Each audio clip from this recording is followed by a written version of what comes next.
The summer sun is shining and I'm feeling so excited. Here we go, oh, oh, here we go, oh, oh, oh, yeah. All of us united, yeah, we grooving, yeah, we vibing. Here we go, oh, oh, here we go, oh, oh, oh, yeah. The summer sun is shining. I feel alright, I feel alright. It's summer and we're vibing. I feel alright, I feel alright. Ain't a cloud in the sky, yeah. Oh Lord, I'm feeling alright, yeah. We about to have a good time, yeah. Darling, you're shining so bright, yeah. Every time you look my way, can't describe the way I feel inside. Everything is going our way.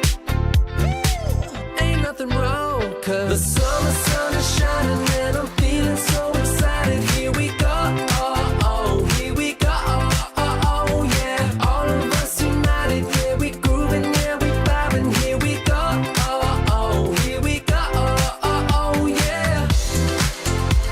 The summer sun is shining. I feel alright, I feel alright. It's summer and we're vibing. I feel alright, I feel alright.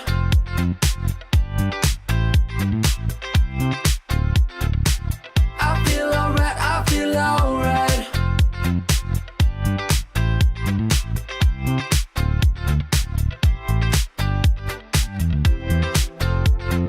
Every time you look my way, can't describe the way I feel inside.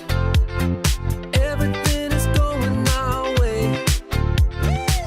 Ain't nothing wrong, cause the summer sun is shining and I'm feeling so excited. Here we go, oh, oh, here we go, oh, oh, oh, yeah. All of us united, yeah, we grooving, yeah, we vibing. Here we go, oh, oh, here we go, oh, oh, oh, yeah. The summer sun is shining. I feel alright, I feel alright. It's summer and we're vibing. I feel alright, I feel alright. Ain't a cloud in the sky, yeah. Oh Lord, I'm feeling alright, yeah. We about to have a good time, yeah. The summer sun is shining.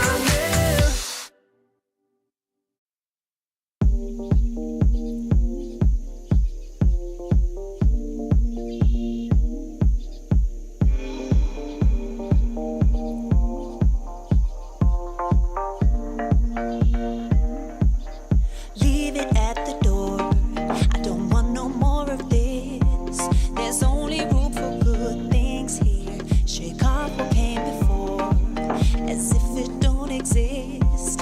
Say goodbye to all the fear. Let's start anew like a sunrise. Looking up to blue skies. No clouds on this horizon. We are rising to be free. I'll show you the future, baby, come with me.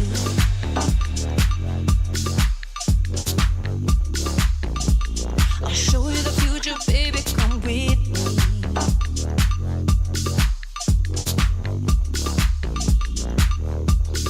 I'll be here with you, so leave the past behind. Close the book and turn the page, 'cause all of that is through. There's so much more to find. Take a step on this new stage. Let's start anew like a sunrise. Looking up to blue skies. No clouds on this horizon. We are rising up to be free. Don't look back, oh, don't look back, 'cause the past ain't got nothing there for ya. Keep your eyes up overhead, 'cause a new day is right there before ya. Let's start anew like a sunrise. Looking up to blue skies. I see it's daylight. It's alright, baby, it's alright. I'll show you the future, baby, come with me.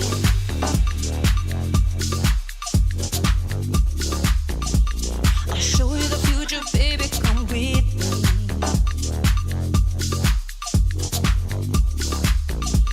I'll show you the future, baby, come with me.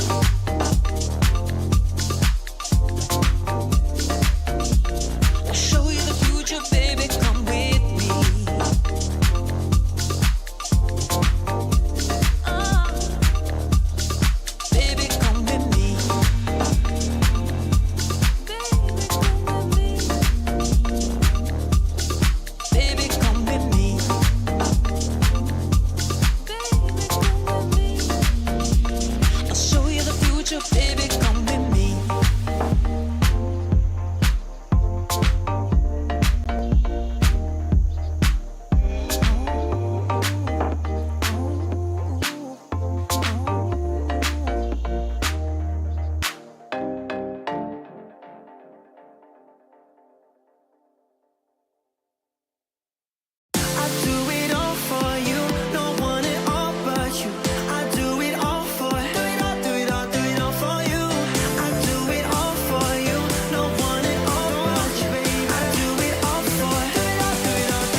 you're feeling down, wanna come my way, gonna lift you up. Let me hear you say, yeah, we're living on love. Yeah, we're living on love. Yeah, we're living on love. Yeah, we're living on love. Oh, oh, we're gonna take you higher. Oh, oh, we're gonna lift you up. Oh, oh, we're gonna take you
The summer sun is shining and I'm feeling so excited. Here we go, oh, oh, here we go, oh, oh, oh, yeah. All of us united, yeah, we grooving, yeah, we vibing. Here we go, oh, oh, here we go, oh, oh, oh, yeah.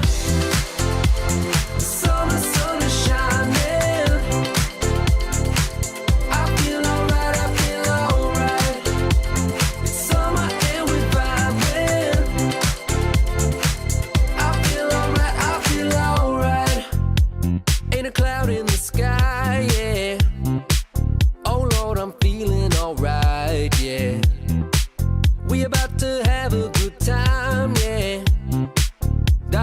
shining so bright, yeah. Every time you look my way, can't describe the way I feel inside. Everything is going our way. Ain't nothing wrong, 'cause the summer sun is shining and I'm feeling so excited. Here we go, oh, oh, here we go, oh, oh, oh, yeah. All of us united, yeah, we grooving, yeah, we vibing. Here we go, oh, oh, here we go, oh, oh, oh, yeah. The summer sun is shining. I feel alright, I feel alright. It's summer and we're vibing. I feel alright, I feel alright.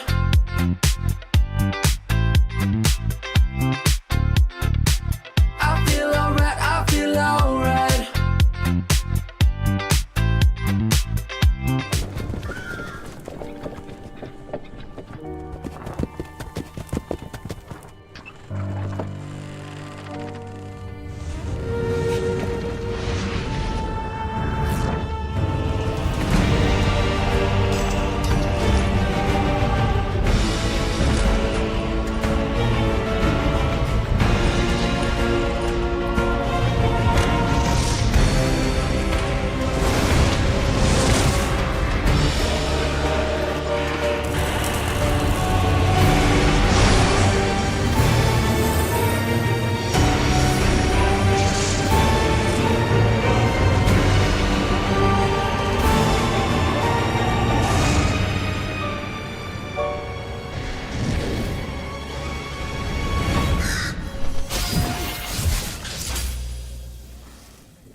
Nobody can stop me. I'm on the move. They know me where I go. Hey, look, it's so and so. I've got a pocket full of wishes with a new attitude. No one can stop me now. No one can stop me now. Nothing left to prove. I'm moving with the tide. Watch me rise.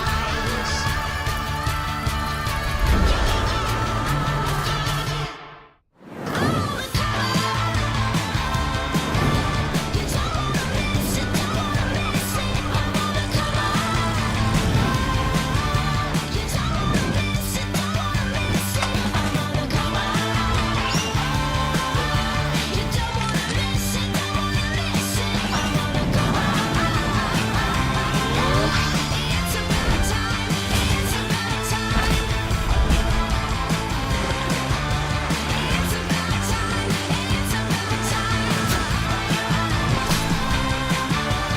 It's about time.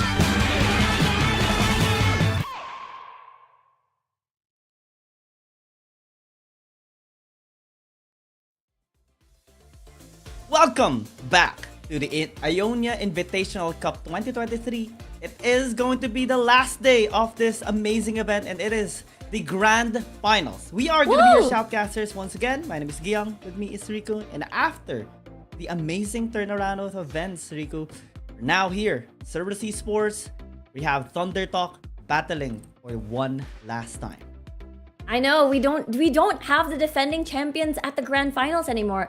If we take a look back at last year's Ionia Cup Invitationals, it was Nova Esports that were able to get that crown. But this time around, you're not here, and it's two different finalists instead. We have Thunder Talk, of course, with the Wild Rift Boys, and we have Cerberus versus alongside BMG. Yeah, both of them really exceeded their limits yesterday. We had a fast game between Cerberus Esports and Nova versus Nova Esports, 15 minutes, a little over that. And also BMG had a fantastic performance, denying NBR and pushing that series into a game 3. I know, the fact that there was such a huge trend where everything was going in game number 3s, everything was just so incredibly close. It was a toss and turn, or rather, tug of war rather, of scores. But yesterday was the big difference. But let's take a look first. Let's talk about Vladimir, because he's now available in League of Legends Wild Rift. So get ready to hone and unleash your inner Chemomancer. That's his laugh. Yep. I swear. And Well, a little fun as well, as we see the Vladimir being used quite a lot. Fortunately, it's now banned all the time. And also, get ready for the Ultimate Showdown. Ultimate Spellbook will be released on September 8th. Of course, UTC. And just, it's only for a limited amount of time. So come and let your spells run wild. Woo! Let's get wild at the Rift! Woo woo! If you had to pick a champion that's not Senna to go run wild in the Rift, what would it be? If you just kind of want to just go wild, go ham, like, I feel like I don't really care about today. Let's just, Well, I have been a fan of using Corki because when I'm not using I'm not a support. I become like an ADC and I usually use Corki or sometimes a Jin, sometimes Jinx. I thought you were gonna say That's Set. And what? Set is a very like run wild kind of champion, is he not? I thought you were gonna say Set. I thought he was more of the let's run wild kind of champion. Let's run wild. Yeah. Let's run yeah. wild. Like, ugh. I want to switch it up a bit. It's like how Oh, surprising okay. it is. I want to switch it up a today's bit one. sometimes. Mm-hmm. Of course, we got the bracket on your screens. This has been 3 days, it's 2 days rather, of intense action, and now we're at our day 3 with the finalists left. As we've mentioned, it's going to be Thunder Talk. Coming from the upper bracket alongside with them is the Wild Rift Boys, as this is the only match that it's going to be BO5 this time around against Cerberus alongside BMG. So potentially, we're gonna be seeing 2 times the influencer teams battle against each other. This is going to be an exciting series for sure. We have never seen Cerberus Esports win against Thunder Talk as well. That is going to be going down to history if ever they do get the W against Thunder Talk, because they did it yesterday. They won against Nova Esports, so the potential is off the roof now. This is the roster of Thunder Talk, still the original one that is just absolutely blowing off everybody with their amazing performance alongside with WRB. I think the Wild Rift Boys, this is the caster team, the caster squad representing us casters over here in the Grand Finals, and they've really shown how really good they are when it comes to micro, when it comes to macro, decision making, and even during the picks and bans, they really form a solid composition surrounding split push, surrounding late game fights, and I'm so excited to see that matchup, of course, against Cerberus, because they landed an upset against Nova Esports yesterday. Yeah, both of them defeated Nova Esports.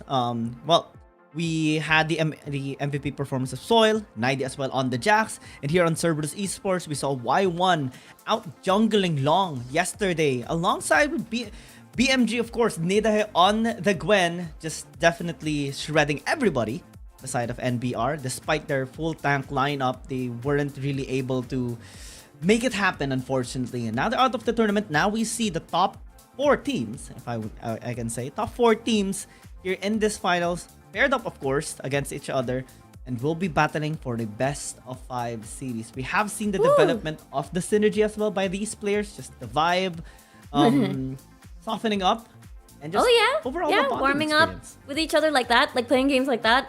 What game is that? You have to slap the hand, right? Is that, you have to catch ketchup? the hand before it retreats. What is that? He's playing flute. I don't know. I don't know either what it's called, but just as you You're said, dancing. a lot of synergy being built already since day number 1. Actually, when we saw Naos as well, just dancing around with with their teammates and stuff. Now they're playing the Jack and Boy, I think, rock paper scissors. But if you lose, you have to hit with a twist. with a twist. Rock Rock paper I hope scissors that with a doesn't twist. deter the performance. Because, they use their hand. Maybe that's gonna hurt a bit. Yeah, it looked painful. Oh, someone's asleep and someone's awake. Oh, 别吵了，我兄弟要比赛了。不要浪费时间了，这次我们 all in。 Các bạn còn quá non và tụi anh có con át chủ bài game ra. Các bạn tính đánh ván bài này thế nào? 就你们前2天的表现还不够看的，我有打死一个。 Tôi không phải là người thích bạo lực, nhưng có vẻ các bạn thích bị tôi đánh. 年轻人不要总是打打杀杀，养擦星啦，反正最后都是我们赢。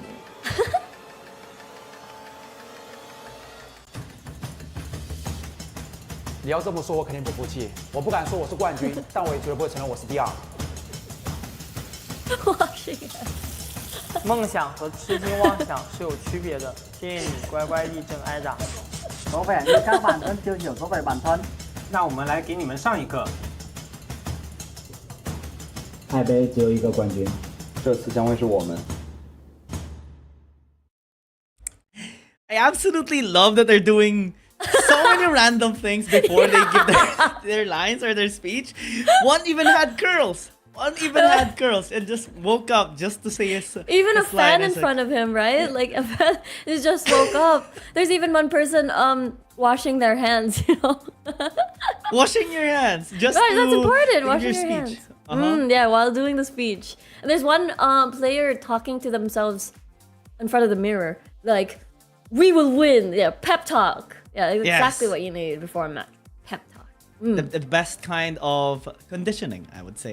True. Do you do that, Giyang? Do you sometimes wake up in the morning and you're like, I kind of look at myself in the mirror and be like, you're gonna do great today. You're feeling fine today. You do that? Maybe there are times. I think usually I just get up and start work.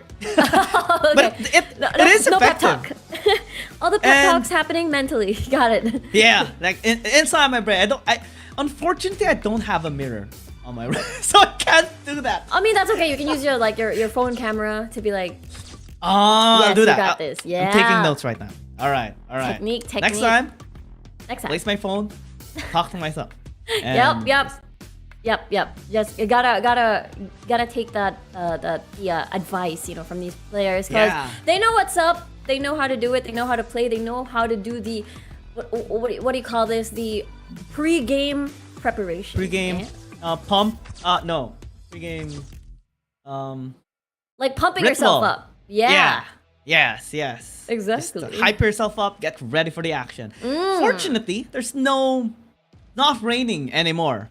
A while ago, we Looks like were it. a little bit worried because you know, the experience would be rains again. deterred if ever that keeps going. The rain, the sun is out. The players are out here as well. Yep. They're already doing their comms, you know, they're like all smiles. Some in serious mode, trying to prep for the ARAM match to decide the sides, but this is what everybody's trying to fight for and win over. This is the Ionia Cup trophy for 2023. It's looking pretty magnificent. Magnificent. The view is magnificent. The event is Spectacular. magnificent, especially at night. To anyone that is just tuning in right now, I suggest you check out the live stream last night, especially at the evening part, and also just tune in until later tonight because you will not regret every single bit of second looking at the view that they have here. Oh yeah, like on daytime it's so pretty. On the nighttime it's even more prettier with the night lights, the light nights. Yeah. The light night. the riverside view, The the city riverside. view as well, just behind the stage. Yep. All I can say is, I wish we're also there. Yeah, that's true. We absorb the vibes and stuff. Like, it would be really, really cute to be there. Yeah. But of course, the people who are there right now who are enjoying and waiting for the venue. Actually, I just remembered, heads up to the lovely audiences out there. We're not only going to have the best of 5 grand finals, but we're also going to witness 1v1s in ARAM. Solo matches. More solo matches. matches. Maximize the fun of the day. I mean, this not so mini event is just filled with so much fun as well. We don't really see this kind of setup anywhere else. Influencer players, influencer team paired up with a pro team, and then they go into a series together. Usually it's combined. Yeah, like this. Yeah. Like this. It's another Jin Straight into pick. the action. Ihaba straight into Morgana. Oh man, so Oh much my. crowd control are present in both sides. We have seen a Blitzcrank Amumu yesterday as well. We have now an Akali, even a Varus and the Thresh.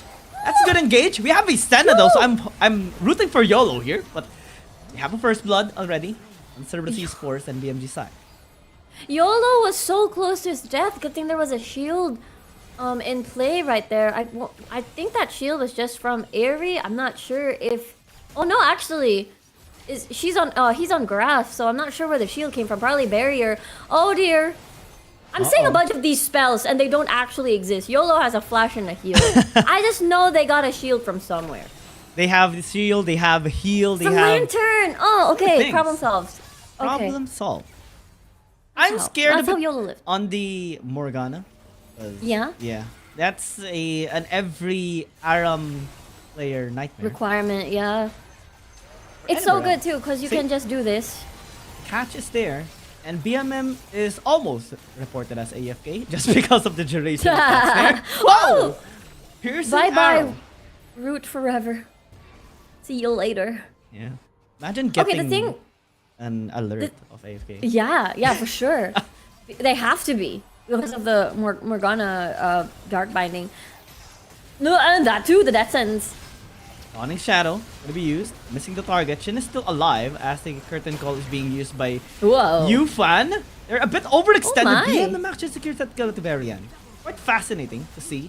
Z just pushing his boundaries, getting Genza along the way as Duckby is the only one left. And almost actually a pentacle there by Soil. Can they secure this? Oh? Hook is there.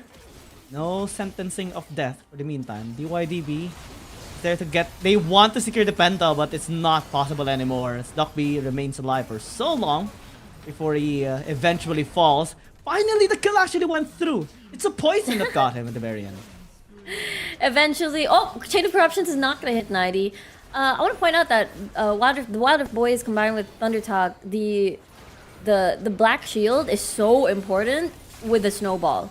The thing is, who do you want to combine it with? Because they don't really have a tank setter like an Amumu or a Galio or something similar. Everyone from Thunder Talk is very squishy, so they're great at bursting a single target down. But when it comes to the big AoE fights, when they're all clumped up together, I don't think that's possible. So 90 has to put Black Shield on either Sin, because that's like truly the melee champion on the board. This is literally dodgeball on Wild Rift here. Yeah, especially for pretty Thunder much. Talk, but they're doing well. They actually dish a lot of damage right now, but you have to be extra careful. Shin is overextended.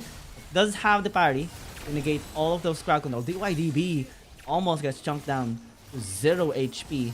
Now they charge onto BMM. Curtain Call is gonna be used there. Genza can just tank this. Or DYDB. He is tankier. Relatively healthy. Very, very tanky. I'm a bit concerned when it comes to the late game in ARAM. What is the late game in ARAM actually? I'm not much of an ARAM player. I just assume that late game is 10 minutes. I love late game ARAM. Because Oh, really? especially when I get to use Senna.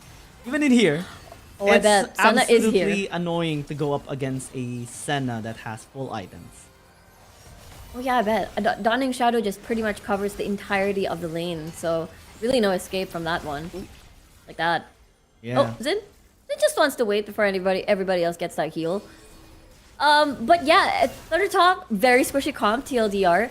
BMG, especially with the Akali, is gonna have a fun time because, you know, BMM is on an assassin and there's a lot of squishy targets. BMM goes Literally in what though. I said. That is just very ambitious. As Shen survives for so long, almost got Genza as well. They lost two already. They might need to be extra careful unless Soil finds the angle. Genza's gonna be in trouble, and that's a second kill for him. Potentially a pentakill here by Soul if he manages to, you know, go alongside with his allies. No penta anymore available.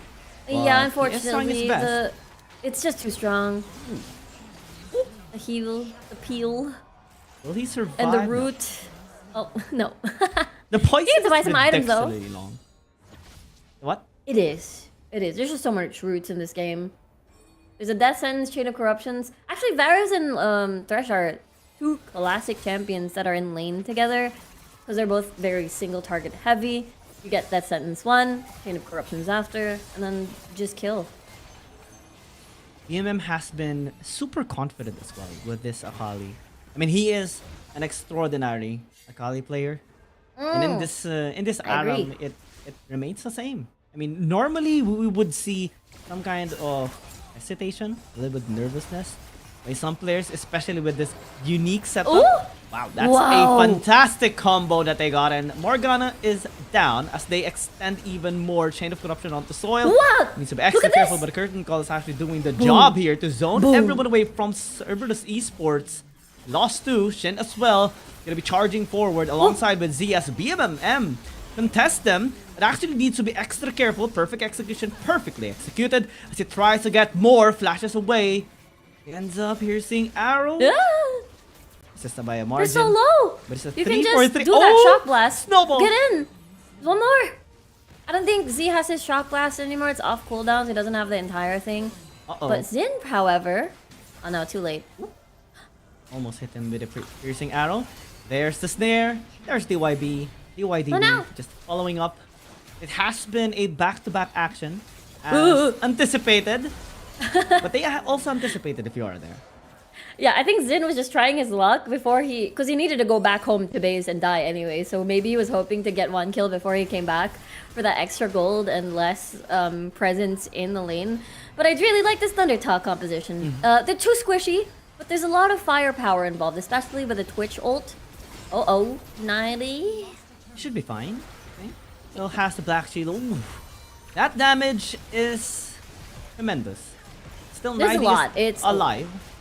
They should be fine. DYDB is so tanky. Has the Oh, frozen heart Soil! as well. But now it's burning to death. There's the poison ticking and eventually taking him down. Undertalk just retaliating. Has been a back and forth action here. I have a question, Riku. Yes. AP or AD Twitch for you? I'm an auto attack. I'm a sucker for auto attack champions. I'll probably go AD. But AP though feels very like more oomph. Yeah, yeah. I actually understand that. I have the same sentiments, but yeah, AP Twitch is ridiculously strong just Yeah. because of the poison damage and all the procs. Eventually he falls down though. That's good here for Cerberus Esports, taking the big damager here in Thunder Talk. Thunder Talk's doing a good job creating, making sure that they're managing their own space, making sure that they're not getting pushed out too much. Whoa! Confident flash! Wow, okay. Depth charge as well as BMM follows up. 90 gonna be the next target, perfectly executed there by BMM. The hook does not connect, but it should be fine here for BMG. Cerberus Esports, they want to get the second tower. They're about to get it as well. Chain of Corruption nearly hitting Z. Soil is here. Has a spray and pray going in with multiple auto attacks. Nearly gets taken down, but the rest of Thunder Talk is here. Shin has been super confident whenever he engages, and the impact is also high. Just a lot of presence. It's just so difficult if BMG starts the fight and all of their cooldowns are gone, especially the depth charge. It's really difficult to hold people down on Thunder Talk side. I wouldn't say that. Oh, hold on. There's a fight over here. It's Shin versus BMM. I think Shin has this. Unless he makes a crucial mistake. Yeah. Disengages. Alright. Here we go. It is still full HP from WRB side and alongside Thunder Talk. Right now, BMG has to create space, not create space, has to further their space into this map.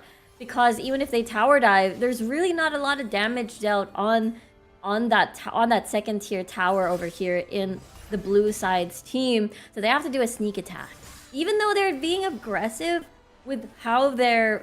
Any death sentence, honestly, is good value. Any one who they want to focus on is good value. So far, here comes the engage. Dredge line will not connect. However, everybody's going to be in the middle of it all. BMM wants to attack the back line, is shrouded in mystery, and has fallen. Now it's a 4v5 situation. Thunder Talk and WRB is going to be happy about this one. Duck B running for the hills. Oh, the parry. Unable to get the death sentence, but he's going to put the box down. What is that damage? Did I see 9,999?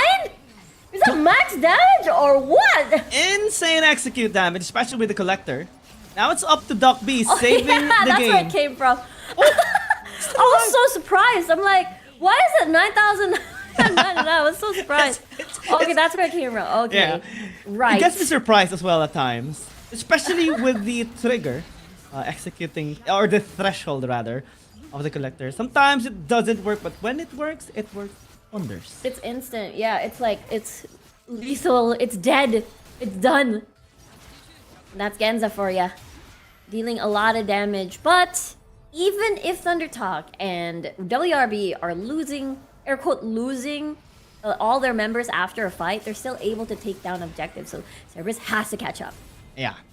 And speaking of Collector, just going back to the Collector build, right? It's so ridiculous that there actually are some brand players that builds Collector just because of that execute threshold. Just to that's secure true. that last hit. That makes sense because sometimes if you unleash all your brand combo, it's not enough sometimes, or most of the time. Yeah. So it's really good. Oh, fight! I can feel it. I can feel the fight coming. Once you get that 25 additional gold, just additional profit as well. You get your ROI. And the build up is intensifying. I get a little bit OC'd though when not seeing the Senna stack being picked up there by YOLO. I would have risked my Sad. life getting that stack. Like stacks are everything for me. That's how ridiculous I am with the Senna. Scaling for Dawning everything. Shadow can be Oh used. Not gonna my. save DYDB though. The Chain of Corruption gets used. That damage is absolutely That's a lot. insane, especially with the Chain of Corruption into the Piercing Arrow. my God, Max stack Genza. on the Corruption stacks. BMM goes in, misses the Shuriken. Won't be able to follow up, but Oh, Yufan will not be having fun BMM. anymore there. You can kill the two. He can. Oh, No flash though. but decides not to. Play with a team. Yeah. Yeah. Secure the victory. Here's the victory. Slow and steady as the saying goes. Shin gets chased down. BMM though gets countered by Z. Perfect way to get him down. Tower is the priority. Still has a Oh, bit no. of 100 HP and still standing. Good defense here by Thundertalk. It's really good. It's 159 HP left. All you have to do is just do one auto attack and then you're good to go. Boom. There it is. Done. Deal. They heard you. Now They heard me. Genza will be hurt instead. Yolo's The the only hurt one to will tell the be tale. gone. Yeah. Oh, what a game. Usually our ARAMs would end around 8 minutes. This is pretty close. This is the experience when pros play it. Yeah, yeah. It becomes like a rap game. It's a professional ARAM game. Here we go. Imagine if there was actually a professional ARAM game. What would it look like? Like I a mean, there should massive be tournament on ARAM. just massive Would you ARAM join? tournament that's full on 5v. Of course, yes. You don't have to think about dragon timers. Oh, they're going to the Baron. No, you don't. You just have to like face each other Just go. Just in the middle. attack. Exactly. Wait, when I say in the middle, there's really no middle. It's literally just the one The E1. lane. Forward Exactly. or backward. Forward and back. Exactly. What bugs me though is that you have to be taken out before you get your items. That's the that's only thing that bugs true. me. And you can't Didn't heal we back. Yeah, that too. It makes the game much like more defined and slower. More I think survival. BMG and Cerberus are like, this is too slow. Let's try to find and engage. But they can't find anything. It's 31 to 31 as well on the scoreboard. This game is so ridiculously close. Might Because be it's the grand closest finals game. of change of Closest- switch of not switching sides. It's grand finals of selecting sides. That's why. Yeah, side for side, and we have seen a lot of red side priority. Almost every game has been That's true. red side priority as well. Like, Ooh, Exactly, it's needed. Oh, engage. all alone. The follow up is incoming. Yufan Wow. doing well with a curtain call, getting DYDB. Yolo almost dies as well. The damage from Soil is ridiculously high, but they do Whoa. get 90. At least that's a 1-for-1. The poke coming from Genza is just truly painful. And it's just so long range. How can you reach the backline with no assassins? They don't have assassins. On WRB side, or Thunder Talk, they don't have a tank as well, but they're actually doing well despite that. Oh, man, 1 HP. YOLO! So scary. I want to say, oh, no! Yolo just And wanted it's to get gone. his stacks, Riku. He just wanted Yeah. the stacks. Just Senna things. Just send a thing. Soil is crazy right now. His damage is so good. So high. Doc B. And with a proto belt. Oh! Whoa, whoa, whoa, whoa! Shin, gonna he end the wants to get BMM. It takes so much time though, but they have a wave crashing into the Nexus. Maybe they can start damaging it right now. 15.5 minutes. Still, BMG and Cerberus Esports are beating. They are still alive in this game. They're just waiting, but it's a long death timer already. 26 seconds before BMM wants up. They do try to defend. They still have Genza though, so that's still okay. Dawning Shadow gonna be used to try and Dawning save the Shadow. Thresh, but it's not timed just yet. Look at the damage. Oh my. You know, it's so interesting when the observer cam turns off and goes to the perspective of BMG and CES, and then Yeah. it zooms in on like nothing on the floor, but it's actually soil going invisible. Yeah, I find it entertaining. I don't know why. he's that good. Sometimes even the observers can see him. Yeah, exactly. That's the So I very was able to definition hide of from the stealth. observers. Full items. Yeah, he's full items as well already.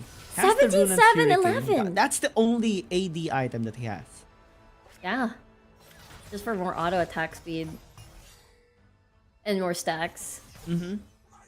I wish you could also like not buy boots and just get a normal item. That's true. Because in the PC version, right, you can just ditch out your boots and pick Yeah, up you just maybe like a forego your Trinity boots. Force or something. Exactly. It's just more value and more numbers, especially if you're just max inventory If you're space that already. rich. You're that rich, exactly. And it's just so much better. What do you call this? In just stats. Hard stats in general. Also a low-key flex, just changing your items. Oh yeah. every You can single change it time. on the fly. That just doesn't happen. It just doesn't happen. You know what doesn't happen? At least so What? far in the Ionia Cup? 17 minutes of ARAM. It never happened. Most of it was like 12 minutes, right?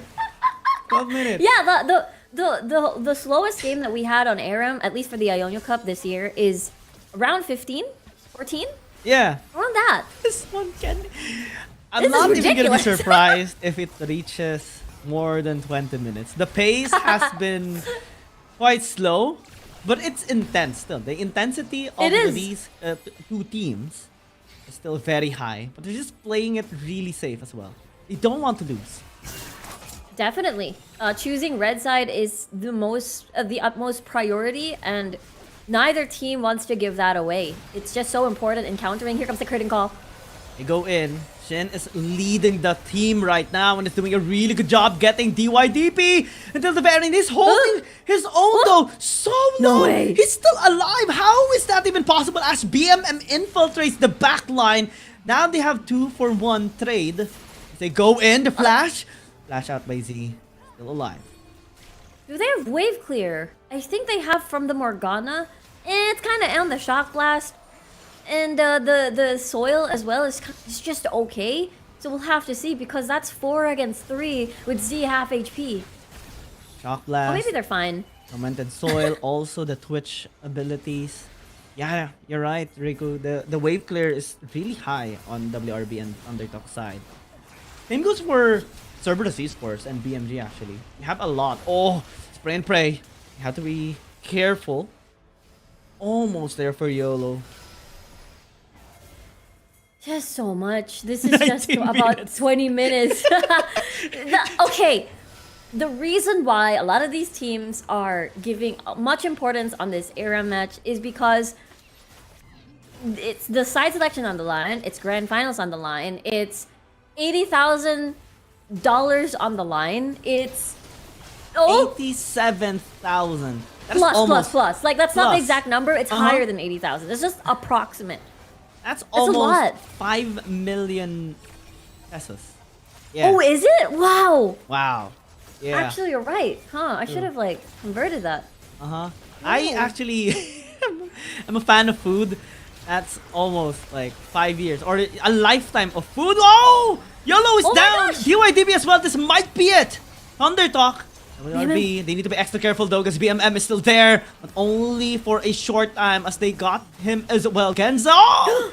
A shock blast. This might actually be it. 20 minutes. And all they need is the last wave. That's all they need, and that's all they'll ever just wait for, because Duck B is the only one left. Unless they don't end it just yet.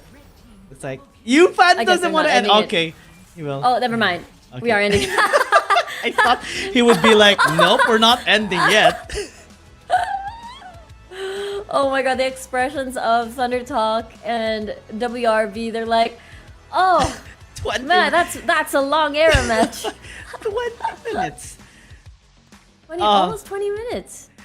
Oh. That's a record. That's a record. That's a record over here at the Ionia Cup. Mm-hmm. The the first time we have seen 20 minutes or so on an ARAM match. And yeah, it makes a lot of sense as well. Red side priority, you want to be the one to have that 2-pick trio. And yeah, if that's what it takes, that's all that's gonna be given.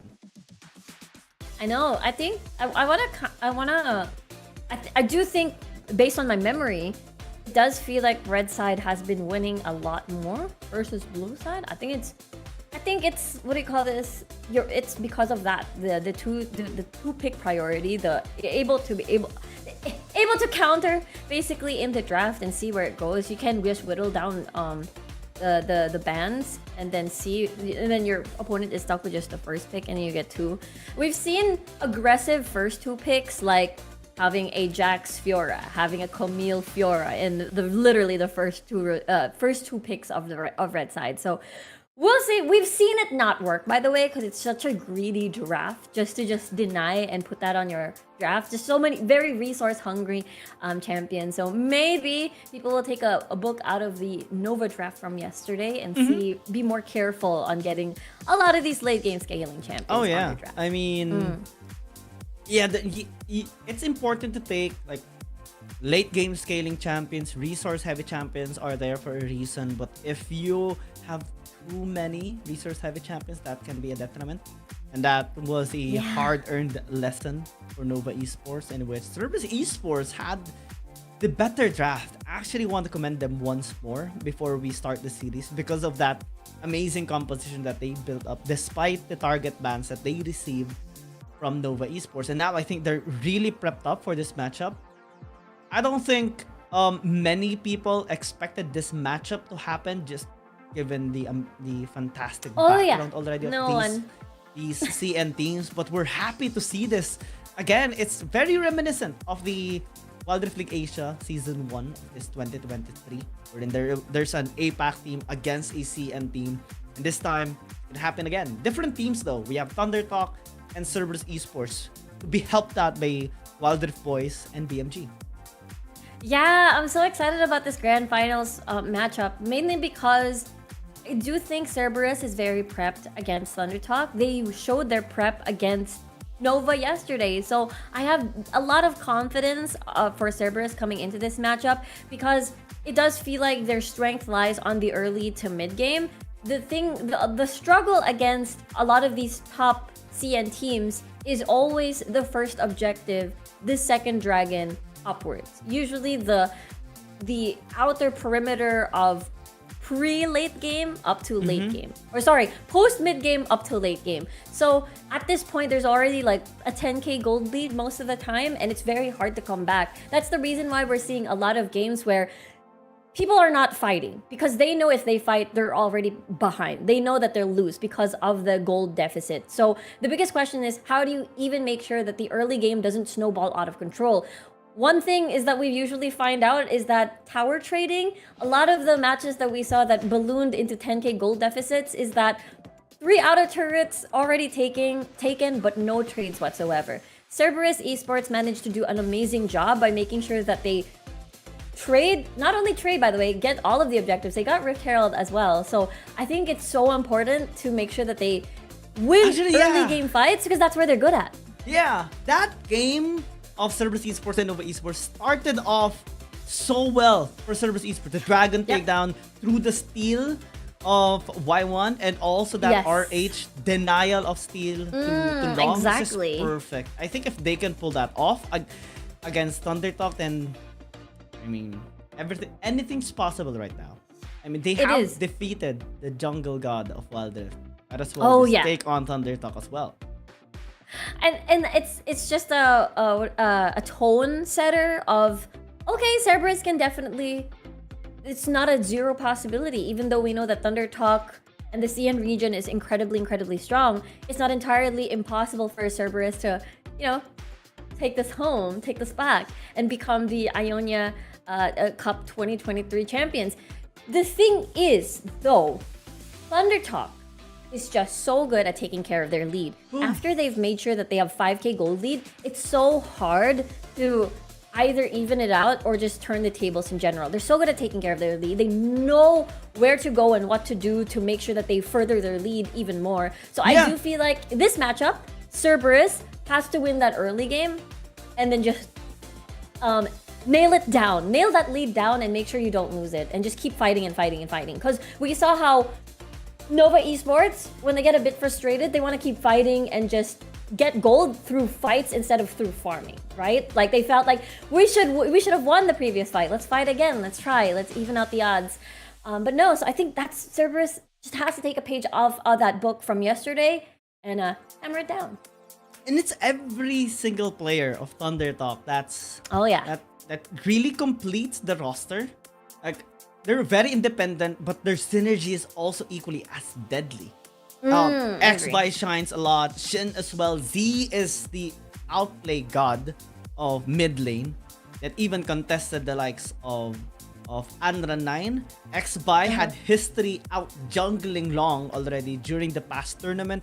Soil as well is a player that always secures like 40,000 plus damage per game. That's how effective he that's is. true. Especially He does. That's why he secured like the MVP against Nova Esports as well. And yeah, it's insane, honestly. There's just too many players to take into consideration or to watch out for, because even if you shut down Z, you still have to think about other lanes. And I think however, Z is the most threatening player in Thunder Talk. That's a lane that you have to keep in check. You have to make sure that he doesn't farm a storm, farm comfortably in lane and in the side lanes later. Also, ban Vladimir. I think he is one of the cleanest Vladimir players in this tournament. I'm actually happy the best. not seeing Vladimir anymore. We saw it a lot during day one. I think there's only one game that we didn't see Vladimir being picked. Yeah, he's 100% contested. He's 100% win rate also as well. Yeah. Day 2, Just we no didn't see counters, Vladimir that's why. anymore. That's Yeah, well, I kind of miss Vladimir actually. I kind of miss him. No, I don't miss him. Because you saw it a lot during day 1. I haven't seen it just yet in a game that we casted together. So maybe. Oh, that's why you wanted Vladimir. wanted So to you kind see, of want to cast Vladimir games. Yeah. Especially that's the main reason. And I actually want to see it on Cerberus side. Because I don't think Z will hesitate even for a split second when he gets his champion like Akali or Zed or Gwen. He is just an absolute monster, and he will not care if the enemy mid laner picks up something like a Vladimir. He will still pick that champion. He will still pick up Akali. Yeah, he's just so mechanically good, or rather just mechanically skilled to be able to use these high ceiling champions like Akali and stuff like that. Just very mechanics heavy champions. So I'm wondering how BMM is gonna match it up, because BMM is pretty good at Akali as well. Like he's one of his staples definitely. Every time we see a CES match and he's played an ARAM or on the Rift, it's just so good, very clean, very confident in general. So I'm excited about this Z BMM matchup. I have a confession actually, Rico. Oh, I have yes, never. I think I only have. Wait, I think I have played Akali a couple of times. It's like less than 3 times. That's how much I hate trying to practice the mechanics of the Akali. I used to use Akali a lot, like during back in the good old days, the old Akali version. But ever since the update, it's just so technical. That's why I appreciate these good players even more, because they're that good. They make the flashy plays, and they make those really good outplays as well. The unthinkable becomes possible because of them. I know. And it makes me wonder too. This is such a random question, but do you have sweaty hands when you play Wild Rift by any chance? No. Oh, that's so lucky! I Oh my gosh! I think before during high school, I guess, but my hands are pretty dry. My hands are they're full of callus. What? Oh, I see. Relatively Okay. dry. I guess that's a good thing when you play Wild Rift, so it doesn't really put sweat on the screen, and it just makes it very hard to do mechanically like flashy plays.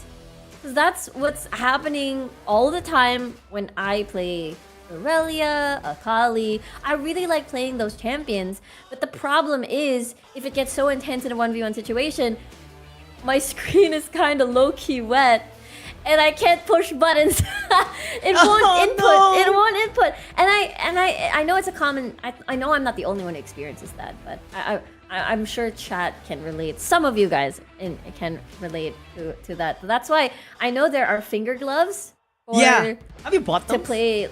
Yeah, to play Wild Rift, and also I heard powder is a thing. Like putting powder on your palms. Might actually But I work. feel like that's messy.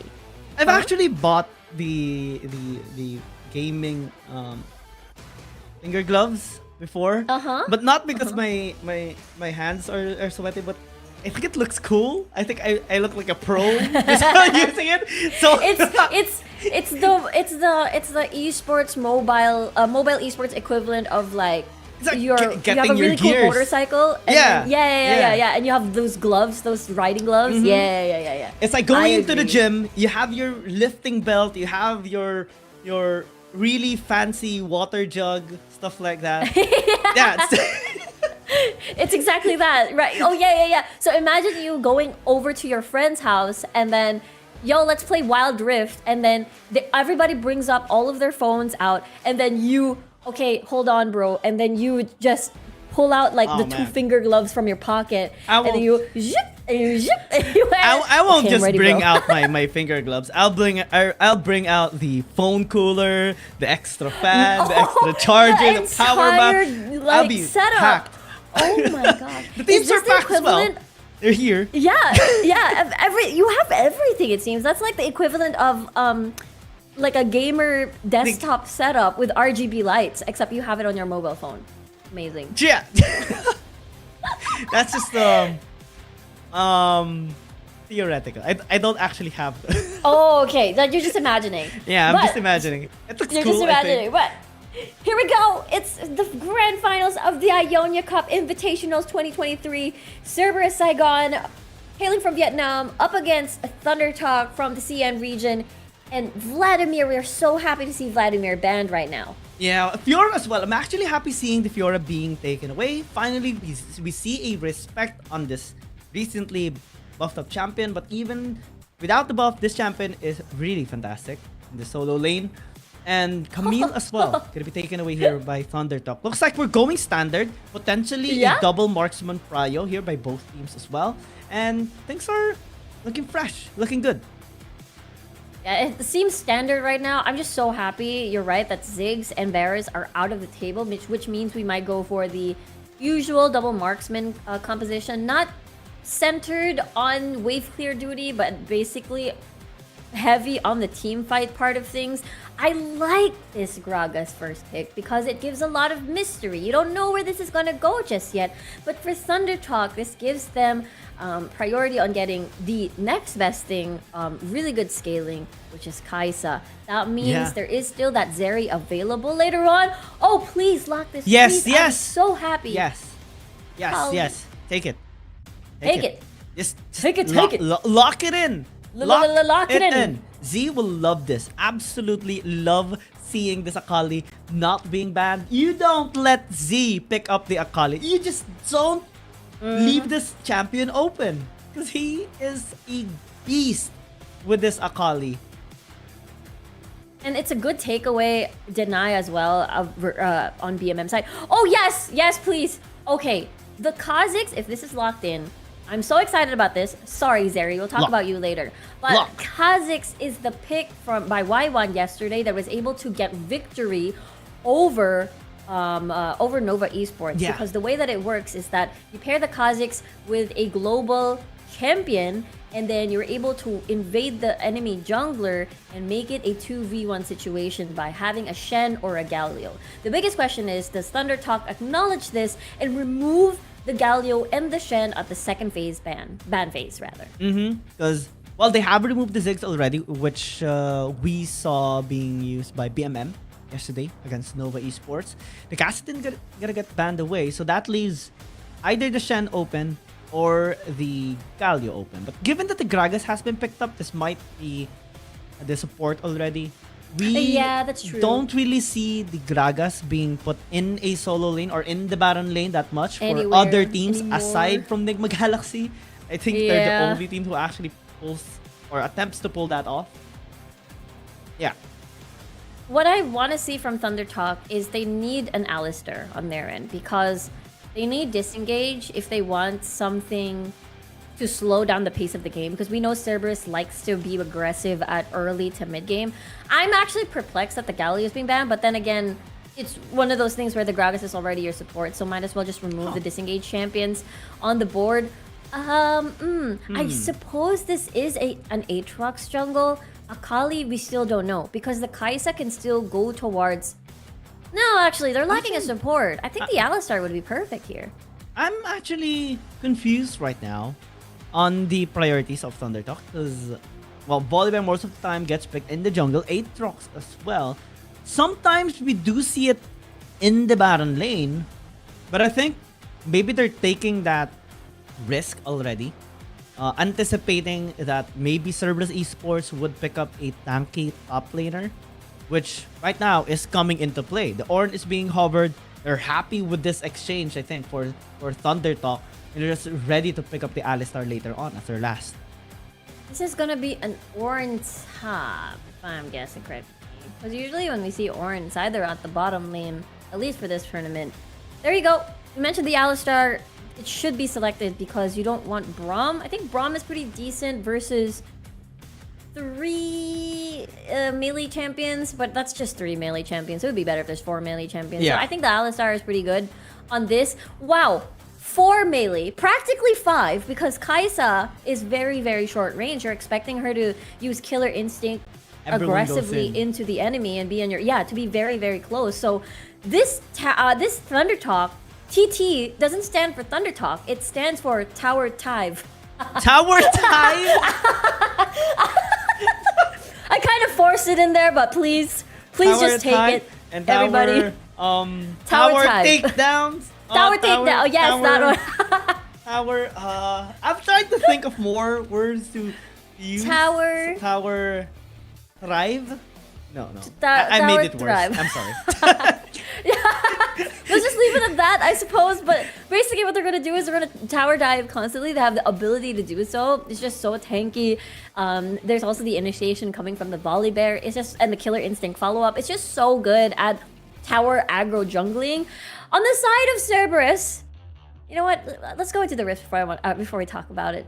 Yeah. My memory is just still so towards Thunder Talk, that's why. Yeah, Thunder Talk, this is a team that has defied expectations, exceeded their limits quite a lot already, and they're on their way to maybe secure this series and be the new Ionia Cup or Ionia Invitational Cup 2023 champions. It's up to Cerberus Esports on how they're gonna prevent that from happening after defeating another strong team, which is the past champions of the Ionia Cup, which is Nova Esports.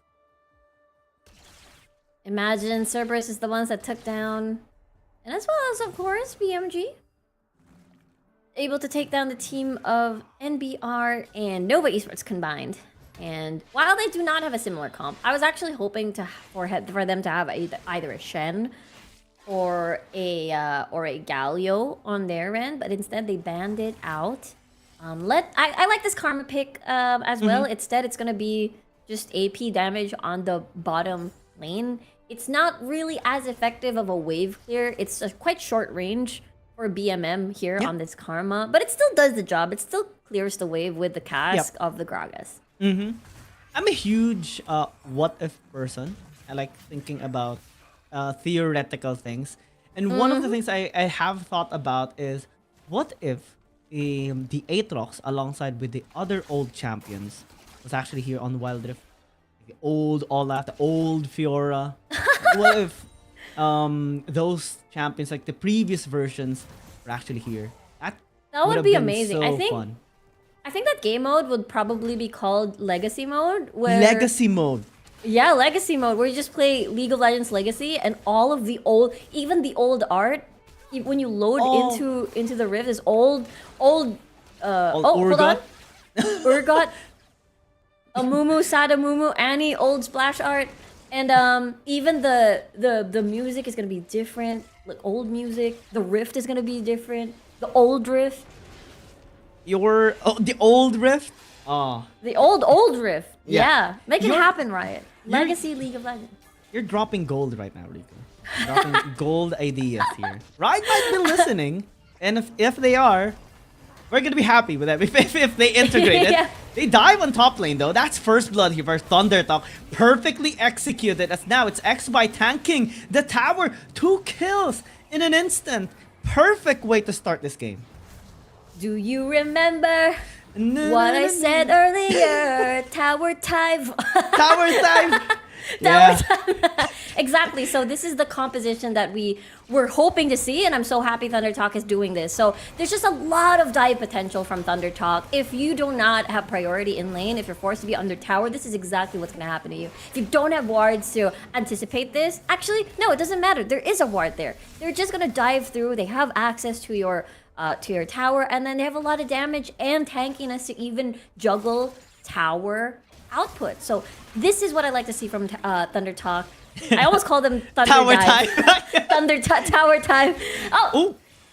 I thought there was another potential tower dive, but good thing BMM. Quick to his feet. That's the power of the tower type comp. They have a lot of tools, especially with Stormbringer. They can easily negate the tower, or disable the tower, so that they can just take whatever they want. And they have so far a 2,000 gold lead, 3 minutes. This is what we're always worried about. We've seen a lot of teams struggle against the CN region because they're just so good at maximizing whatever resource is out there in the map, and they just squeeze it out of the map and they just take advantage of that. But hold on, Y1 trying a gank on top lane, but there's a ward, so it's a little bit difficult. Ooh, that's a nice cask by Duck B, and SMY is taking too much. Has the Unbreakable Will. Genza doesn't really have that much damage, but Y1 wants some and has the slow, and he has to take the skill. He does, and he's happy with that as well. They might need to disengage though. Soil flashes in as Shin chases Genza away. Good flash. Fortunately, he does have that summoner spell, but at the end of the day, it's still beneficial here for Thundertalk. Well, the fight's not over because it's a 1v1 between the top laners. Taco is saying Not really. hi. It's just a slow burn. Yeah, just saying hi, and it's a slow burn. So it's 2.3k gold lead already on the side of Thundertalk because of the turret plates surrounding this entire map. Let's take a look at this again. This was the attempt on the dive, but if there's a Gragas, this minimizes the amount of success because it just stops you from doing that, basically. You have to gank the lanes that doesn't have the Gragas. And just do basically the same thing, the first tower dive that we've seen in this game. It's just so difficult if there's a disengaged champion under the tower. It's so easily punishable. The punishment has been working a little bit for Cerberus Esports, but Thundertalk is also punishing them for their overextension. Yeah, we get it that there is like a slight chance for them to actually make things happen, since SMY got a little too deep there. The cast was amazing. Right now, things are getting dark as Cerberus Esports gets contested here onto this RH. The dragon has been taken already by Thundertalk. Now Z flashes in. Perfect execution. The killer instinct as well to top it all off. And BMM is in trouble. Another flash this time by Shen as they go with a tower dive. The tower dive is definitely working here for Thundertalk. Everybody of Cerberus Esports falls down. It's only Genza remaining alive right now, but can he actually escape is the question. The answer is gonna be no. And Thundertalk gets an early ace. And they get an objective as well on top of that. I do believe they get the Dragon and the Rift Herald. That is maximum value. Imagine winning a team fight and getting 2 objectives right off the bat. This is Thundertalk ballooning the lead immensely. Look at the gold right now, 27k. 7K. It literally was, the last time we checked it was 2k and now it's 7k after all of that. But let's take a look at this replay. This is such a magnificent decision from Thundertalk. They know that Rift Herald is badly needed by CES so that they can get tower plates and even out the odds. But the problem is here is that they don't have Disengage. We talked about Disengage being a... well, actually, no, they have the Gragas, but I do believe that it's too late and they're pretty much separated already to actually run for the hills, basically. So Thundertalk, precise team fight maneuvering. I love it. And they realize as well that Cerberus Esports doesn't have the proper power spikes just yet to actually fight back. Their only damage dealer is Y1, but only on isolated targets. They're grouped up. And Z is now chasing Genza once more, saying Tower thank you along the type. way for the free kill. Soil takes too much tower damage and will be taken out. SMY is left alone. Z as well is trying to make some sort of outplay, flashes out, but won't be alive for so long. Cerberus Esports, they fight back. Remember what I said. Why won't chase Remember. Oh no. The only time that you are able to comfortably take a dive is if the Gragas is not present. If the Gragas is present, it's just minimizing your hungry. success 3 times. Do they see this? Do they know this? Oh, SMY! They have the shield, but the World then- Ender is gonna end his life as well. Nice exchange. Not bad. 6.8k still. 7k gold lead still for Thundertalk. They can't afford stuff like these, but remember, 10k gold is where it's a little bit critical at this point. They want the tower. Boom! Oh man! What? Oh Rico, this is nightmare for Cerberus Esports. Early game, it's not even 10 minutes into the game, but this is the state of the game already. Almost a 10k gold lead, and we talked about tower trades, and I kind of want to look at the map if there is any sort of trade whatsoever, but I don't None. think there is. Yeah, I think there's one. They got I think just mid lane, question mark, or no? Oh, Or am I blind? I'm a bit blinded as well.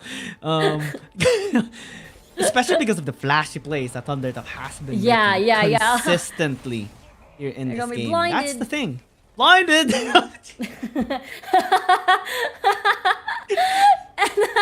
What else? Okay. What else can we sneak here? Okay, reset. Reset. Okay. It was there, so I had to do it. It was already there. The opportunity It was already there. there. Perfect. The thing about CES, they still have Taku, or rather not Taku. Hold on, fight. Yeah, Taku is in trouble, like what you mentioned. But Thundertalk will be disengaging. Here comes the call of the Forge God, hitting 2 members, but doesn't really add in the damage here to take at least 1 player down here from Thundertalk. They are committing onto this fight. Might be too dangerous. Look at that damage from Shin. Absolutely insane sustain as well as the rest of the team follows up. Cerberus Esports definitely regretted that. It is so unfortunate if you find yourself stuck in a compressed area such as the jungle and you have to face the Wrath of Sin. The value of all of his skills was really maximized there because everybody's just pretty much clumped up together. As we take a look at that replay, when I said clumped together, you'll see in like 3 seconds or so, once the initiate happens, once they're able... Here, look at Sin. Boom! Here's the big AoE. He's stunned a little bit. Wait for it, wait for it. Okay, I said 5 seconds. It's 5. Here's gonna initiate. I swear. Here it is. Oh wait, no, he missed. Wait, again. I swear. This is the part. There's the part. This is the part. Wait for it. Okay, there. Okay, there. It took a while. There, finally. It's slowed down. The clip is slowed down. That's a reason. Yeah, it's 10 seconds. I said 5. It was 10. They had a time machine in the game. That's why. Like how I hyped it up and then saw like 2 skills miss first and then had to be damaged a couple. There it is. Good job, Zin. Yeah. Wow. Wow. We're over 12,000. Yeah, a little This is a under lot. 12 times, but you get the point. At 10 minutes, 11 minutes into the game, that is a whopping amount, Riku. I Yeah, hope it Service is. Esports finds a way to maybe turn the tides around, but so far, I don't see that angle here. I think the key factor here is now if they want to get back to this game is towards line 1. I really do feel like the Galio combo was so much more valuable when we saw the Kazakhs being paired with it, because you have a delivery system, you have the Kazakhs jumping in the middle of the fight, there's the big knockup from the hero's entrance. We'll see though. Taco also has a good initiation engagement, so maybe we'll see that. Z is just playing around. And again, we talked about True. the reason why I don't use Akali is because I appreciate Oh my these gosh. even more. I don't see myself being able to do this kind of flashy stuff. Same. Makes me appreciate them even more, especially Z. I think Z is the best Akali player in the world, period. He has demonstrated that a lot of times, even against the best teams in the world. Shindo, on the other hand, will not survive. Genza actually pulled that off for so long before he gets taken down. There's some sort of trade that Cerberus Esports is making. I really thought XY was going to solo that Baron. I mean, I think it's a possibility. It's just too risky if the rest of Cerberus is going there, which they are. They know smell this it. is happening. See them, they hear them. Now they also are... can they actually do anything about this though? Feel? They're gonna try. They don't have No, they Y1, so Undertalk is a little bit perplexed with their intention, what they're doing. They find another opportunity here. Duckby is all alone. No one's there to save him, and Thundertalk just gets 4 kills. 25-5. Ooh, and the 5 Baron times to the kills boot. of Cerberus Esports. Yeah, they've been winning every single team fight. And remember, if the explosive cask isn't used for disengage, what is that damage, Sol? Excuse me. There's a... I don't even know how that damage... maybe it's through the stacks, but that is just broken. That is just broken. is Kai'Sa's broken. broken. A little bit. I can see why Kaisa is almost played every broken. time in Wild Rift right now. In competitive. Oh dear. Oh dear. 13 minutes, and it seems like the end already. It seemed like the end at 8 minutes, actually. Yeah. When they got like 10k gold lead, it did seem like the end already, and it's so difficult to slow this game down if you don't have the proper wave clear, like the Varus, like the Ziggs, and stuff like that. And Well, take it's note, alive. our ARAM was 17 Longer! minutes? Oh, no, 20 minutes. Yeah!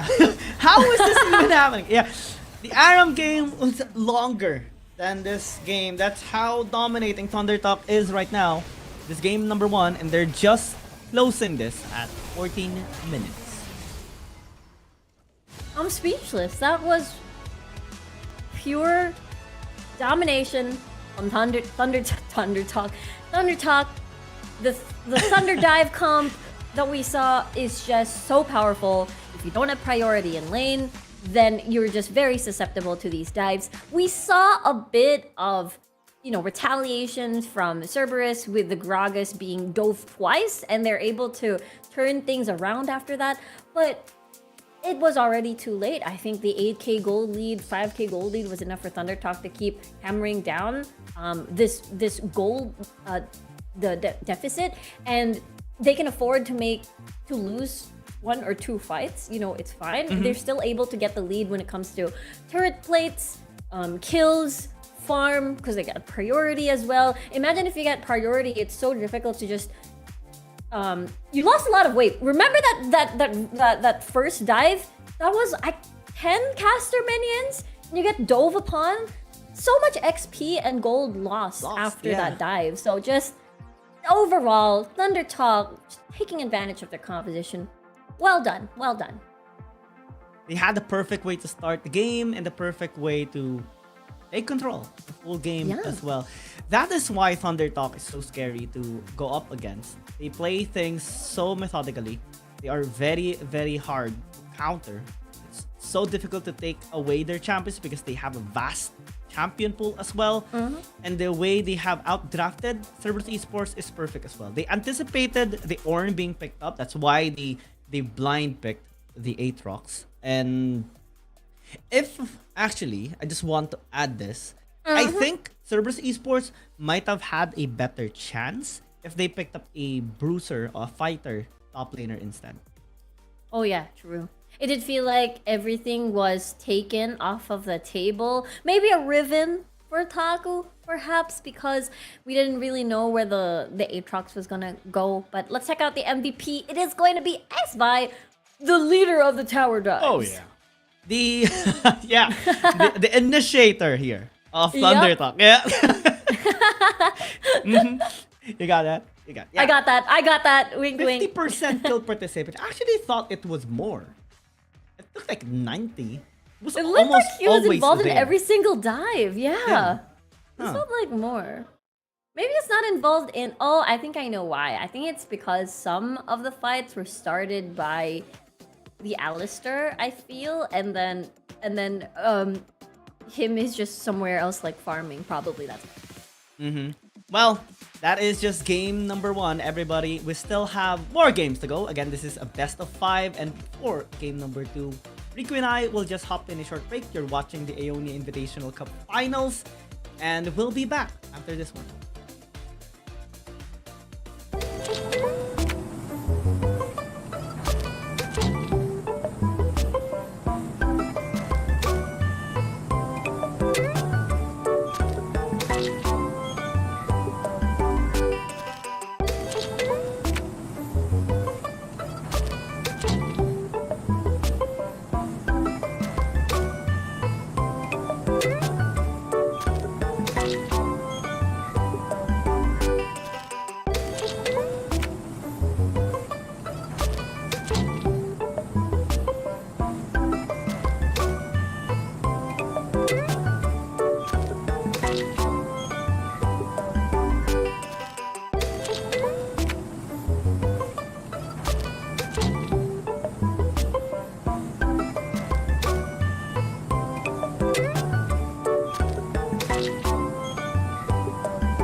I need only 3 weapons: water, muscle, mind.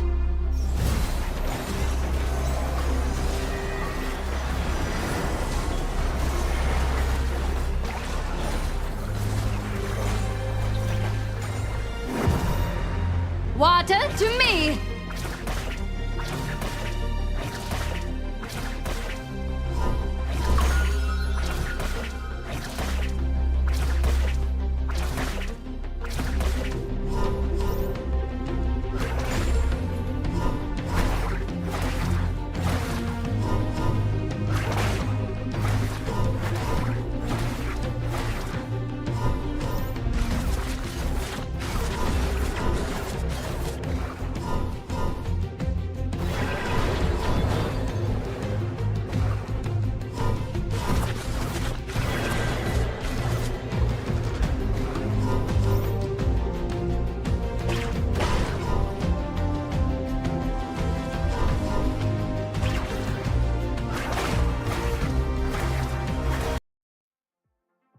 It's gonna be a short break, and we're back again, this time for game number 2. And hopefully, Cerberus Esports would this time find a way to bounce back here into the series and extend this series as well. But it's not the pro teams this time that are gonna be playing, it's the influencer team.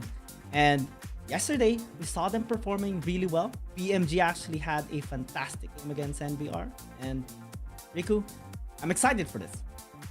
I'm excited for this one too, because the Wild Rift boys showed us how incredible they are with their macro and their micro. I think 90 is my most, like, my MVP for the Wild Rift boys. He was that split push Jax player on that side and is able to 1v5 pretty much everybody on that Elder Drake, which is why they won they won and are able to take that game back, and that's why it ended up in a 2-0. So I'm looking forward to see more of his plays.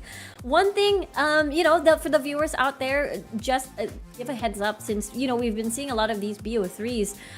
We have alternate players going pro teams first into the influencer. Then how does it go in a BO5 scenario? It's pretty much similar. You know, it is going to be seeing the pro teams twice if we do end up going to a game number 4, and of course the influencers twice as well. And the last game that's the time.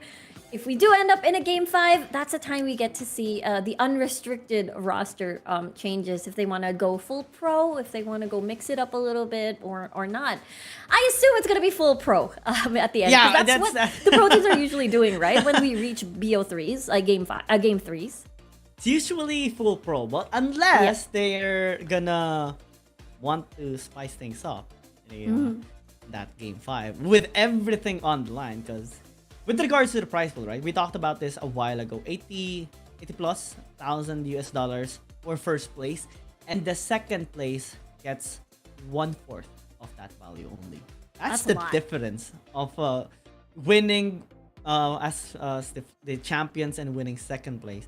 The third and fourth place receives, I think 13, half of the second place amount. That's the biggest chunk, basically. Gets received by the grand champion. So maybe they're gonna try hard onto this, but hopefully we see more fun. And by the way, Vladimir is now available in League of Legends Wild Rift, and of course you can get yourself ready to hone and unleash your inner Hemomancer.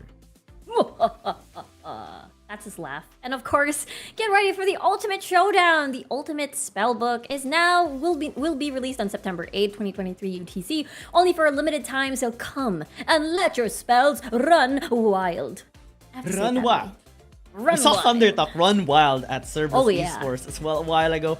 I want to see a sort of resistance. I want to see an extended series, because most of the time when we see a CN team versus an APAC team, almost all the time a one-sided beatdown, and it's just facts that we have seen. These CN teams are on a different dimension, and I just want to see more of contention. I think this is the perfect way to start it up, since we have influencer teams. We have BMG having a beautiful performance yesterday as well against NBR. I think there's going to be a lot of same champions being contested. Like the Jax, the Jace, possibly even the Gwen is going to be contested here. I think Nidahe will be looking forward to taking this Gwen again, because he landed an MVP performance with this one. Nidahe, beautiful Gwen performance. Actually, before we talk about the players, I want to talk about the trophy being, you know, being a little like droplets of rain on the trophy. It looks so dramatic, by the way. I think it's raining right now in Foshan, China, like in this venue in particular as well. It looks so majestic, the trophy with the rain on it. Like, wow. It's raining there right now. Hopefully it's not gonna, you know, interfere with anything that's going on there in the stage. I wonder how's the condition on the cosplayers as well. That would be quite unfortunate. Cosplayer update part 2. Yeah. Will we see the Zaya, the Set, the Ari, and Akali? I think those are the only cosplayers. Did we see more than 4? I think there was a Yone. Yeah. I think that's a full 5. Oh, speaking of full 5, we are already here at the draft. Wild Rift Boys on your blue side and BMG on your red. Let's see what the priority is going to be, because I'm not surprised if they do ban, the Gwen, the Jax, the Fiora, and maybe even like the Ziggs and the Varus. Gwen is there. The Ziggs, has been taken away. I think it's going to be BMG that is going to remove the Jax. Take it away from 90. just because of how good he uses this champion, you should give the respect. Absolutely, give the respect to 90. Don't let him get on this champion and force him to a different one. Actually, it's all the boys will be taking away the Jax. Might be a foreshadowing of a Camille priority for them. Yeah, Camille and Fiora are the ones that are open. So, but if they do lock this in, this will give away the Camille or Fiora if BMG is greedy with their draft. I think it's too greedy to pick those two top laners immediately, the Camille and the Fiora. But it does whittle down the choices of what strong top laners that can be used for split push capabilities. If I were to think of any, Riven, but it's not as effective as Fiora and Camille, right? Like, it's so weak. Like, this is good from BMG. I like it's greedy with their draft, but I do think they still have 3 chances at least to minimize, to make sure that someone can transition towards the late game.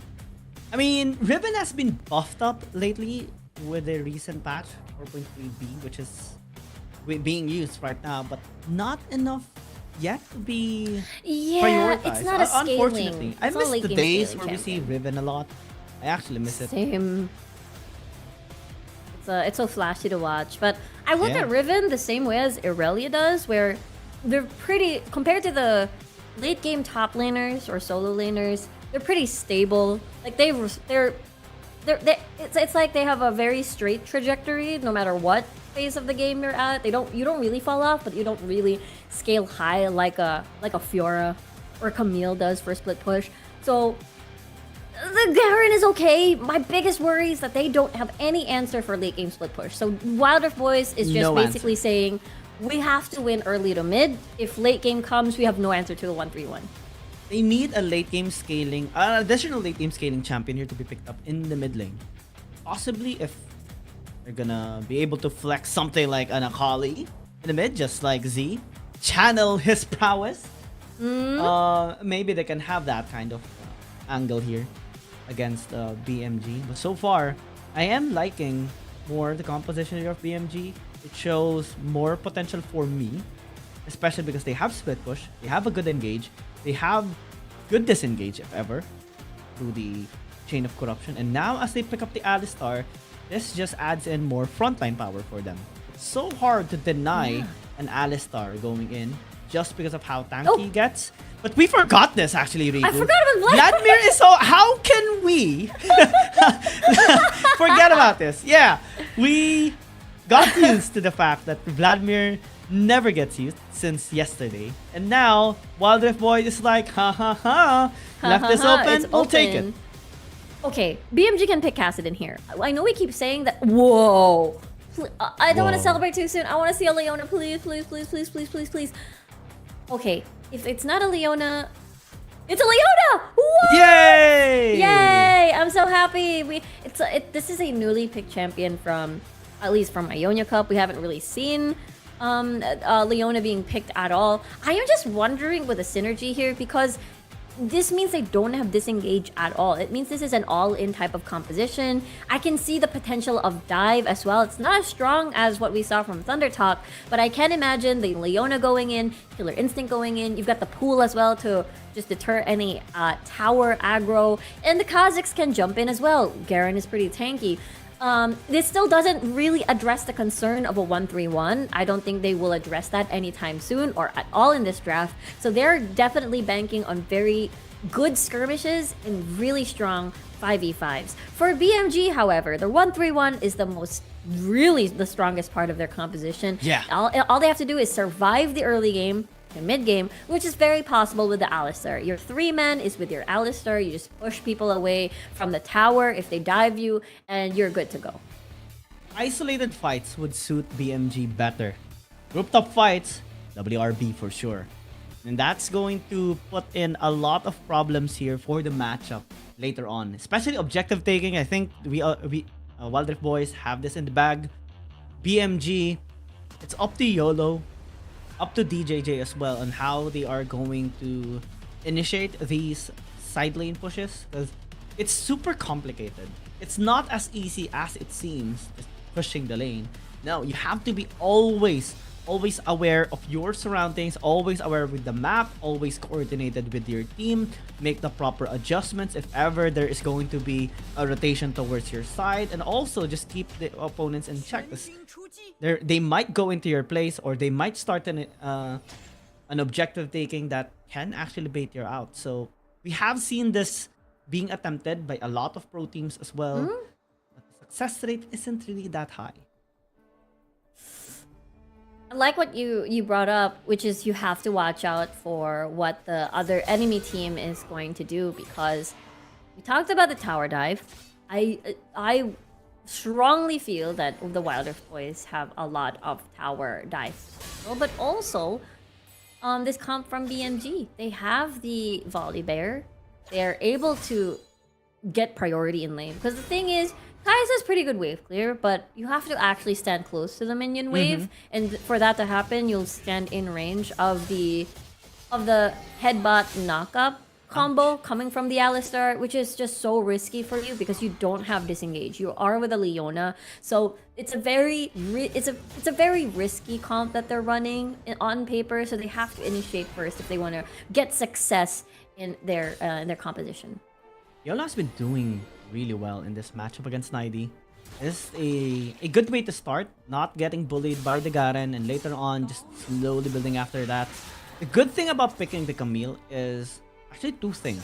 One, you have sustain in the lane with a tactical sweep, but also you have the adaptive defenses that can actually help him go with a 1v1, at least in the early game. If he builds something like, of course, Divine Sunder is gonna be built, but if he adds him something like maybe a magic resistance, maybe some sort of resistance against the Vladimir, maybe he can stand his ground in a 1v1 setting. That's gonna help you with the splitters, because no other champion can actually go head to toe against this Camille of TJJ. Yeah, that's the thing. No one can go up against Camille or the Fiora at all in this composition. No one can. And that is definitely my concern, because this composition that Wild Rift boys have, even if they have dive potential, if you don't get priority in lane, you cannot dive anything at all. So BMG, I do feel like they're having the stronger start of things on paper, especially on the laning phase. I wonder how Wild Rift boys are gonna initiate fights later on, because yes, they have the Solar Flare, but aside from that, they don't really have any other tools to initiate. So it's going to be up to this Leona to make things happen for Wild Rift boys. And the scary thing about this is that there's YOLO with the Fiora. Just one perfect riposte can turn the tides around. That is what it means, because if we look at the ults that are available, there's Leona, who's going to be the prime initiator, engager of this composition, and the riposte is practically enough. Uh-oh is right. There's the engage. There's also a follow-up slow. They can just easily take him down. YOLO almost gets actually 1-for-1. It's just perfect actually for Wild Rift boys. That's not bad. A 1-for-1 trade is better than a 1-for-nothing trade. Wave is also even. Just frozen there. Yeah, this is the downside of being a Garen. You want to make sure that you don't you push the wave and make sure that you're not unprioritized. But this also gives you vulnerability to aggressive ganks like these done by Nidaha. But good thing it is a 1-for-1 trade. However, no matter what. What's the game plan here of BMG though? Because it's wait going to till take a 15 lot of minutes. time. Yeah, 16 minutes. 16 minutes. 17. And but Is the counting problem down. is they don't really have that much engaged potential to contest objectives against Wild Rift boys. And that's gonna be scary once late game starts as well, because you'll have zero priority on Dragon stacks. Baron as well is going to be very difficult to contest. Also Elder Craft. Naidy is being bullied a lot here in the top lane, but he should be fine. Has the Garen passive to heal himself back up, and if it as well, just to help with the sustain. I think they're the best engage that they have is the Hextech ultimatum. Usually when you kill one, and it's a 4v5, usually the team will decide to just not try to contest the objective. So I assume this is the best that they can do. Hextech Ultimatum, all single targets actually. Chain of Corruptions, well, this is semi like AoE if people stick around. So we'll see. They do have a big AoE knockup from not Nidahe, but the rest. We have Stormbringer as well. Looks like Nidahe is going to be prioritizing this dragon. There's no jungler on the side of Wild Rift Boys to steal this away. So BMG just says thank you. Gets a kill as well. Boom! Well, there's the kill, finally. First blood, a 2-kill for AZ. Just perfect way to start this game. That's a little bit odd there for Wild Rift Boys. Yeah, I do think that they should have started a fight first. They do have a lot of tools for that big AoE. Being in a cramped area will allow BMG to set up for Sao Ming on that big knockup. So they need to fight as fives. Let's see. Oh, they got the Rift Herald already. Wow. Yeah, got everything. This is very reminiscent of the previous game. A dive or a gank, double objective as well. 2k gold lead at the very start. Okay, it's not 2k gold lead. Almost.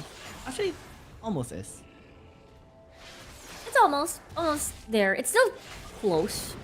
Because there's not a lot of tower plates being taken by BMG just yet. This is really good by 90. I gotta give props to this player. Even you're supposed to have a difficult time against the Fiora. I mean, he has, but I think he's managing the waves really well. So this is the time where we get to see a big gap, not a tremendous gap, a gap in the gold with the tower being taken down. So as long as the Wild Rift Boys is able to mitigate their losses by taking plates of their own, I think they'll be fine. The mid game is where I think they should really be more aggressive with this Leona, because I really haven't seen the Zenith Blade Solar Flare initiation. The thing is, as if the Alistar if Sao Ming is nearby, he's just gonna push everybody away. Yeah, he can deny the engage from Cat as well. Yeah, this draft looks really good on paper, but against this composition of BMG and after the series of event, it seems to be a difficult lineup to actually pull off. And normally, we look at compositions that are easy to execute. The engaged lineups, all-in lineups, to be really favorable. But in here, it seems to be really difficult to actually win against BMG. The laning phase is much better.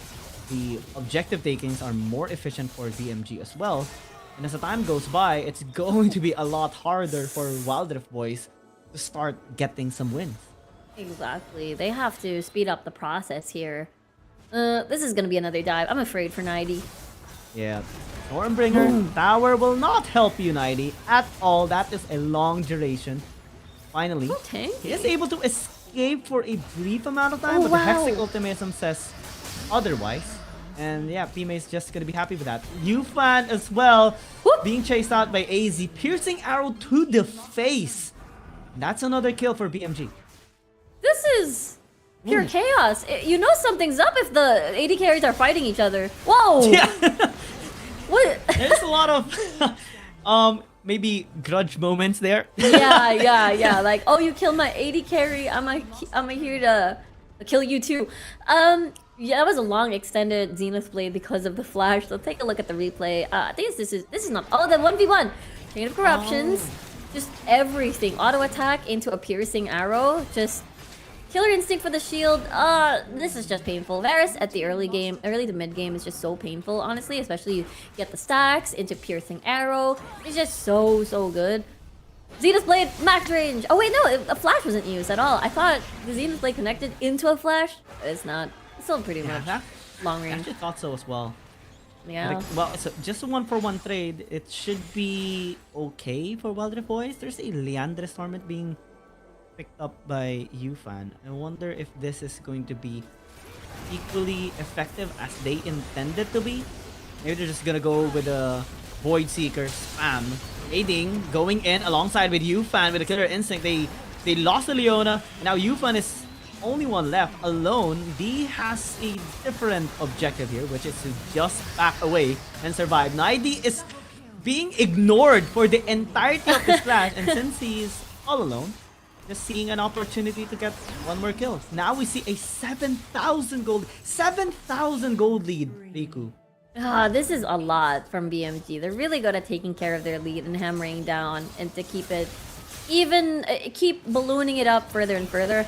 I want to point out what you talked about, which is the Kaisa on the AP route instead.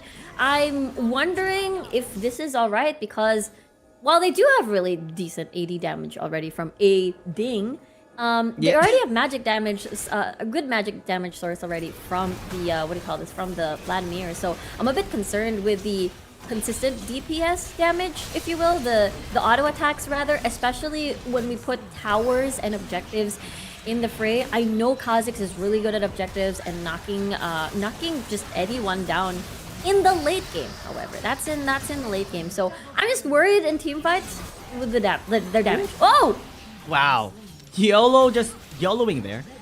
Is happy with that one kill because he got a lot of attention as well. Now top side, Ime being helped out here by Nidahe, and suddenly there's 3 people. It should have been a 2-for-1 battle. Chaotic. Yeah. Yeah, it's very chaotic. There's fights everywhere. Every single minute. And I'm just a little bit confused right now on what's the end goal here of both sides. Well, it is to win, but so far it's being more executed better on the side of BMG. Towers are falling down. Inhibitor tower down to 1/3 of its HP. Not a good sign here for Wilder Boys. Yeah, it's not a good sign. Even the late game is not going to bear any good news at all because the Fiora and the Camille are just going to split push to eternity. As we can see, Z... Oh, what? Not Z. Z is not in this game. He's already done. He's already finished from earlier. As you can see, the Camille... Yeah, the Camille is doing an amazing job as well. As you can see, 306 already has his Blade of the Ruin King. So he's going to hurt a lot, especially towards the Garen. I don't think 90 can do anything that much, to be honest, against the Camille's especially. So all he can do is try to survive and try to not, I guess. There's a possible fate here. Nobody's going towards the bottom lane on the side of BMG. But even at this point, right, there's gonna be some sort of hesitation on every move that Wilder Boys is gonna make. They need to be extra careful. Now they invest on top side, but you're going up against a Camille that has a hook shot and possibly even a flash available. Not really the best target to get here on Wilder Boys. The Baron being initiated, BMG can just take this for free. Yeah, this is just so fast coming from BMG. Now they get to initiate the fight. After the Baron, Fime is still alive, able to flash away. Naidi is the first one to fall down, so that's huge here in terms of impact for BMG. Now they just get everyone in a blink of an eye. That's basically an ace. Yeah, that's an ace. Ace, and the game is done with the Baron buff in hand. With the tower so low and the minion waves crashing down towards the base, this is gonna be a 1-1, Giang. Yeah, 1-for-1 now in the series. Looks like BMG is keeping this series alive for Cerberus Esports. 1-for-1 it seems. This is gonna be a tight series for sure. And we get to see like the caster crew here on on the Wild Rift Boys. Scratching your heads a little bit, like where did we all go wrong? And I do have a feeling it all boiled down to the draft. I do think there's just too many bans on the top lane pool, and then when you're only left with Camille, Fiora, what were their bans? They banned out the Jax, they banned out the Gwen, they removed... Am I missing someone? Yone, Jace, Yone, yeah, well. They basically banned really important top laners, so you're left with a tank top laners. And if you're with a tank top laners, that means you don't really have really good split push potential because you'll get outscaled by the likes of Fiora and Camille. So at that point, you're really putting yourself at a very tight window to make sure that everything is in order. You're able to get that early lead to smash the towers down. Props to Wild Rift Boys still, however, they try to make sure that the lead doesn't balloon up despite getting tower dove. They were getting plates at the bottom lane. They were making sure their towers aren't falling down.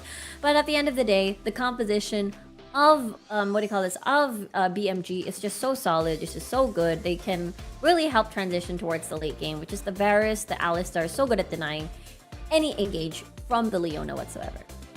I actually want to see a Riven being picked up. Oh, yeah. Maybe soon against a Fiora.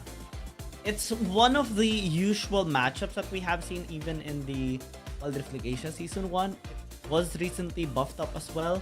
A little tune-up for the Riven, so maybe that can help with the dueling power of Wild Rift Boys when we go into game number 4 later on. But surely, we'll reach game number 4. Oh, The I think series so has too. extended. Good job for BMG keeping this dream alive.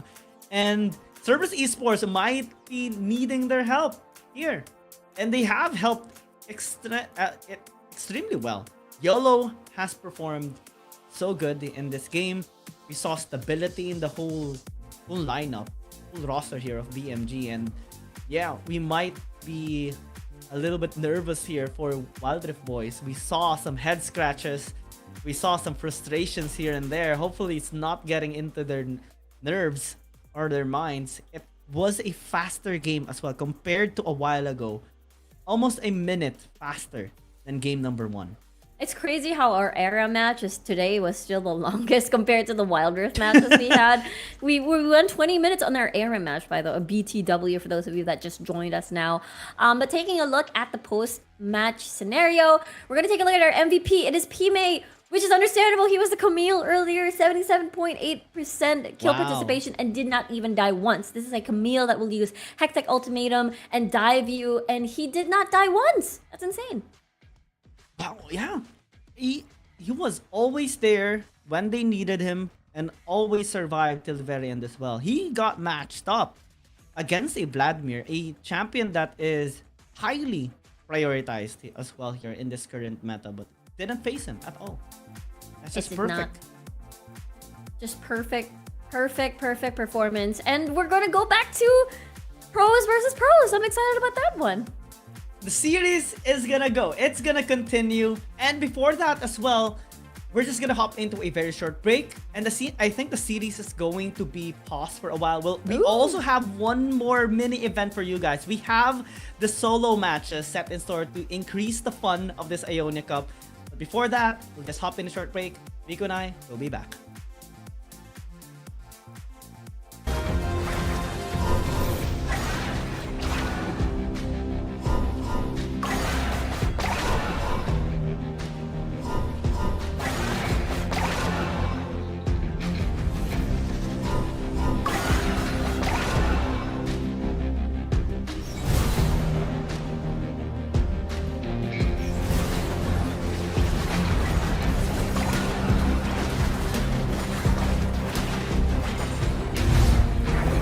Such happiness!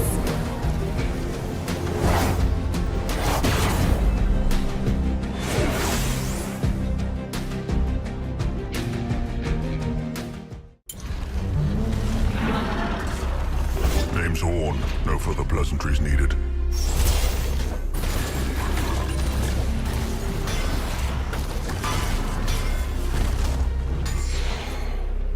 All I need is myself and hammer.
I've got you under my skin.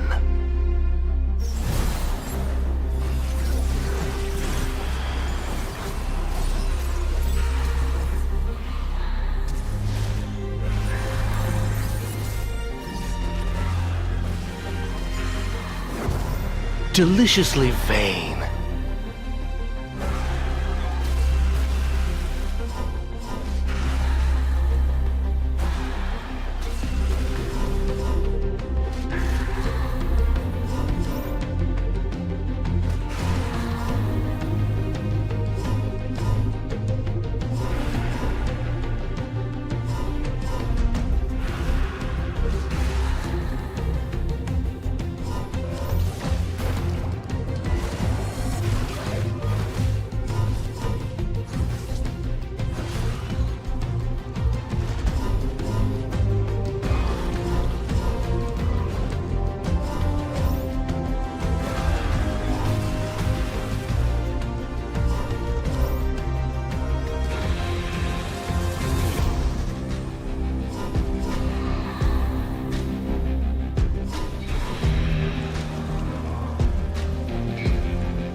A draining exercise.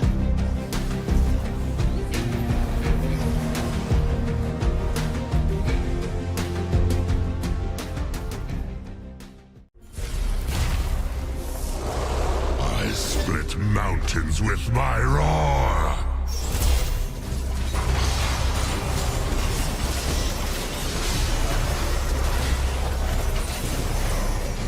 All will crumble.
You cannot kill a storm!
only 3 weapons.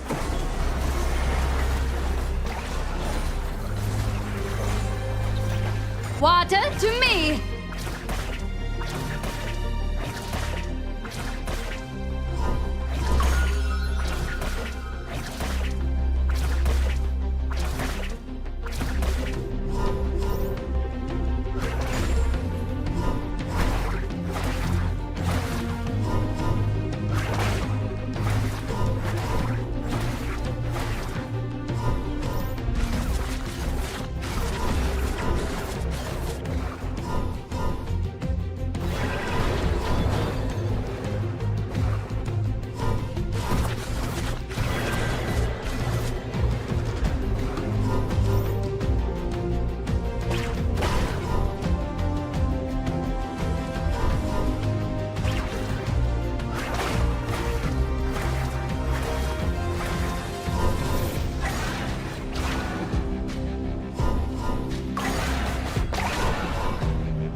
We are back and we are very excited for what is gonna be shown to us right now next, because we have the solo matches being set up. That's why the break has been extended a bit. They're setting up for the players or the participants of their solo match. We have no idea who's gonna be playing, but you have us to shoutcast the games and be in service for you all. My name is Giyang, with me is Riku, and is there anyone you are expecting to participate in the solo match, Riku? ZBMM. ZBMM. Oh wait, no, these are. Oh. Okay, stats. I thought so. This is different. This is like a mix. So we get to see Zalpi compete. Oh, nice. In the 1v1s. Yay! We get yes. represent. Yes. Ooh. Yes. I want to see Zalpi play again, and also just I can still recall his moment in the pick and ban camera, where he was staring at the camera. He was smiling as well. There were I moments saw where that. he was It did like a dancing as well. like that. With a yeah, it did that. Zalpi did that. Yeah. Oh, so cute and cool. But speaking of Zalpi, as we saw, if my memory serves me right, he's picking Nasus, Vayne. I forgot the third one. Nasus, Vayne. There's also Echo that he normally picks. It's actually interesting for me because Lucian is preferred for one of the top picks of at least 4 players here. Emerok, Remake, D, and also BK7 loves picking up the Lucian. It's a popular solo or 1v1 champion. I am personally not a fan because it gives me a vibe of like, this is a try-hard champion. Yep, I agree with you there. I want to see a different one. Same. Honestly, same. I'm happy that there's different champions that we don't really see all the time in the Wild Rift. So we're gonna see it on the 1v1 instead, which makes sense because there are champions that are amazing in 1v1s, but not amazing in team fights. They don't really flourish that much. That's why they aren't picked at all. So yay, we get to see Nasus, we get to see Vayne, we get to see Echo, we get to see. Is there any particular champion that caught your interest? Gragas. I'm sure you're gonna love seeing Gragas being picked up here. 1v1? In the 1v1. If my memory serves me right, this should be similar to the 1v1 mechanics in the Wild Rift League Asia Season 1. Wherein it's, of course, in the Howling Abyss, it's a battle to 2 kills or a tower takedown or a kill in the final the last stand. Yes, the last stand. Yes, correct. This should be exciting because I'm sure this is where the pro players can showcase their mechanics for sure. Like, this is the time to shine. They don't have to worry about, they gotta go back to base and reset for dragon. They gotta roam towards the other lane. They don't have to worry about that. They don't have to worry about what's in front of them. And that's their opponent. 1v1. Showcase their skills. Just go. charge. Release. Even if they can go back into the base and purchase, I'm not sure if my memory serves me right, but one thing's for sure, they're gonna have a lot of fun. We see the host. A solo This thing- arena let's hear match them is first. about to take place. Our casters just introduced the rules for us, and I would like to announce the rewards for our one and only champion team. It will be a headset from Oppo. And now all the players are getting ready, and the gate of the arena is open. Which team will be able to get the first place? Let's check it out. 那就让我们一起进入今天的 solo 擂台赛环节。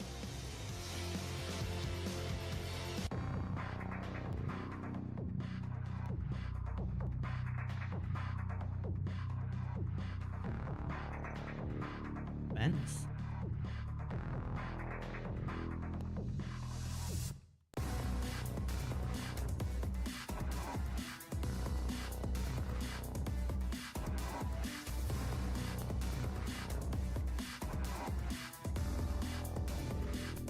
Alright, so this is a battle that is going to be awaited for sure.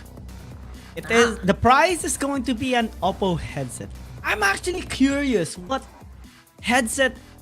particular headset is going to be, because I know they make really good quality headsets, of course. It's a company that is very long already, alongside with their smartphones. We see Emerald and D battling first as well. Wonder what champion they are going to be picking up. There has been a hover on the Lucian. So, is this an indication that they will start with a Lucian matchup? No! Please tell me it's not. Actually, if they go through all of those 3 champions, that's gonna be interesting. We'll have to see. We'll have to see how this is going to go. And I think it's gonna be just 1v1, and then they just select through the 3 champion pools that they selected. Is my guess. That's my guess.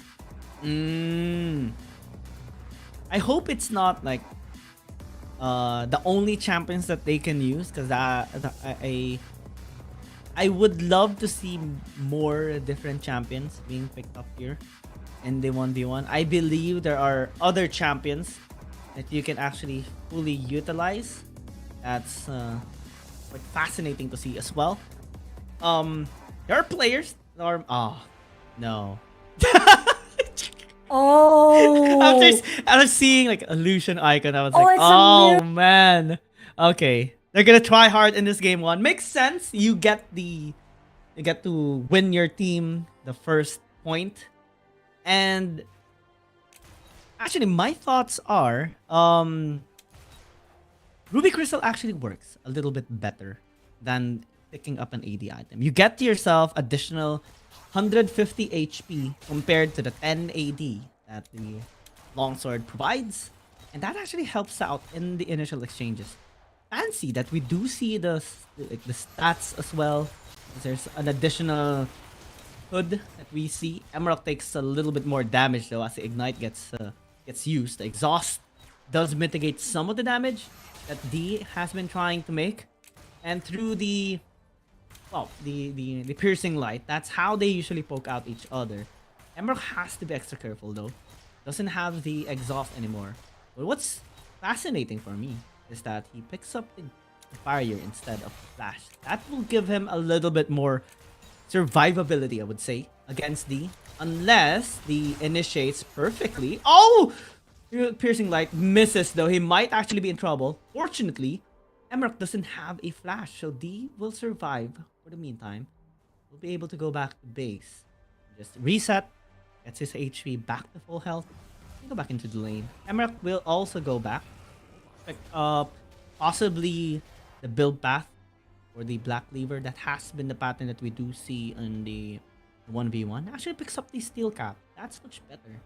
Negate 15% of the additional basic attack damage of your enemy.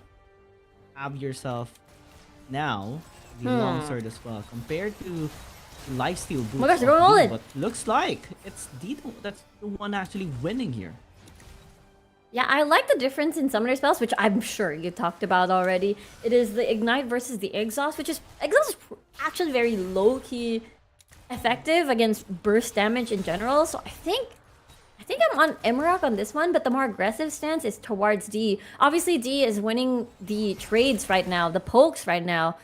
So I'm a bit worried for Emerald here. Yeah, I'm with you on this, especially with the item, the steel caps working better than this berserker boots. But so far it's not actually helping that much. It seems he has been more efficient, I would say, with the movements that he is making.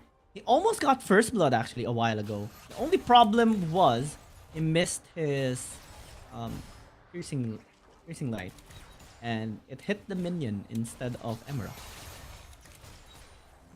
That's unfortunate. I think that's the very good, the very bad and good thing about Lucian, right? It's that you get spells. Oh, exhaust. Ignite the spell has been used here onto Emerald. There's exactly the same HP, so they should be fine. They're Daijobu here. And the thing is, Emerald's so aggressive. Oh, the culling! I realized the culling is super good, is super bad if there is a big minion wave. So either you can use this to get tower plates, at least to get more gold to go back. Oh no! Oh no! Oh, barrier is gonna be used. Flash is available and it has to be used perfectly by D, but no! Whoa! 1 HP! Oh, the minion! Oh. So it's a 1-for-1, and all they need to do is get one more kill. I really love the way that they fought that, because they both hid on the brush to make sure that they can't be auto-attacked. And have the portrait of the champion to be able to get clicked or not tapped rather. I really like this. I really like this approach from both players. It's quite technical, right? And that just shows the amount of discipline that they have already in this game. They make it's the slightest details, the slightest movements actually makes the biggest difference. Most of the time, we see it a lot on pros. Now it's demonstrated as well by Emerald and D. Oh, piercing light. Not connecting Colin gonna be used here by D to try and shove him away. Emerald has his own ult available.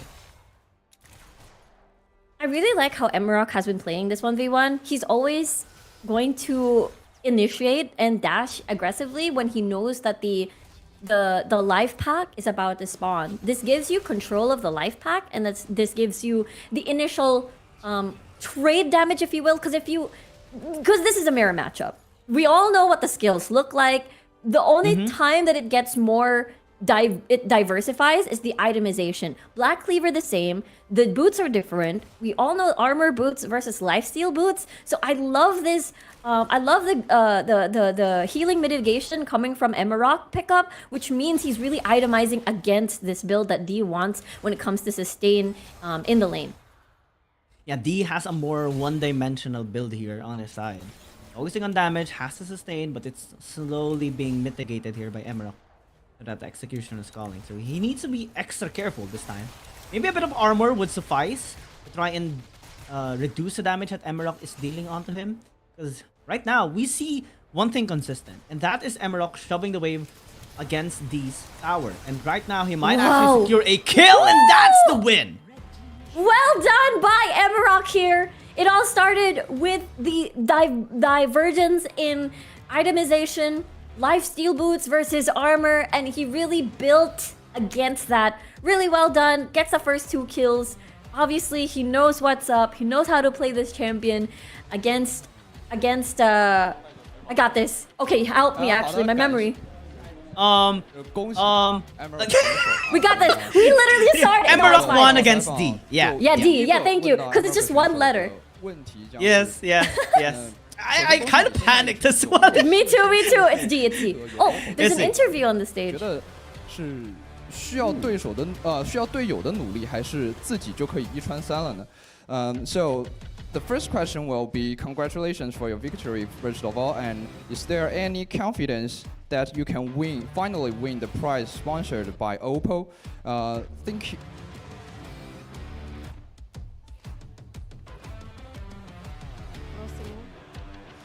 Próximo lugar. ganhar e ganhar Oppo celular primeiro. Tenho bastante confiança. Essa aqui só foi a primeira partida, tenho muito para mostrar ainda. E com certeza, ganhar esse celular incrível aí seria maravilhoso. 他说当然有，我可以说什么？他说当然有信心赢得下一次的比赛，而且在这里呈现给大家。那我们 Emerald 选手也是说他非常的有信心能够拿下这一次的比赛，然后希望自己能有一个非常好的表现。He said he feel very confident and also he want to play a outplay and show his performance to you guys. My second question will be, do you think your teammates need your teammates to work hard, or you can just kick them out, all of them three by yourself? 那我的第二个问题将会是，你是不是觉得需要自己队友的努力，还是说光靠自己就可以一穿三对面呢？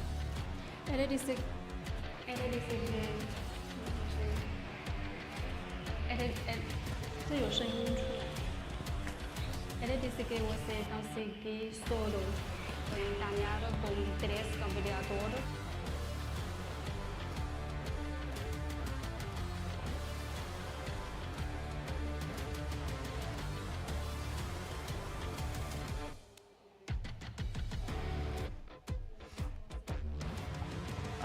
Preciso do meu grupo, eu estou bem confiante ali com meus companheiros também.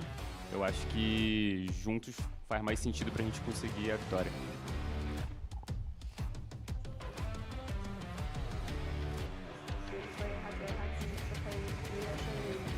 Yeah, he said his teammate had supported him very much, and he wished that he can do that. 那我们的赛后采访就到这里告一段落了。接下来把时间交给千寻。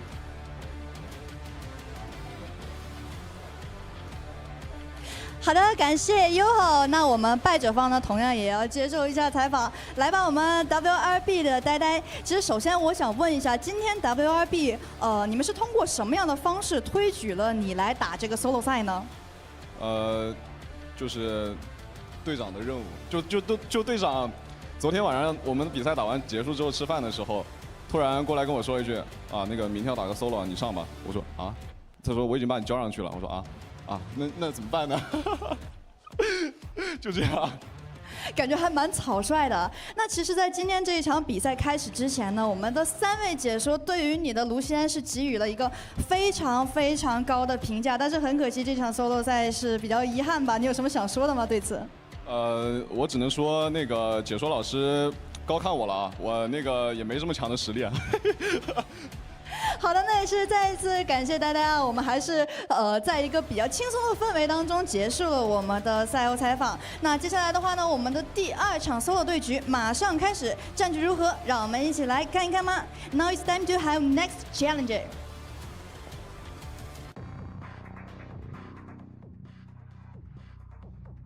Time for the next challenger. I like that. Who's gonna be the one to bring Team B back in the game?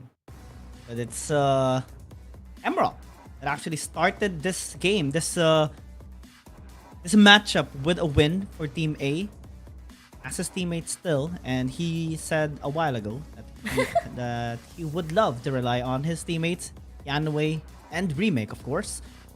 But it's up to the decision making of D, BK7, and Zaupi. What are the adjustments that they will make for this series?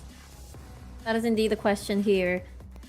And I think Emerald was very smart in dealing with that matchup. He was constantly checking the itemization. We all know that the approach of D was very aggressive, was more sustained in the lane, trades here and there, have the better HP and fight again, but it's so good that Emerald acknowledges the fact that I can itemize against this and I can win the 1v1 straight up with this burst.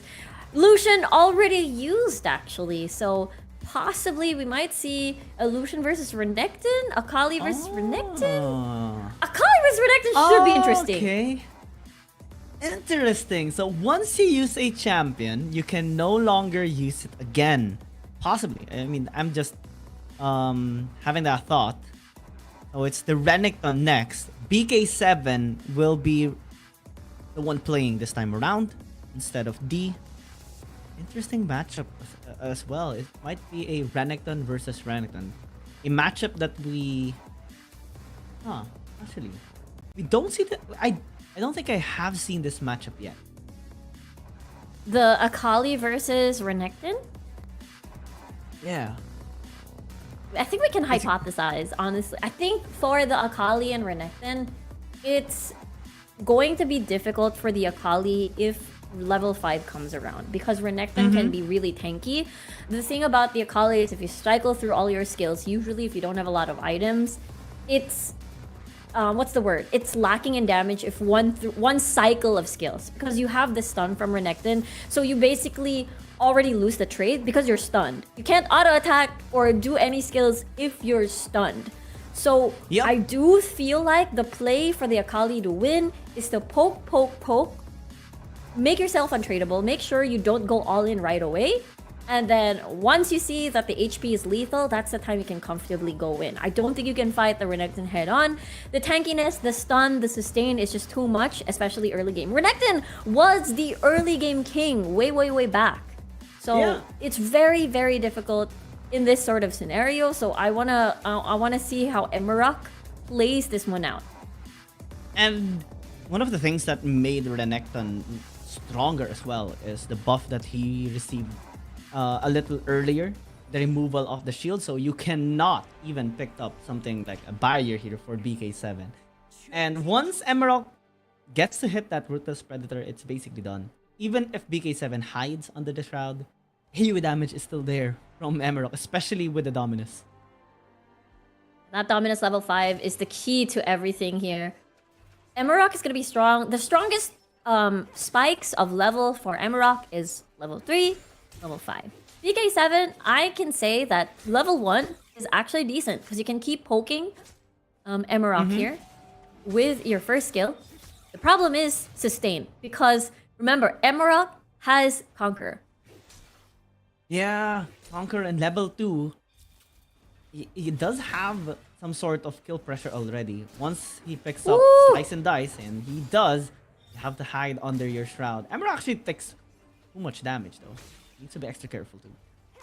He really has to be. I mean, imagine level 1, BK7, really strong. Level 3 is where it's at though for Emerald here. So BK7 has to be careful. BK7 doesn't have priority in lane here. Really good job from Emerald to deal damage and as well be able to get minions, therefore have the experience advantage. So as you can see, he's level 3 versus the level 2, but no stun will happen there because of the shroud.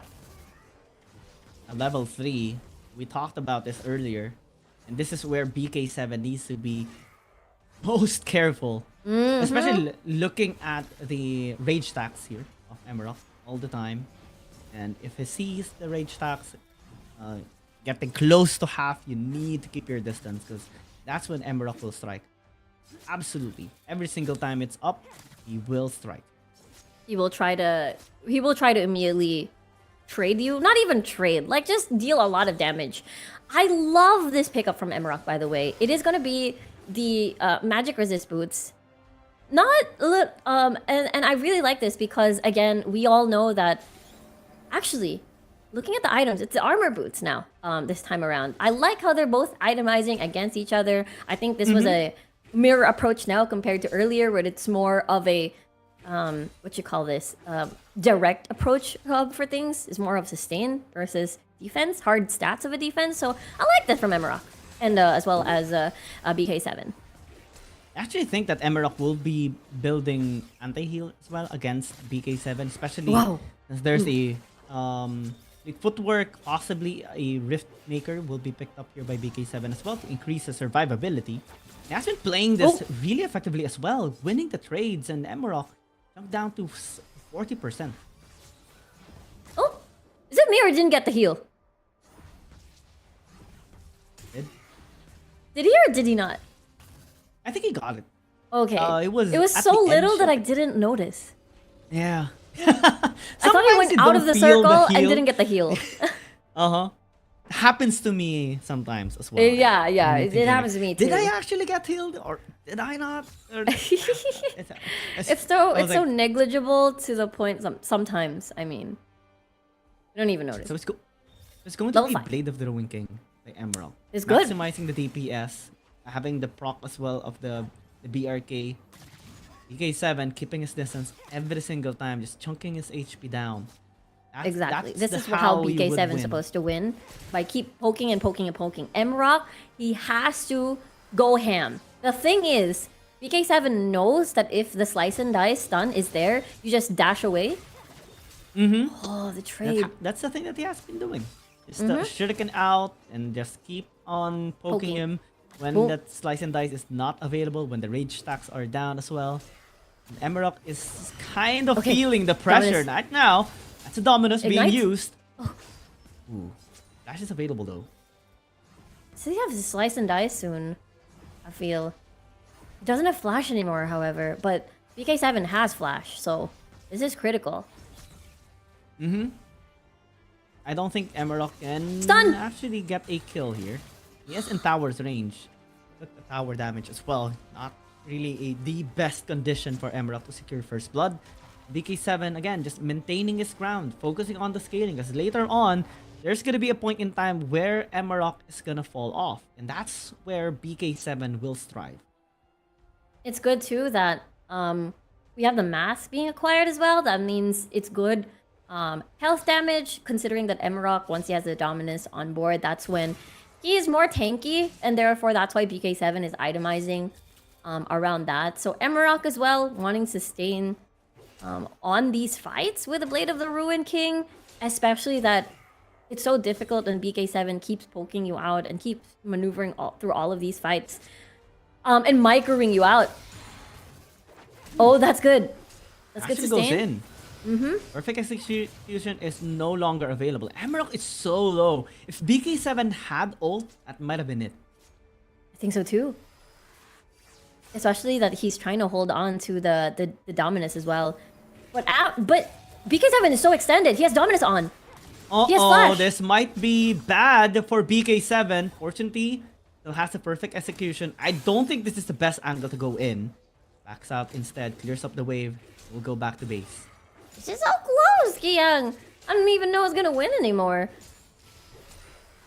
I think Emerald should go back. Yeah. Should match the items of BK7 because Leandri's already completed. Going to be scary with an armor cloth as well. Ooh, I like this pickup.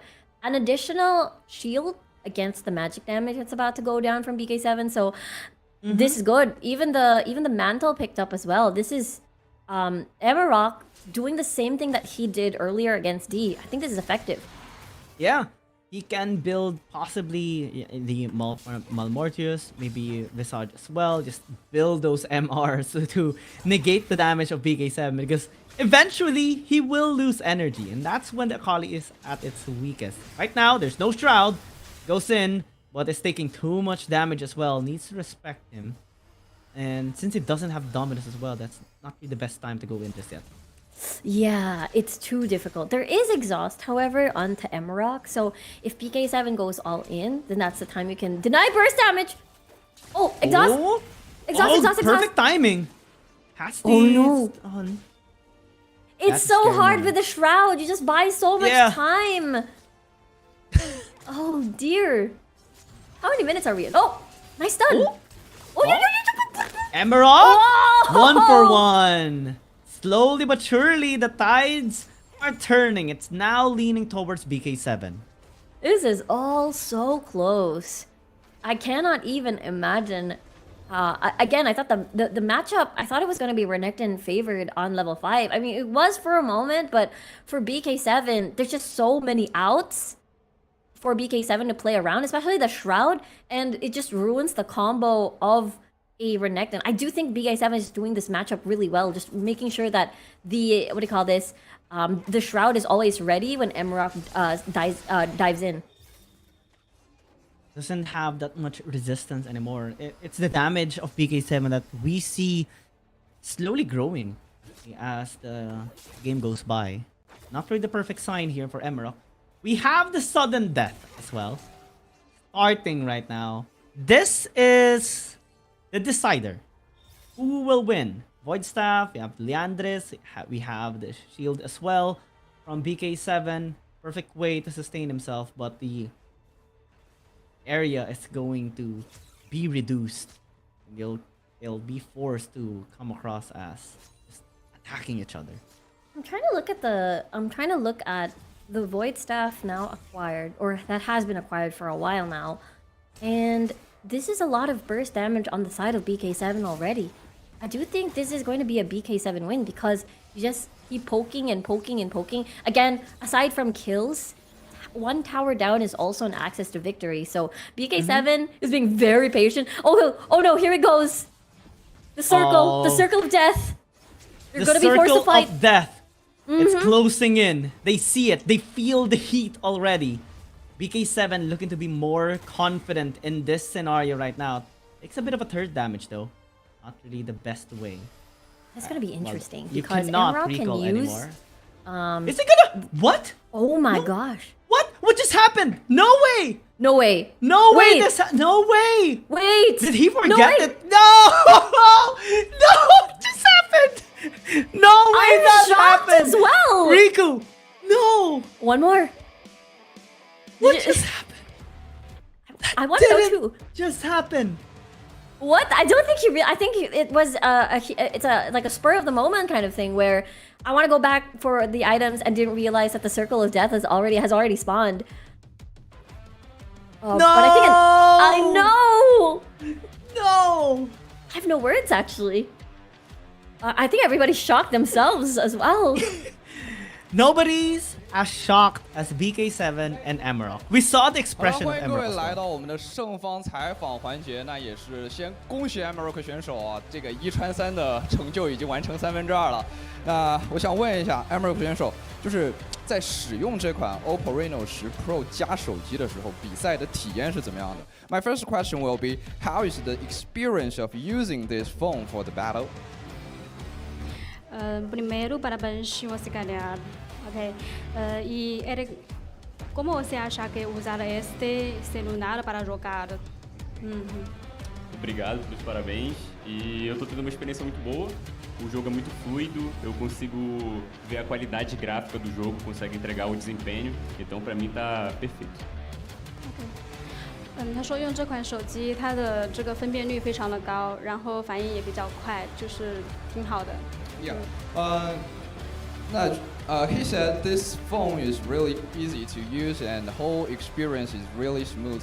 那我们的胜者组采访就到此结束了。那接下来就把时间交给千寻。好的，感谢 Yuho。那接下来的话呢，我真是迫不及待要问一下我们的 BK7 选手，这一场比赛感觉结束的方式出乎了我们所有人的意料。想问一下你当时的心情是怎么样的？因为我没有打过这个模式嘛，然后我事先没有了解好规则，所以感觉挺可惜的吧。然后有点对不起我队友。哦，那确实感觉是蛮可惜的啊。那其实现在我们这一边的话呢，仅剩下最后一枚火种了。也就是说，如果想要获胜的话呢，我们的另外一位选手需要完成一个1穿3的成绩。你有什么话想要对你的这位队友说的吗？加油加油！你要1穿3他们。那你相信他能够1穿3，然后为你们挣得这一份荣誉吗？我相信，因为我看过他们的比赛，他们很强，他是我们的队友嘛。好的，感觉虽然前2局比较可惜，但是总体来看的话还是非常有信心的。那相信各位小伙伴们应该也是非常期待我们接下来的第3场对局了。那马上即将开始的呢，就是我们 solo 挑战赛的第3场对局，战局如何？让我们一起期待。Now it's time to have next challenger.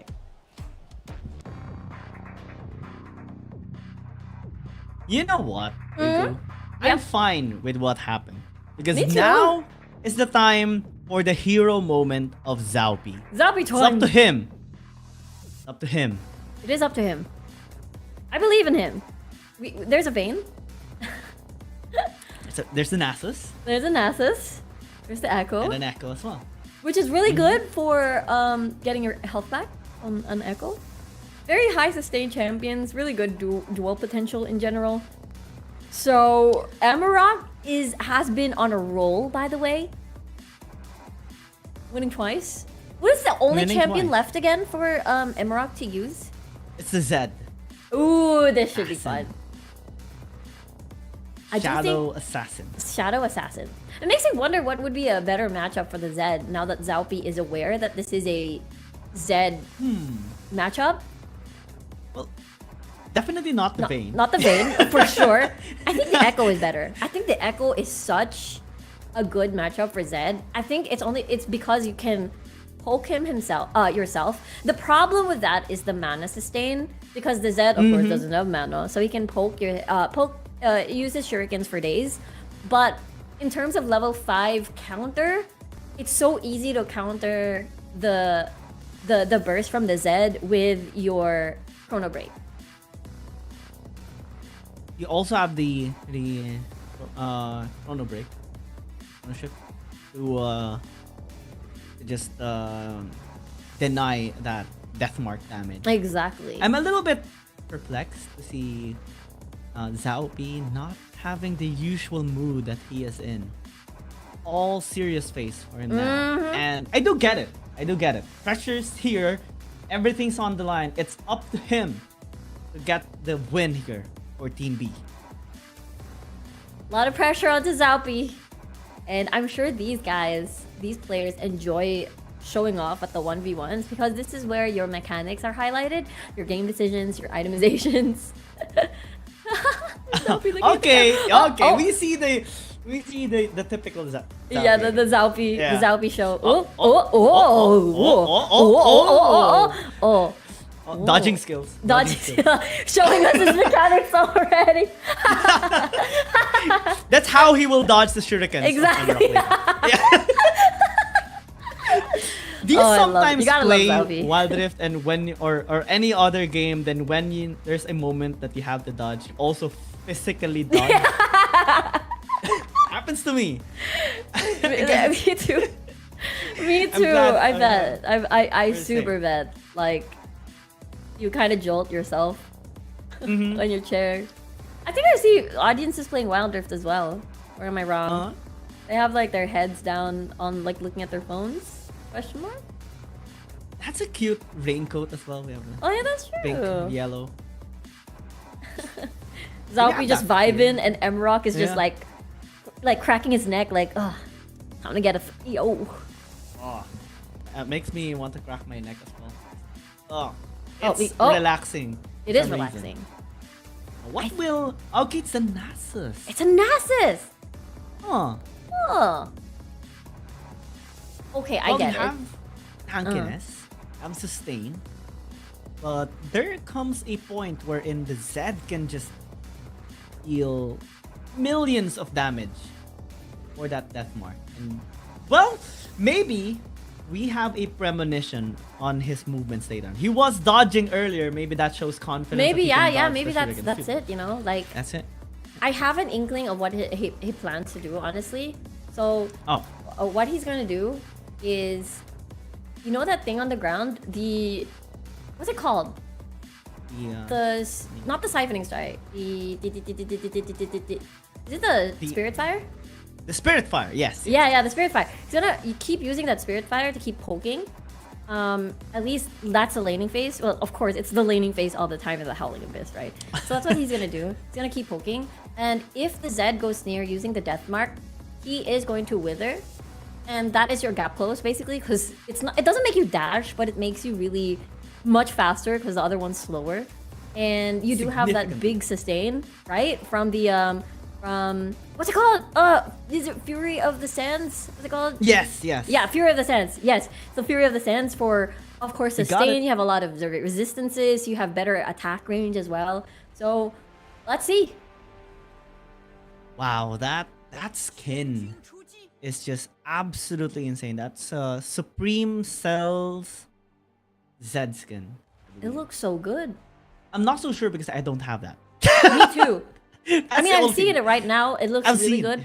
Yeah. It looks awesome. Oh, actually, are going ham at level 1. Well, level Zaupi 1? being extremely confident, but that might be way. overconfidence. Oh no! First blood already. Emerald is on fire. Emerald. Wow, really nice plays. He really took him on. I just want to give props to Emerald for continuing to bring Exhaust. Exhaust is so good in 1v1s. In a 5v5 standpoint, it gets really chaotic because there's so many factors that affects, you know, the safety of the enemy team. But if it's a 1v1, Exhaust not only denies burst, it also provides slow. So it's kind of like, yo, you're not gonna escape from me. Even if Zed doesn't have that big crowd control, that Exhaust is an additional skill to help with that. And Xiaopi, since he didn't have exhaust, right? That could have been the decider of that outfit. And it gave Emerald a better advantage in that initial fight. Now Xiaopi is in trouble. Emerald did have more of a gold that first blood. He activated Also Ghost. XP, level 3 versus level 2. And Xiaopi already low. Not really the best of sign that we do see. No man as well, he has to go back to base. It's gonna be insane if this ends up in a 3-0 by Emerald here. He could be the king of the 1v1s in the Ionia Cup Invitationals if this works out, because he used all of his 3 picks without knowing what the matchup is gonna look like. That's gonna be really cool. And a while ago, he was interviewed and asked the most interesting question: if he wants to be the one continue playing, or would he want to rely on his teammates? And like, he is confident, fully confident with his abilities to contest the other players. Yeah, I mean, this is good because he won 2 straight, right? So even if he loses, there is still the rest of his team to follow through. This is what I was looking for, right? The Spirit Fire poke. You keep poking, you deny any sort of deathmark threat, because if you're low, you're just gonna get withered and you go near. You don't have any hard CCs as a Nasus, but you have a lot of damage to deal and a lot of poke to deal. This is something that I really enjoy for Nasus at the solo lane, is because he may be a melee champion, he may operate as one, but he has a wide AoE as poke. And it's painful. It's painful, actually. Painful. You also have almost unlimited scaling, since you're gonna be having so much access on these minions for your Typhon Strike.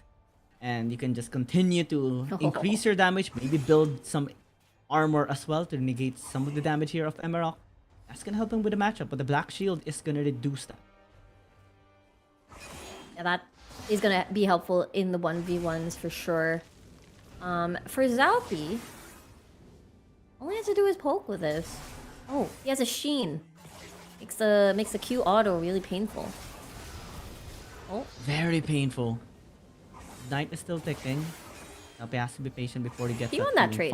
Xiaopi won that. Yeah. Actually. Just gotta poke some more with the Spirit Fire. And just be patient here. And just he actually still secure the. Oh no! Still won the trade. He's still pretty healthy. Look. Very healthy. That's the benefit that you have with the passive of the Nasus, the additional lifesteal. And as long as you have mana, Xiaopi should be fine. Oh yeah, for sure. As long as you have mana, which... Wow! Zonius! So that's his answer to the death mark. At level 5, I think that's clever. I think that's very clever. That's clever. My only issue is that you will not die, but you will not kill. So I think this is waiting for the 8-minute mark with the death circle spawning. So if you have Zonius and then Emerald has nowhere to run, of course he's not going to build Zonius Hourglass for this fight. He's going to be in trouble here. So I like this approach from Xiaopi, is to not die. I don't have to kill, but I don't have to die either. Just has to sustain himself. And maybe rely on that final moment later on. When the We're going to be here comes. for a while. 8 minutes. It's a while. 8 minutes. For sure. Because both players are playing very reserved right now. Because Xiaopi acknowledges he doesn't have to be aggressive. And if he becomes aggressive, he might lose because he doesn't have any chase and mobility at all. Well, aside from the Wither. But all he has to do is just try to scale as much as he can. 8 minutes scale. 8 minute scale. 8 minute scale. And see where that goes. And just live, honestly. Mm-hmm. That's a good thing about picking the Nasus, right? You have a lot of sustain. The only problem is the mana. You do see a lot being of a concern here for Zaupi. As long as he can stand his ground, defend his tower, because again, that's also a win condition. And Emerald That is a win condition. Emerald acknowledges that. this, yeah. Yeah, he's like, okay, wait, you're just gonna... Zaupi! Oh, no mana though. No mana for Zaupi. One more! One more! One last strike! Oh! He's hiding like, under go to the shadow. Oh no! He's waiting. He's waiting for the shadow to expire. Patiently. He can still Okay, go. okay. Wither, wither, wither, wither, wither, wither, wither. Go wither. Oh, he survives! No. He doesn't have mana! Absolutely nice outplay by Emerald. Wow. But this gives a preview. Zaupi looked at Everak across the stage. You see that camera is pretty funny. It was like, you cheeky little man. You are. You are. And so Emerald is really doing this 1v1 really well. I'm just worried on the 8-minute mark. Like, how do you even survive? Because we saw how big of an HP Zaupi had despite all of this. All he has to do is wait for the last stand later on. Wait for the circle. It's like Emerald is starting to feel the sustain of Zaupi. Oh my gosh. Ignite has been used. He needs to be extra careful as well. Pops in the ult, gets killed. That's the one. We need one more. That's really good for coming from Zaupi. And it's so awkward too. You can't really use the death mark because you know that the hourglass is there, so you have to bait it out first before you death mark, but then you'll be really low. And I like this from Zaupi too. He's like, okay, if killing you twice might be impossible because you're gonna be playing safer, I'll just hit your tower and see if that can be a win condition too. Picks up 600 gold. 30 seconds before the moment. Before we see either two things happening. Yeah. Either Zaupi extends the series or Emerald defeats all three of Wait. PB. Ooh, the tower. I'm a bit afraid of the tower here. It's so close to dying. Oh, he is slowed though. He might have overstayed under the tower. Zaupi knows that he can just win this. The tower helps him as well. Oh no, the ignite. And that's gonna be it. Zaupi found the opportunity. He was very chill all throughout the game as well. And I a sleep. little bit of a banter. Zaupi says, to I Emerald. sleep. But Emmerich's Insane, happy about that one because he basically won 2 games for his team already. So whoever's gonna come up next against Zaupi will just have to win the one. Yeah. And this is where we are going to be a little bit right? Because Nasus has been used, only has Vayne and 好了， Echo 欢迎来 now 到 in his 赛后 roster. 采访。那我们来到遭比选手 Before that, 这边 let's 啊 go to the 刚刚我有留意到，就是我们的选手其实是打开了我们 OPPO Reno 10 Pro 加的 Hyper Boost 游戏稳帧引擎。那我第一个问题就是想问到遭比选手，你们的选手平时都会打开这个功能吗 ？I've noticed that you turn the settings for our game's frame stabilization engine on, and do you usually turn that on? What? It's a function that makes your game more smooth. Did you usually use that? Yeah. I usually use that to make my screen smoother. 那我们遭选手也说，他们平常打游戏或者说打比赛的时候，也是会把这个功能给打开了的，因为这个功能确实开启之后会让游戏更加的稳帧，然后让手游更加的顺畅。确实看得出来这款手机的硬件和软件的优化都做得十分到位啊。那我的第二个问题想问到 Zaupi， 就因为今天是 Emerald 选手一开始击败了他的2位队友嘛，所以说在最后算是队伍里面最后一根救命稻草的情况下，这样子登场会不会有一点压力呢 ？So my second question will be like, Emerald just defeat 2 of your teammates, and you're the last one of your team. And do you feel any pressure on your shoulder?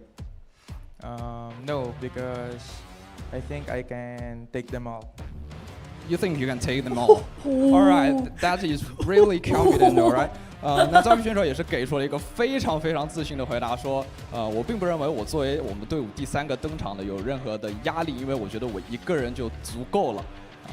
那我们剩下的问题问到遭遇选手，就是第3个问题啊，第3个问题将会是，遭遇选手因为他的选择的英雄跟其他的选手选择的英雄可能不太一样。那我想问一下，为什么他会选择内瑟斯这个英雄作为他的 solo 的选择？So Zalbi, my final question will be like, why do you choose Nessus?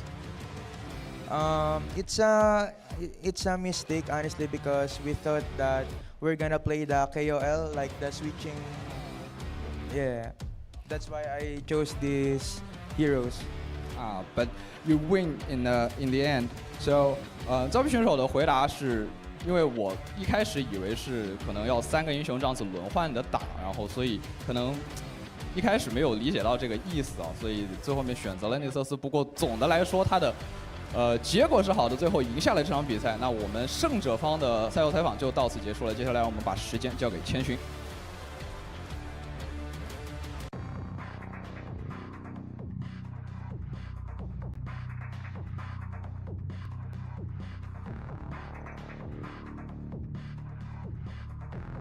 It's time. It's time. It's time for the change Zalpi or the time. conclusion. Zalpi time.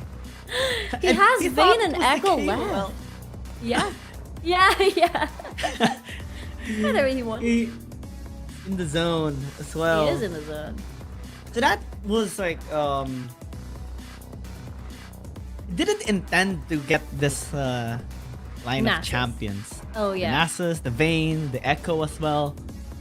But he still pulled it off in the end. Very, very decisive and what do you call this? Good adjustment coming from Zalpi here on the itemization, on how it was supposed to work, on just everything on the fly. And I really like what he said. You know, he says, I can take them all. Yeah. I can take them all. Plus the gesture, right? Yeah, right? that's true. Even looking at the opposite side of the stage, he was like, I can take them all. And he keeps looking at the other side of the stage. Yeah. Right? Even throughout the match earlier. Oh man. You got the a lot level of confidence of in Zalpi. competitiveness of Yes, Zalpi. absolutely. We just can't help but love the guy. Oh, for sure. Gotta love Zalpi here. And this is the time for Yanwei to just win one. Whoa, wait, Vayne and Raven matchup. Vayne. Oh, this is right from the bat. I'm gonna say this is a losing matchup for Zalpi. I have seen this matchup already in the professional stage, in the RLA Season 1, and 100% of the time, the Draven wins in the first few minutes of the game. Exactly. You're just gonna lose the trades. The only time that you can actually win against a Draven if you're able to land a Condemn and then not allow any trade whatsoever. Because the Draven's just gonna move forward, catch the axes, and just deal humongous tons of damage. The Vayne needs more items, more scaling, and I'm a bit worried. Maybe level 5, there is a chance, because the Whirling Axe of a Draven can be dodged by just a tumble. You know, like depending on the angle, it's so easy to dodge. I do feel like the final hour has more 1v1 potential than the Whirling Axe of a Draven. So that's when I feel like Zalpi has a chance. As long as the Condemn hits, he's okay. But if it doesn't hit, then he's in trouble. Okay, I love your analogy, and I'm gonna nerd out on this as well. Go. Because Draven potentially can go into unlimited Whirling Axes, right? But if Zalpi can interrupt using the Condemn and prevent Yanwei from getting at least one of the axes, then he can put him in a deficit and dodge at least one of the Whirling Axes when Yanwei won't be able to pick at least one of the Whirling Axe. That way he can minimize the damage output of Yanwei. But even so, that's still at least 3 auto attacks that will be increased so much by the Draven. That's still a losing matchup here, a losing situation for Zalpi. It has to be a Condemn to the wall, and also dodge the ult of Yanwei. It's so complicated. There's lethal tempo being picked up compared to the Conqueror. And I like the approach coming from Zalpi also, which is to deny any sort of burst, which is the exhaust. This is I like this. I like this because you don't really need flash with the tumble in play. You're not gonna get locked in anyways by any sort of CC. So this is... Oh my gosh! Wait, wow! Right from the bat. Going in. Zappy took more than Yanwei though, and he used both of his summoner spells. Not really the best that's sign. the tough. That's we expected this, right? The only time that you can actually feel like you can win is if you have your condemn. And don't condemn on the brush because you're forced to just go tumble forward or walk casually, and that's just... Oh my gosh! Oh Pain. man! Pain! It's a nightmare.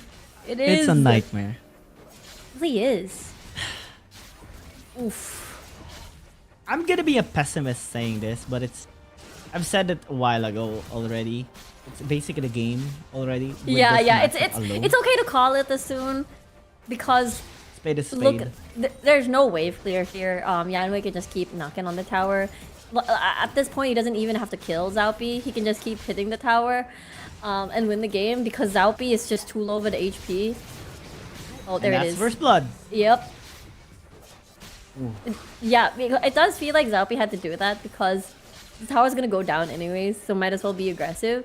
But right now, that means Yanwei, if he wins, if he gets that first kill on the second kill to Zaupi, that means their team wins. Emerald's team will win this best of 5 1v1s, and we'll see. I was actually looking forward for a game 5. Oh yeah, Game 5 in this. the Echo would have been great, honestly, on this matchup. Maybe he was thinking that the next matchup would be so difficult because Remake true. has Lucian, Jax, and Akali. Everything counters to win this one. Oh sad. dear. How does he survive this? Tries to go with the condemn. So difficult when all Yanwei has to do is land one shot, and then it's so painful. Meanwhile, Zaupi still has to do the 3 stacks of silver bolts to actually proc that damage, and it's already painful. Yeah, Bloodthirster. Oh my gosh. Just Draven things. Ouch. I'm not even gonna be surprised if we see an IE next. Yeah. Or Storm Razor. Typical items for the Draven. The healing is insane. Every single auto attack, we see his HP going back up. Whoa. Whoa. The whirling death. Ooh. Okay, Yanwei doesn't even need mana at this point. Like, he can just keep knocking on the tower. One of the win conditions. Oh, final hour. Zaupi is trying his very best. Sometimes, best is not enough. Team A, through Yanwei's win, alongside with Emerald's 2 wins a while ago, will be the one to be crowned the winner. Hey yo, the Emerald is able to win two Ys and 1 on their end, and this is really GGWP on the 1v1s. That was an exciting watch, and there was so many interesting matchups that we were just so happy to nerd out with. Props to Zaupi, of course. It was a tough matchup. It was tough.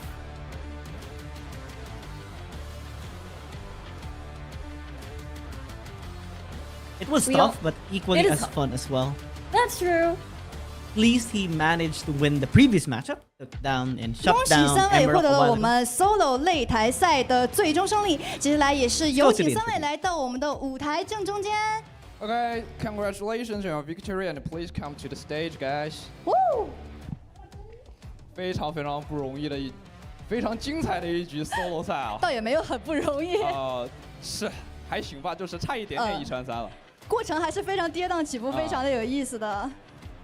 好的，那也是再一次恭喜三位。接下来的话呢，首先还是要送出由 OPPO 提供的 OPPO Enco Free 3真无线降噪耳机，就是我手上的这个。On your victory, and here is the winner's prize.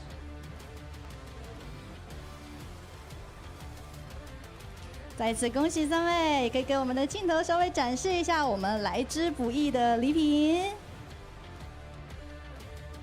好的，那其实，在结束了我们的 solo 比赛之后的话呢，其实还是有一些问题想要问到我们的3位选手。首先来问一下remake 吧。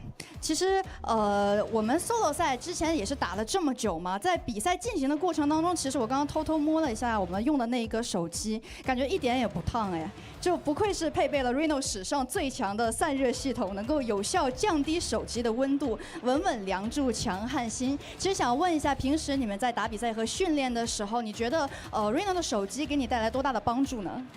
我觉得 Reno 的手机很流畅，首先它不卡，然后打团的时候也不会掉帧，就是用起来很舒服。确实感觉流畅性对于我们的操作才是最关键的一环，对吧？那同样的，那我有一个问题需要问到我们的音乐选手，因为这一局其实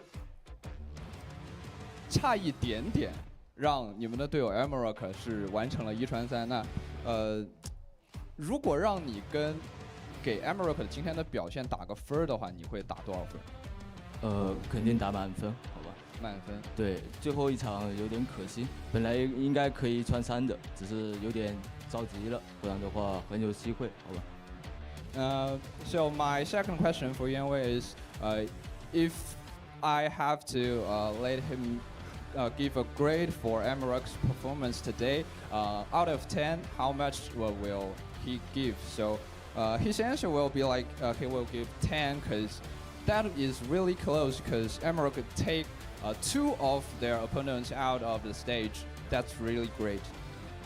那接下来的话呢，当然也要问到我们今天的最大功臣 Amarok 选手了。其实今天是差一点点能够完成1传3的，你是觉得自己是比较幸运的呢，还是有一点遗憾的呢？Era disse que hoje você só competidor vai ganhar todos. Assim, você acha que você solo ou muito deles não ganharam todos? Hoje eu consegui uma performance boa, porque a gente estava treinando ali antes, então ficou um pouco mais tranquilo, eu estava bem confiante também, porque eu estava do lado aqui esses 2 companheiros que jogam muito, então eu estava confiante para hoje, eu tinha certeza que a gente ia ganhar. 他说今天的表现他已经非常满意了，因为对方的选手也非常的优秀。Amarok said he is really satisfied with his performance and also think their opponents are really strong. 好的，那也是再一次感谢3位的分享，也是为我们带来了非常精彩的峡谷里的功夫。solo 擂台赛的环节呢，到这里也就全部结束了。马上将要继续的呢，就是我们英雄联盟手游艾欧尼亚杯佛山南海国际邀请赛决赛的第3局比赛。在此之前，我们稍事休息，马上回来。Thank you. As you've brought us a really brilliant Kung Fu show in the Wild Rift after a VCR, there will be a show. Let's get it.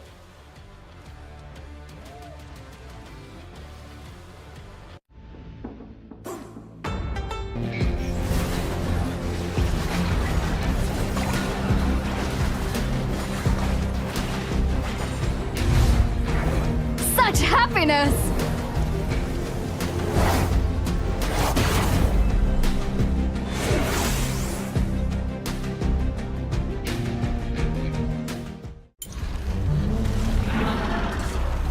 Name's Horn. No further pleasantries needed.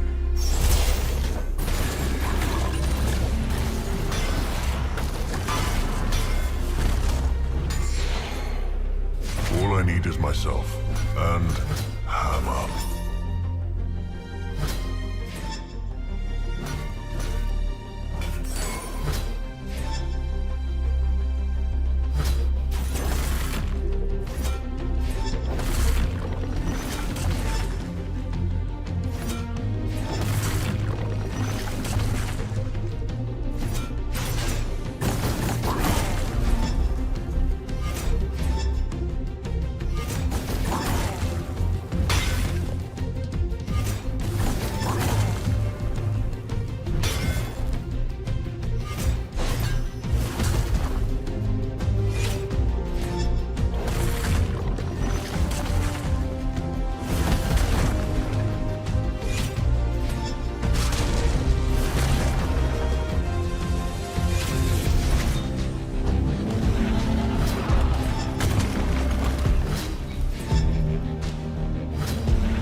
I've got you under my skin.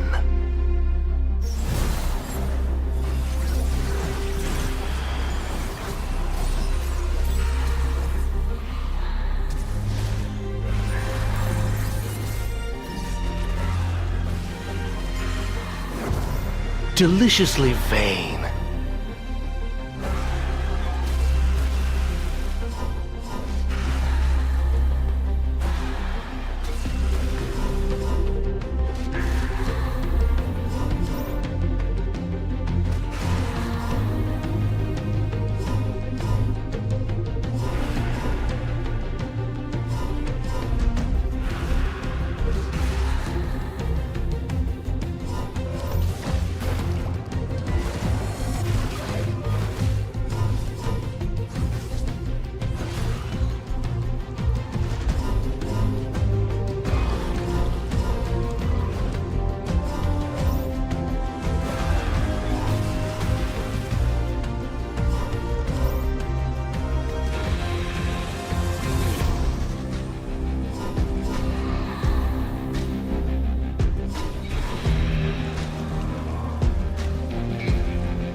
A draining exercise.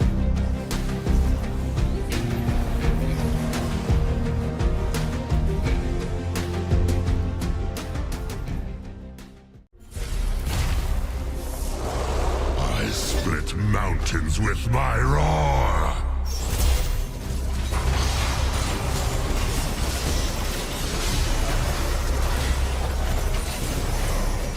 All will crumble.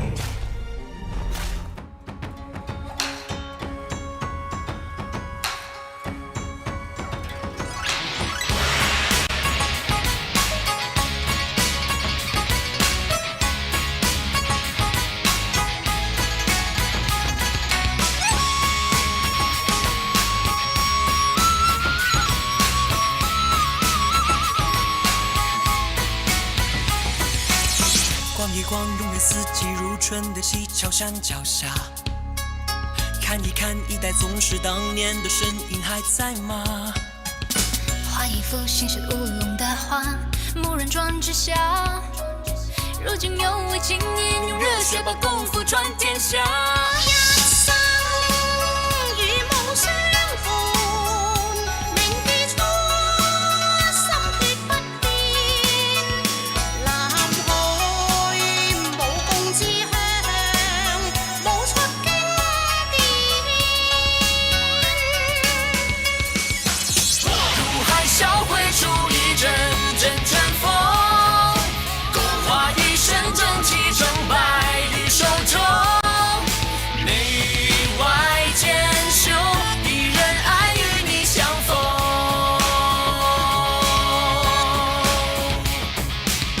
这一碗江水让血脉相通，传承在一朝一夕中流动。民族的梦，让我们永存心中。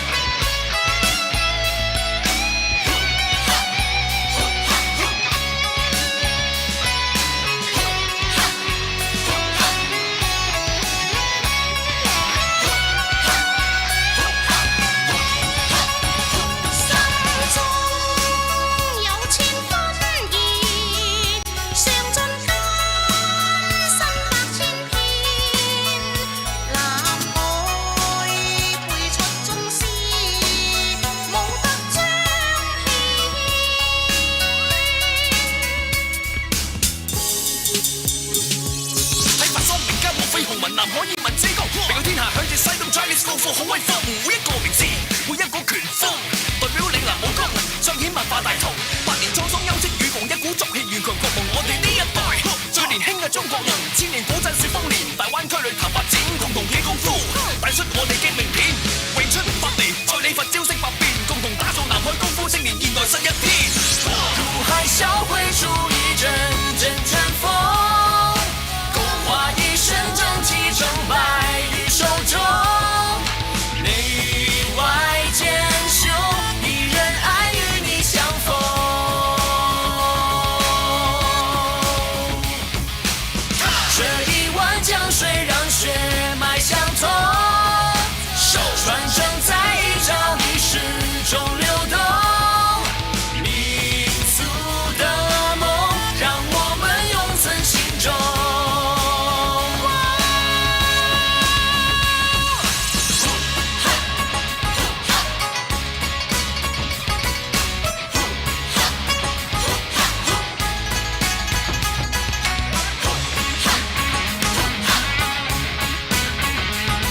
That is just beautiful.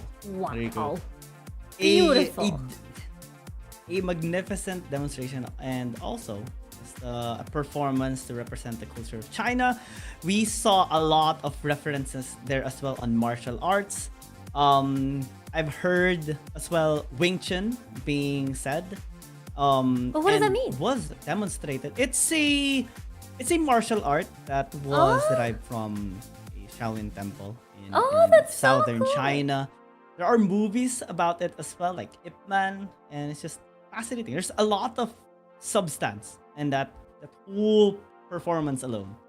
I like the melody too. It's so pretty and it's so cool and it's so fitting for the Ionia Cup finals because it is the finals. We are still currently in the middle of. We took a bit of a pause after the first 2 games to witness the 1v1s. We saw, Emeroc's team was able to reign victorious, and now we're back to the grand finals. We're back and we're going towards game 3 right now. We're preparing for game number 3, and we've seen CES and Thunder Talk already fight it out in the first game.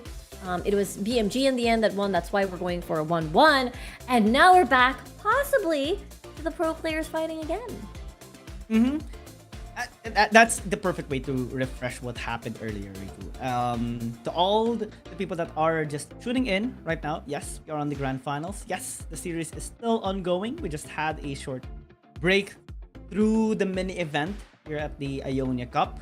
We're back in the series, potentially reaching to game number 5. So stick around. For now, there's a lot of action still set in store for you guys. And we're just waiting for the players to be ready as well, because we just saw the amazing performance earlier. And for that, of course, Vladimir, again, is now available in Wild Rift. And you can just check that out as well. Get ready to hone and unleash your inner Hemomancer.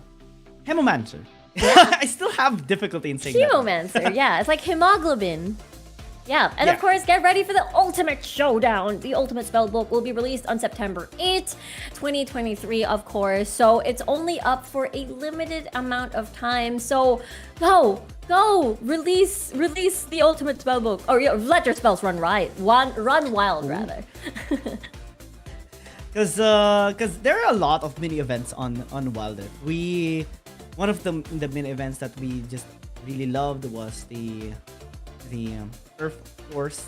There are a lot more as well. There are mini games integrated already. Wilder, the KOL that was referenced by Zaupi a while ago. Fortunately, status was lost by Team B.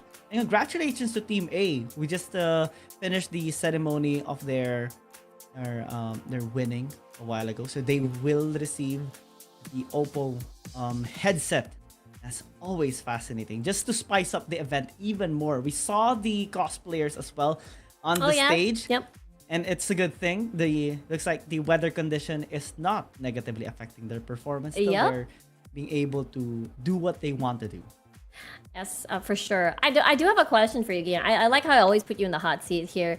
Out of all the 1v1s that we saw earlier today, which one was your favorite matchup? I personally loved, of course, I'm gonna be biased on this, Zaupi winning against Emerald. Oh yeah, that's true. But if I were to choose the number 2, that would be Emerald winning using the Renekton against BK7 against the Akali. Is it the Akali? Yeah. Oh, the Akali. Yeah. I think that was pretty good. How about too. you? I think you said both of my favorites. I think the first one, Zaupi using the Zaupi won the Nasus one. Yeah, the Nasus one. I think it was pretty clever. I think he itemized them really well, and he was putting on a good show.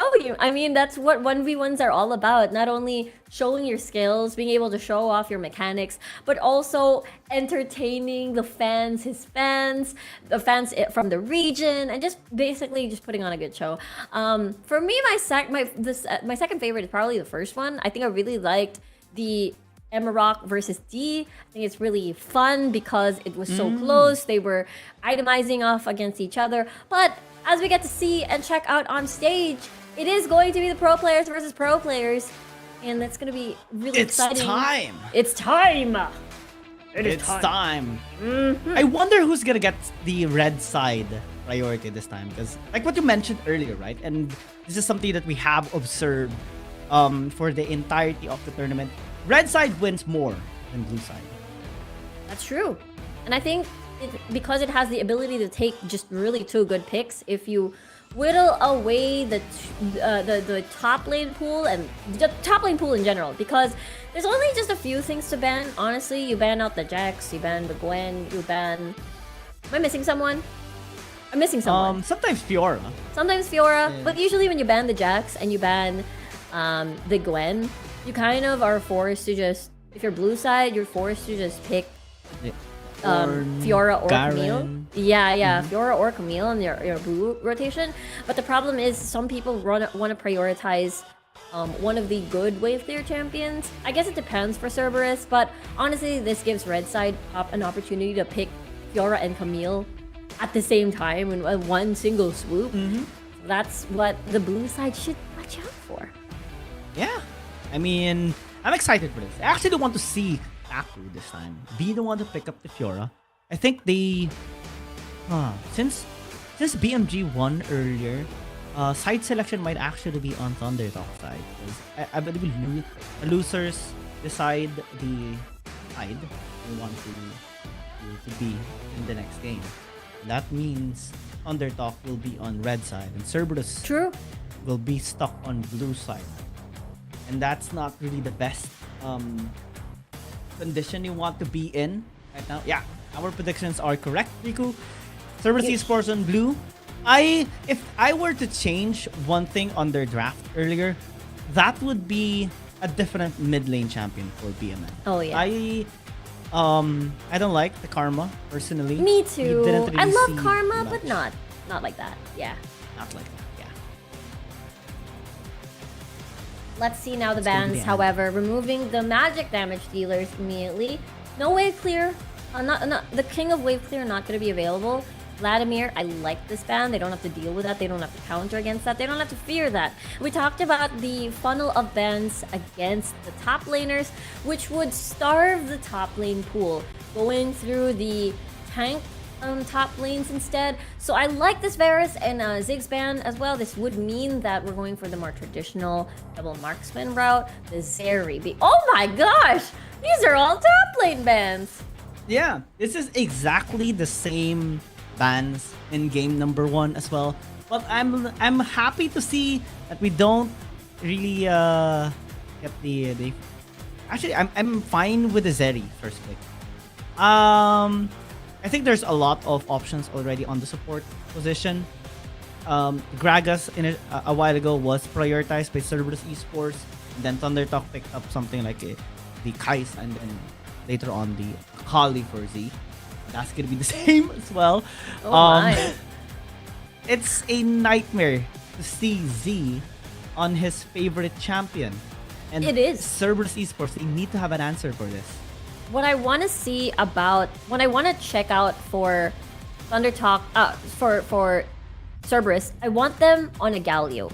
I really hope they see, the reason why the Galio is super good on this composition is that it's a good soft counter against an Akali. It's able to taunt. If you dash in and then you taunt, you're able to also, despite it being in the Shroud, you can also charge your taunt in there, and then it's going to be an easy reveal onto Z or to Xin, depending where this Akali is going to go. So I want the Galio banned actually on Thundertalk side, and I want the Cerberus, to pick the Galio actually. We're so far seeing almost the same picks and bans, fortunately. Finally, there is a bit of a change in the pattern. Yasuo gets banned away instead of the Gwen. It looks like Thundertalk is not going to be scared at all. The Gwen being picked up here by Cerberus Esports. They do get the Gragas instead as well of instead of Cerberus Esports. Ooh, Twisted Fate. You talked about this before, Riku. What are your thoughts? Yeah, definitely. Oh my gosh! Wait a minute. Forget about the Galio. This is a good anti-melee composition. Okay, I talked about this yesterday. Remember way back when if there's a farming jungler on the opposite side, and that's usually your target, you usually pair your Kha'Zix with a global champion. It could be a Galio, it could be a Shen. But either way, it's going to be the same trick, which is to make sure that you invade the enemy jungler, or get priority in the mid lane, then invade the enemy jungler with their global skill, have the Twisted Fate go alongside with you, make it into a 2v1. This is usually what you want to do if you want to starve the enemy jungler and basically shut down the enemy jungler, and as well as get priority and have more global presence in the side lanes. I really like this from Cerberus. They know this is one of their, I suppose, what is really call it their last shot. This could go possibly into game 5. But I love this iteration. I love the differences in their approach in the draft.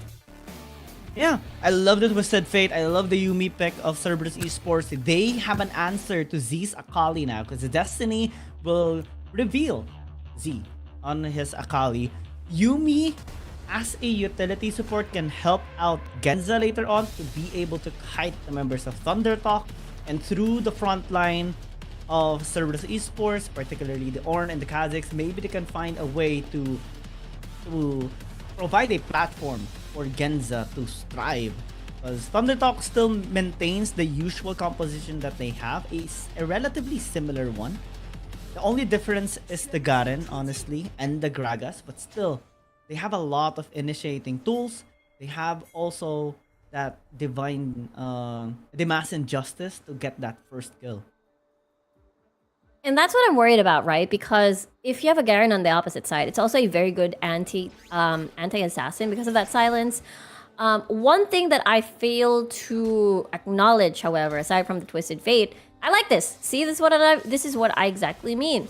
Not with the globals just yet, but getting priority in the lane. You starve the jungler of their camp. This is a lane swap.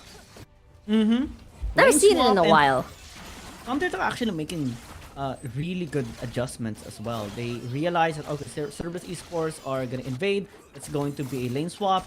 Let's maximize our push advantage in the bottom lane, start taking third place.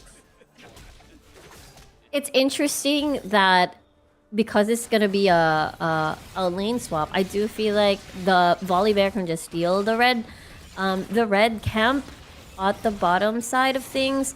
But this could be a possible early Garen. This is too risky, however, to tower dive a Garen, so I don't think that's gonna happen. Okay, Yuumi. So the way that you play Yuumi is that it's similar to a Galio without the globals. You make sure that you have a delivery system in place, and that is going to be that Kha'Zix diving in. I'm a bit worried for Taco, however, because this is a dive. Taco gonna be flashing away. Xpy chases him though. And this should be first blood. It's actually given to Soil, and that's just perfect here for Thundertalk. That's perfect. They're able to funnel that the turret plates as well onto the AD carry of Thundertalk. So this is a different Wild Rift that we're looking at compared to what we've been seeing for the past 2 days. I like this lane swap. It's so much different than seeing two tanks go at it at each other. And it all boils down to who gets first blood, who gets first power. I do feel like bottom Thundertalk will get first tower, however. It's just so much better wave clear-wise because of the Kai'Sa first skill. And that's why they're able to take this tower down before the top lane of or before the lane swap of Cerberus. Also fast, like 2 minutes in, Thundertalk secures the first tower. Cerberus Esports struggling on top side, so it will take a while. And Thundertalk already has one objective secured. It's gonna help them at least in the initial parts of this game. Cerberus Esports, they need to start making picks. We thought you mentioned this before, Riku, right? The jungle, mid lane, synergy, the invades coming in, the ganks coming in. It should start here for Cerberus. I think so too. I think it will highly depend on BMM being able to get priority in lane, because if you leave the lane to the Akali, okay, here's the mid and jungle synergy that we're talking about. Gold card? Flash? There's a flash. The Too gold far. card is a little late. Yeah. When it wasn't able to set up for Y1 there. The timing was perfect, but the gold card timing is not.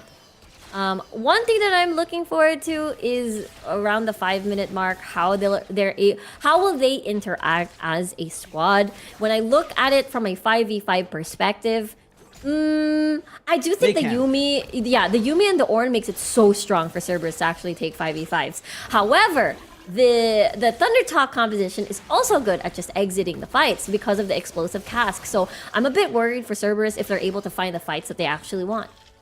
I'm also nervous for Genza. Even if they have the Yuumi to help her out, it's still kind of scary. Now the transition towards top. Oh no! Destiny. BMM still gonna be in trouble. Genza almost got taken out. Fortunately, was able to dash away through the terrain. Thunder Talk unsuccessful in getting kills. They're unsuccessful, but they're also successful at retreating the 3v3. The explosive cast displaces the Yuumi ult, which makes the angle awkward. There is a big chance that you press R and you'll probably you tap R or you tap the skill and you're probably not gonna hit anyone because of that displacement. Oh, nice! Not nice. XY got it, I feel. Oh wait, no, Genza got it. Nice. Okay, that's fancy. They both have blue buffs, so I got a bit confused. Same. Good job to Genza. He had, I believe he had vision there really hard, but timing is also just a cherry on top. For sure. Definitely need that spam ability and mana regen if you want to keep clearing these waves on the middle lane. I'm a bit worried for BMM though. Such a squishy champion. That's warded. Doesn't have damage just yet. Again, the level 5, the strength of a Twisted Fate is the numbers advantage. He's not really there to 1v1 anyone. He does not. He's just a stun bot at the moment until when he gets more of his items. Rift Herald has been started, however. Let's see if CES is able to get the fight that they want. They will contest though. Thunder Talk, Talk, you can use Yuumi. They have a good success rate on objectives and team fights, and they turn to Cerberus Esports, already taking Genza out. XY goes in with a Stormbringer. Call the Forge God, not really helping Cerberus Esports after you lose 3. This is quite advantageous for Thunder Talk. Cerberus can fight team fights, but their strength lies in getting picks in the side lanes first before objectives even spawn. So that's the issue there. I mentioned that the Twisted Fate doesn't have enough damage just yet. Kha'Zix doesn't have damage just yet. Everybody doesn't have damage at the moment. So in a 5v5 perspective, when there's like 3 tanks in front of you, it's so difficult to burst someone down if there's just 3 beefy front lines in front.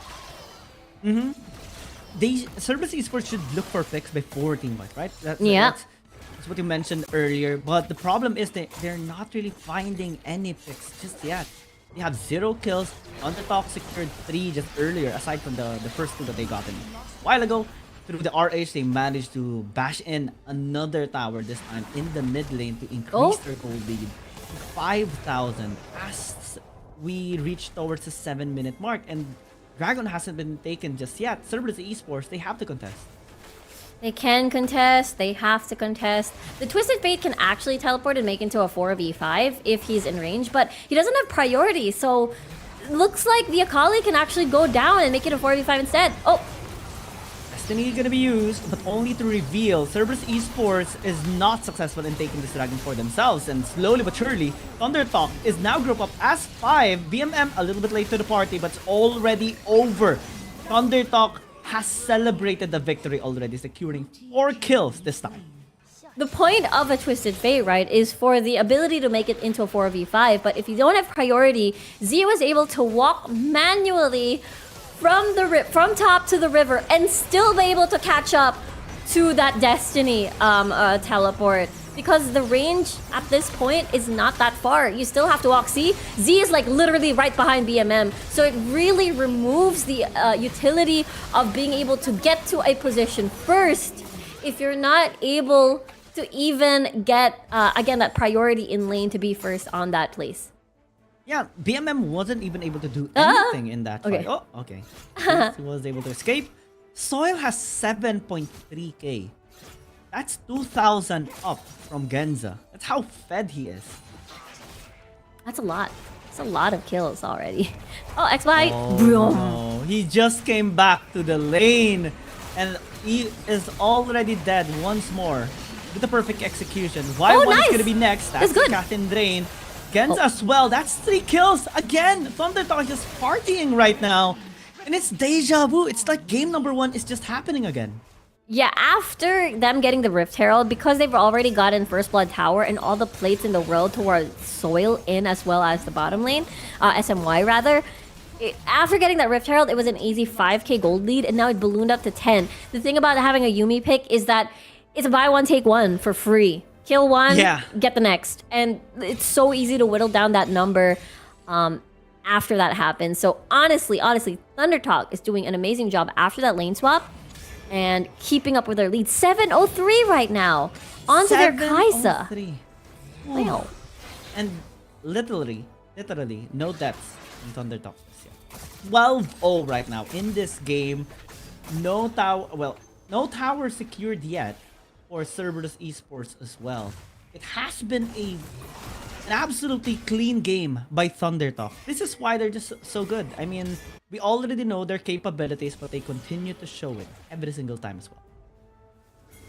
Let's see though. SMY with the body slam. Okay. The Destiny nice. as well. Oh my gosh. Oh, that cast is just 100% effective. Isolating everyone from Cerberus Esports. They lost 2 already. Taku trying to escape. As a Void Seeker into the follow-up by the rest of ThunderTalk. This is rough. This is tough. This is ThunderTalk just bringing up their A game again on this composition. Oh my gosh, the damage from Z. I don't know if he can survive from this. Akino can though. Okay, SMY is like, is waiting for cooldown. It's like, okay, you don't have to tank the turret for me. I can just dash away from this. Yeah, even with the emotes there by Z. Yeah, it's targeted to SMY. It is. Like, you don't need to, like, tank the turret for me. I can just do this. It all started with the SMY's engage over here in the mid lane. While the body slam didn't work out, BMM teleporting in the middle of it all was really putting him on a very tight spot. And Z just destroying that flank in general. Of course, I think the fact that ThunderTalk doesn't even need to trade any lives yet whatsoever and still keep going for a 5v5 is still so painful to watch. It is just ThunderTalk full control right now in the driver's seat. They're the driver, they're the dictator, they're the controller of this whole game. 13,000 at 11 minutes. I believe I've said this line as well. Or a similar line earlier in game number 1. And ThunderTalk is just even having a cleaner game earlier. Because a while ago, in game number 1, the score at the end of the game was actually 6-13. Oh my gosh! Just ballooning even more after that amazing cast by SMY. Still no kills for Cerberus Esports. Taku running away alongside with the Yuumi, but it's not going to be effective at all. Akeno dying at the very end. ThunderTalk all smiles. This game is basically showing us, or like showing me, the question from yesterday where I said, I miss enchanters. And then this is like Exhibit A. This is why enchanters are not played anymore. We don't miss it anymore. You don't miss it anymore. Don't you miss the Gragas, the Galio, the Alistair in these type of situations? Oh my. 20-0, 7-0. We don't see anything, any room for opportunities here for Cerberus Esports. That's how clean ThunderTalk has been playing this. Oh my, BMM! Flashed away immediately. That was a close one. Taku going in. Fight. Oh my god, word! That cast is just perfect! Sol follows up as well. Z throwing out the shurikens. Perfect execution to the back line. He can just breach all the way as well. ThunderTalk! It's not all talk, it's all action here by them. Now TA Thunder Action now dubbed by Giyang. And this is just, again, a total ThunderTalk game. We're not talking about 10k gold lead. We're talking about a balloon lead up to 10k, 20k, and an almost perfect game at that. There's no one has dropped a death at all on TT side. So this is how it all started, how it all began. Lane swap into getting First Blood Tower, into getting that dragon, into winning 2 team fights in a row. After that, it just spun out of control. They're literally out of control right now. Yep. Oh. Is that a Hullbreaker? Who has the Hullbreaker? Okay, Shen has a Hullbreaker here. Oh, Zin. Okay, I thought it was BMM. Breaker. I don't think No, it's he in, can yeah. escape as well. Oh, SMY says, thank you for belief. Soil, ooh, that's a lot of damage that he took. Is unfazed. Genza, fortunately, was still able to escape, and Thunder Talk will just repeat what happened in game number 1, a 14-minute victory. I'm not complaining, but I cannot believe that our longest game today is still that ARAM match that went 20 minutes. Yeah! What? I'm not complaining, but it's so interesting to me that that's actually a fact, you know? That is absolutely an insane information that we have right now. So far, the ARAM, 20 minutes. Every single game has been 14 minutes or below. Yeah. That's how swift the series has been developing so far. And Thunder Talk, alongside with Wild Rift Boys, are now match point here in this series. All they need to do is win through Wild Rift Boys, and they can actually get the gold. I think the Wild Rift Boys can actually handle it, which I'm excited to talk about later. You know what? Let's save that for later after the break. But I'm excited about that matchup. I want to talk about the match that we saw. I do feel like Cerberus felt like they really couldn't do anything. I think they were they were very limited with the draft that they composed. I do think the Yuumi is decent, I guess, when you're up against divers. But if the divers are very tanky champions, then that's the time that it gets a bit awkward. I do feel like they had teamfight potential. They just didn't have any early game damage at all. You had to farm for Zeri, you had to farm for Kha'Zix. So even if you had the perfect setup with Call of the Forge God, and as well as that Yuumi ult, then there's nothing. You only have setup, but no follow-up. It's due to the lack of damage, like what you mentioned. You're 100% on point on that. They don't have any aggressive champion that can deal damage on their Baron lane as well. That's why, even if they do have the Ornn for the Call of the Forge God, they don't really have follow-up damage for it as well. Y1 is struggling, BMM is struggling, Genza as well is struggling. They couldn't push this to a late game moment where Genza can shine. That's just really, really difficult for them. 13 minutes and 45 seconds and a 26-0 game by Thunder Talk. There's literally no sign of comeback. It's absolute domination by Thunder Talk. This was the perfect game. They got all objectives in the map. No towers dropped. Wait, no towers dropped? No towers dropped. Oh my gosh, and no one died. This is the first ever perfect game we had in the Ionia Cup 2023. Yeah. Huh? And it's all thanks to not only Soil that secured 13-0 and 10 assists, but also the rest of the squad as well. They have been absolutely amazing. But Soil actually 34.9% damage. That is high. That is very, very high. The fact that he didn't die as well is just a testament of how strong Thunder Talk is in general. And it's up to BMG once more, because they're the ones to play next game. But before that, of course, Rico and I will be back. You're watching the Ionia Cup. We'll just go into a short break.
cannot kill a storm!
Alright, we're back here for game number 4. And we're just very excited for this. I want to see a game number 5. You also want to see a game number 5. I think we will. I think that is. Number 5. I think that's a given, considering how we saw how BMG and the Wild Rift Boys would constantly like fight each other, right, on the Rift. It does feel like it might be a quick game again, but I really want the Wild Rift Boys to just prove us wrong. You know, just take it home. Take it home for Thunder Talk. Yeah. As well. I think they want to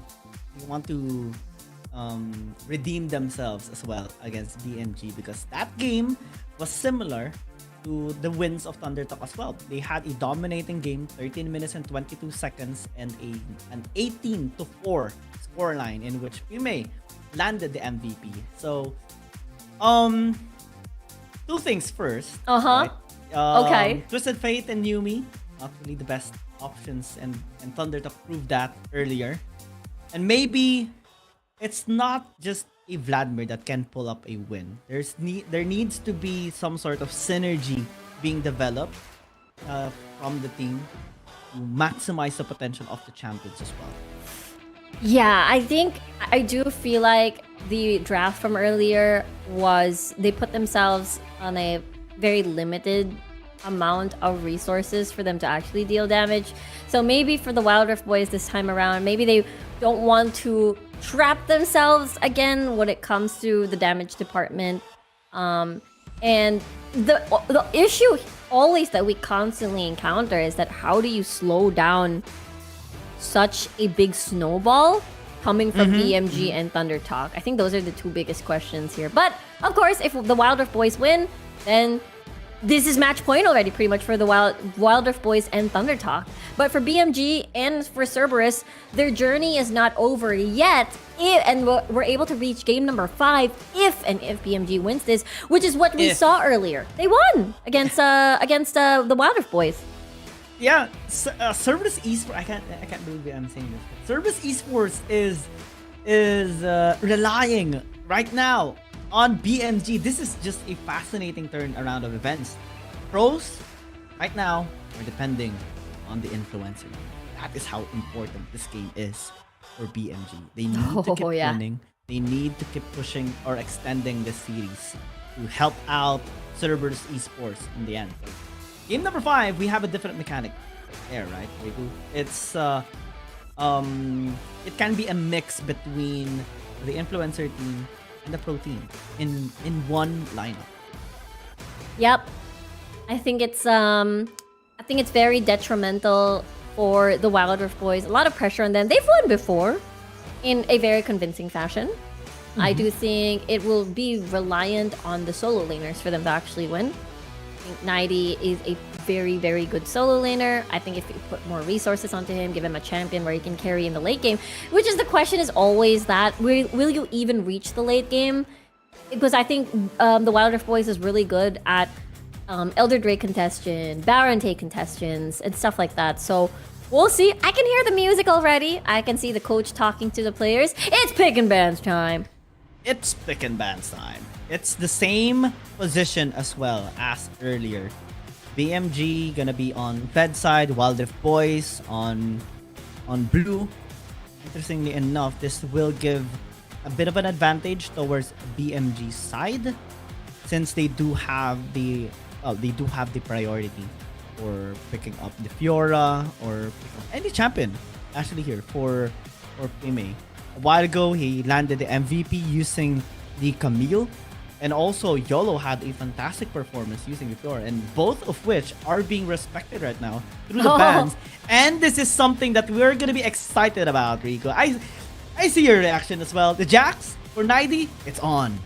It is on for sure. And I do hope they're able to slow down the game for the Wild Rift boys. If they're gonna bank on a 90 doing a split push, they have to make sure that they're able to transition early to mid. So they need disengage, they need wave clear. If the Ziggs is gone, I do feel like the Varus is going to be a very important pick for the Wild Rift boys. Just additional wave clear in general.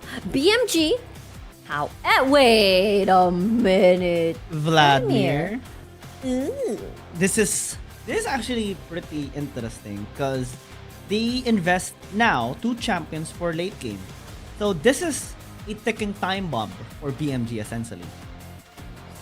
I'm surprised if this is not a Gragas. I do feel like this is... Okay, I can see why. I do... The Alistar is a 2-in-1. You have disengage by pushing people away, but you also have... Oh, that's so cool. The Alistar just breaks through the entire stage. Yeah, it looks nice. But for Alistar, you can... It's a 2-in-1. You can push people away as a disengage. You can... headbutt knock up into an engage. So I think this is good. I just need more CCs than just the headbutt pulverize combo. I need something more from this composition. If the Wild Rift boys are taking a book from the CES, taking a page from the CES book, maybe an Orianna. If they want something with utility, a shield, a wombo combo, I think an Orianna can be pretty sweet. It can. I'm a little bit sad seeing the Volibear being banned after a while ago. Oh yeah, that's true. Anti-dive. Like no dive. Volibear. No dive. No and dive. speaking of channeling, Riku, looks like Pime is gonna be channeling out Z's power on the Akali. An enemy. He's learning from his enemy right now and picks it up in the mid lane as well. That's true. I'm so excited to see the mechanics here. So there's no dive anymore on the ends of... Because there's no Volibear, there's no World Ender, there's no Aatrox. So what AD carries can you select aside from Varus, which is pretty good at wave clear? Because that's what the Wild Rift boys are lacking. If BMG picks this up, this is a very good denial. Like, this is a double poke composition that doesn't have disengage. They do have a lot of pick potential with this Varus pick because you have... oh! Corki! They have Corki, they have Kha'Zix as well, so that's good. In terms of poke, that is already sufficient. Shyvana, I think, is okay, but you're kind of reliant on... The dragons. On Dragon Sass. Yeah. I'm trying to... Okay, this is... Okay. Okay, this is better than Shyvana because I think Nuno is way tankier than Shyvana, without dragons, right? I do think this is much better because you need to protect your front line. The fact that you don't have disengage is the worrying thing for me. I want to say that Varus and the Jace has to be careful with the package being picked up by the Corki because that's still backline access. You can fly past the tanks if you get that package down and you just burn them and just split the team into half. And I'm looking forward to this Corki play because I love Corki. The weakness about a Corki is that the package is so predictable, it's so linear. You can just not fight and the package is gonna expire and you're just gonna use it on nothing. So that's the weakness of a Corki. But wave clear wise, I think Corki is very decent because of the bombs, of the big one. It's just everything over the Gatling gun, everything overall is not as good as the Varus, but it's like, it's okay. It's decent. If you love the Corki pickup here by Wild Rift boys, I'm gonna say I love the Nunu pick by BMG, especially for Nunu, because he used the same champion against Wild Rift boys during day 1. Oh yeah. And they won as well.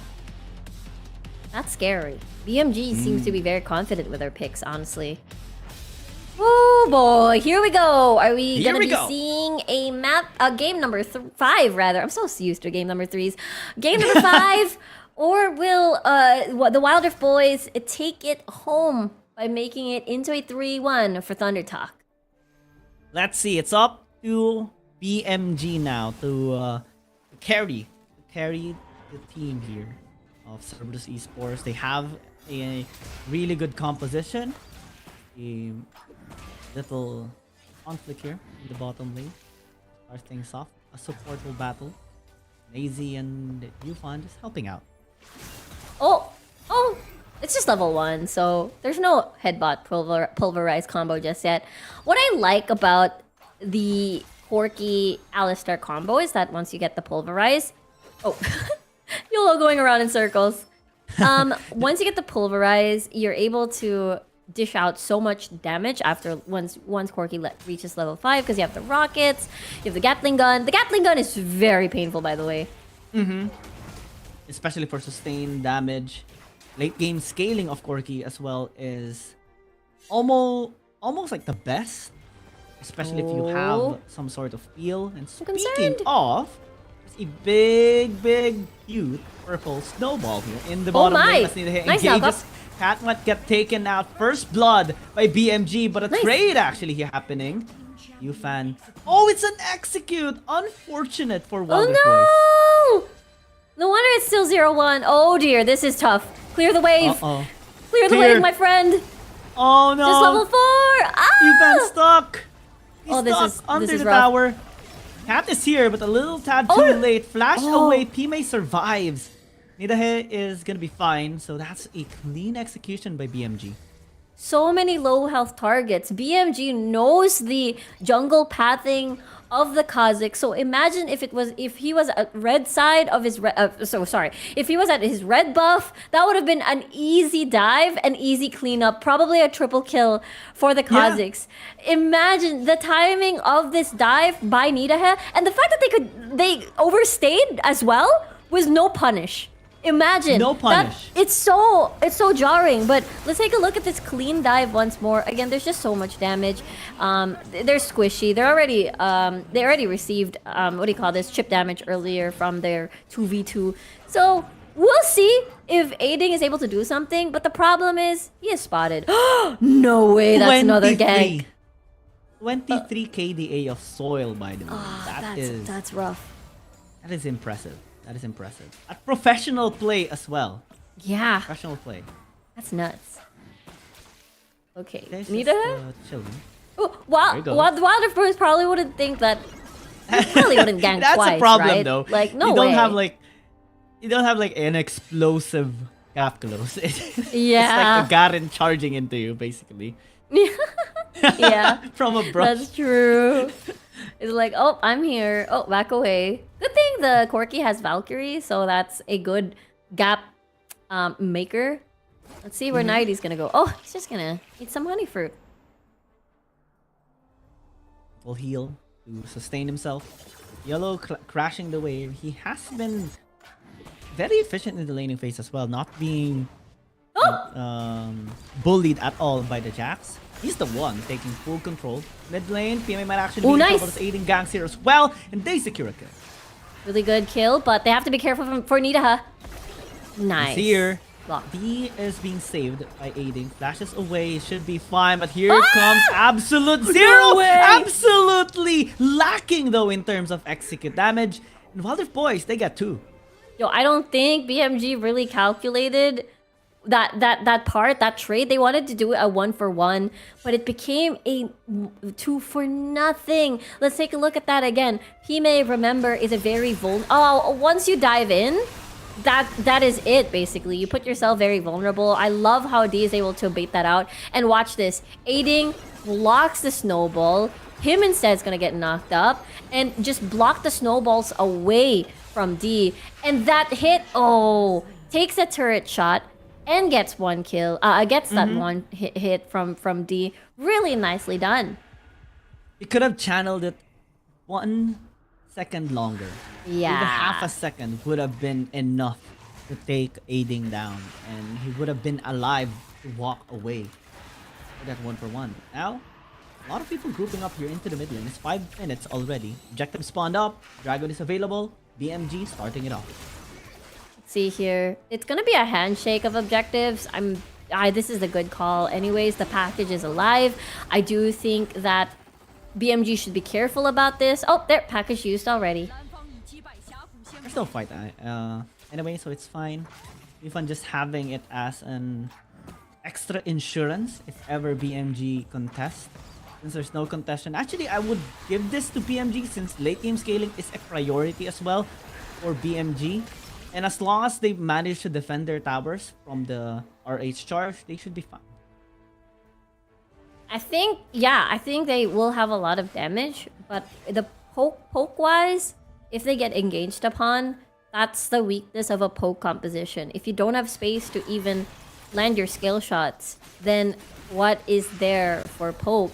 I think the Wild Rift boys has the ability to become very aggressive because of this Alistar. So I really do like this pick.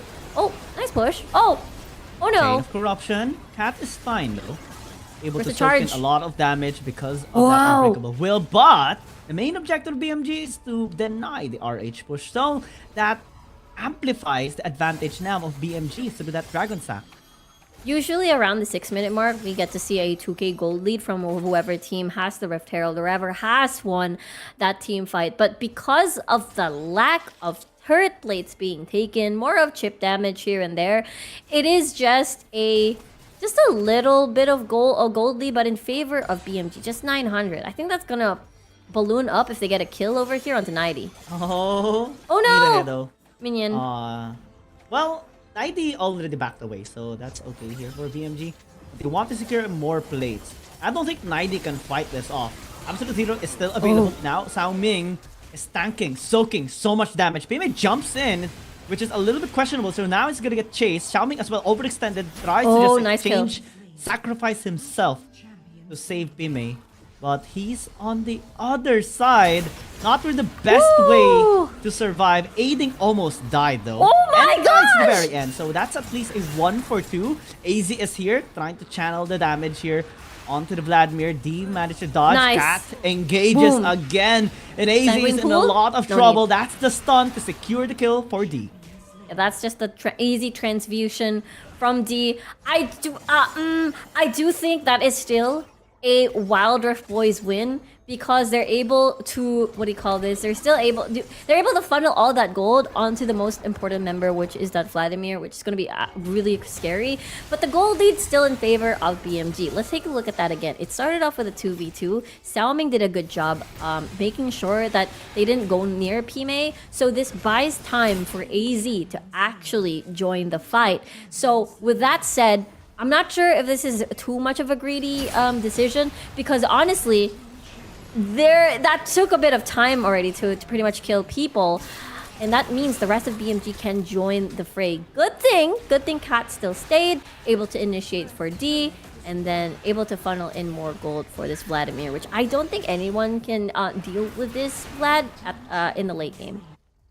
The only positive thing that happened to BMG is a tower takedown in the top lane as well. So in terms of gold that Wild Rift boys secured in the bottom lane, it's equalized in the top lane by BMG. So maintaining 2,000, and they're just gonna be preparing for this next objective, which is another dragon staff that they can take. Ocean Dragon is gonna help a little bit increase their sustain in the laning phase, and also amplify the already available mountain dragon stack that they have. So in terms of durability, that's gonna help them in the the sustained team fights that the Wild Rift boys initially should have advantage to. I do think that the Wild Rift boys need that Ocean Drake much better, because this is a more sustained team fight. They love their long drawn fights. They love their dives. They want to access the backline. They want to travel to access this backline, and this package pickup is good timing. I assume this is for the Ocean Drake, which I really need them to contest with this package. A little bit concerning that it's Nidahe that has the highest gold earning not Pime, not AZ, not YOLO. So they need to funnel the gold better here on the side of BMG. They are starting the dragon. They have to. They really have to execute this now because they're just gonna get poked out by this composition. They need to engage now. They have the package. Yufan is trying to get into position, but BMG doing a really good job waiting for it to expire first before they decide to induce and take the dragon for themselves. Yufan gone. taking so much damage from the piercing arrow. Ooh, almost. Almost, but the package is now gone. One very important engage is gone, and that's the Chain of Corruptions! Oh, that damage absolutely insane. Yufan is out of this fight. 4 versus 5, yeah. D as well gonna be out here. AZ has been connecting all those piercing arrows to the members of Wildrift Boys. Now they have full control on this dragon. Wildrift Boys, they have to disengage. They have to give this away. They go in though. Cao Ming initiating through the dredge line. Naidi just answering back with a counter strike, but it's already done. BMG secures this dragon. This is exactly what we were talking about. If ever there is an objective and you do not engage against a poke comp, you're just gonna get poked out, unable to fight the 5v5s that you want. So this is really good by BMG, the discipline that they have. They know that they don't have to fight. They can just poke and use the double poke that they have with the Jace and the Varus. And then once you're able to poke out the important targets, then that's the time you can fall towards the dragon. They're really good at using the dragon as bait, using the dragon as pressure. And the Wild Rift Boys, this is still a close match because we're beyond the 11-minute mark, and it's just a 3k gold lead deficit. I wouldn't call this out too soon because they still have the Jax to split push later on. Wild Rift Boys will be again relying on the triple late game scaling champions that they have: the Jax, the Corki, and the Vladimir as well. BMG knows that, and they're fully aware that they're gonna be contested later. He was just making sure he's safe. Yeah. Away, and yeah. He's okay. He's fine. He's fine. Right now, he's just a little bit shocked. He's a little shocked. Right now, I am so curious. Oh, I like this. YOLO comes D as well, popping the ult, wanting to maximize the damage. YOLO is still fine though. Has secured the honey. Jump, leap. The his here for follow up, and just denies the gap there. I like what I'm seeing from Wild Rift Boys. They are taking command. Oh, Chain of Corruptions will miss. That's an important ult gone. But the pressure to start a fight will fall onto... Looks like it's falling to Wild Rift Boys. Naidi is being contested a lot. But it's a tanky Jax. He has a lot of sustain, and he's already managing so well this laning phase. So BMG, they might need to send more of their allies to try and take him down.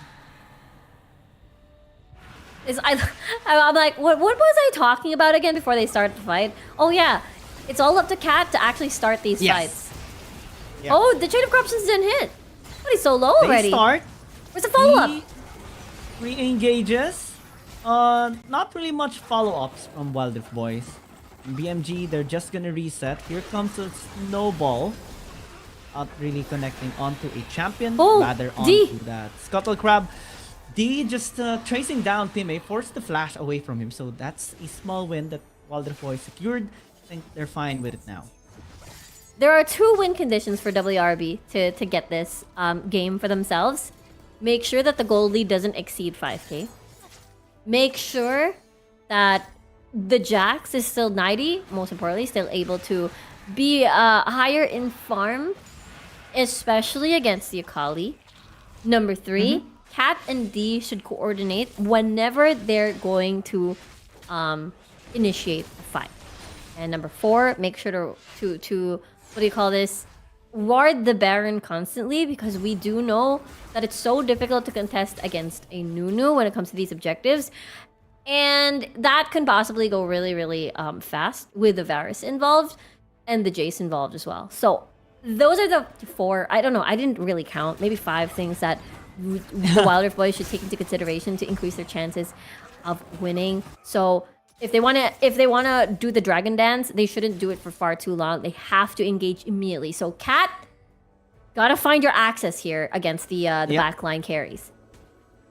you listed 5. I'm gonna add 1. Wonder Boys should not hesitate going in as well. Because a while ago, during the Dragon fight, right, they got hit with a lot of folks of BMG, and that caused them to lose yet another objective. They should be the one engaging, forcing these fights, or else they're gonna keep losing. Now, Naidi is gonna be in trouble. There's a snowball. He has no turret to help him out. And he's gonna force to just go in. Here comes the package by Yufan, but the Jax is already out. Cat is a little bit late to the party. Nice. Pime gets traded out. That's good here for Wild Rift Boys. But the rest of BMG is nice now flash. here. The cavalry's arriving. Nida chasing down, getting the kill onto the Corki. AZ as well, unfazed in the back line. Only Cat remaining alive. And it's about to fall down. They're just waiting for that unbreakable will to expire. And they should secure this kill. Cat trying to at least get that one more trade, but unsuccessful in doing so. Mid lane has been pushed as well by BMG. Cat is so tanky. Again, the fight shouldn't be with Corki and with the Kazakhs, because that one is for pick comp, pick potential. For skirmishes, however, or team fights, it would be so much more valuable if the Hemo Plague just covers everyone in that area. And I remember I said the gold lead shouldn't exceed a certain amount. Let's take a look at the 1v1, however, over here. Okay, the Hemo Plague. Oh, that's just a lot of burst. That's just clean. You go inside the Sanguine pool, but it won't do you any good. The burst damage has been done already, and remember I said it shouldn't exceed 5k? Well, it's kind of close to 10k already. Suddenly! A while ago it was setting at 4k, Riku. Yeah, then 2k, 3k. After a fight in the bottom lane, after a 1v1 win by Pime, by YOLO in the mid lane, and 2 tower takedown, they now have so much advantage that they easily obliterate a Ding in a blink of an eye, and they have full access on this Baron since they have 3 Dragon stacks as well. What the damage was that? Like, the HP bar just disappeared after all of that. I think it's the burst coming from Pime and the rest. Oh, they're doing Baron. They are doing Baron while 3 members of BMG are just holding 4 members of Wild Rift Boys. That is just absolutely insane. They do get the Baron. They have... Chain of Corruptions! Waiting for Nida here. AZ got a little bit impatient now, joins the fight. Naidi is in trouble. They have to disengage. Cat is going to be the sacrificial cow, but they lost the Jax already. And Nida here is just here, sprinting with the snowball.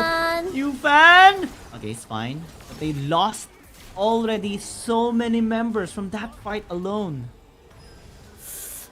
Yeah, like, they couldn't even fight 5v3? Because I think 2 members from BMG were busy doing the Baron. So the fact that they're... What? Y'all's gonna get it! Oh, that's close.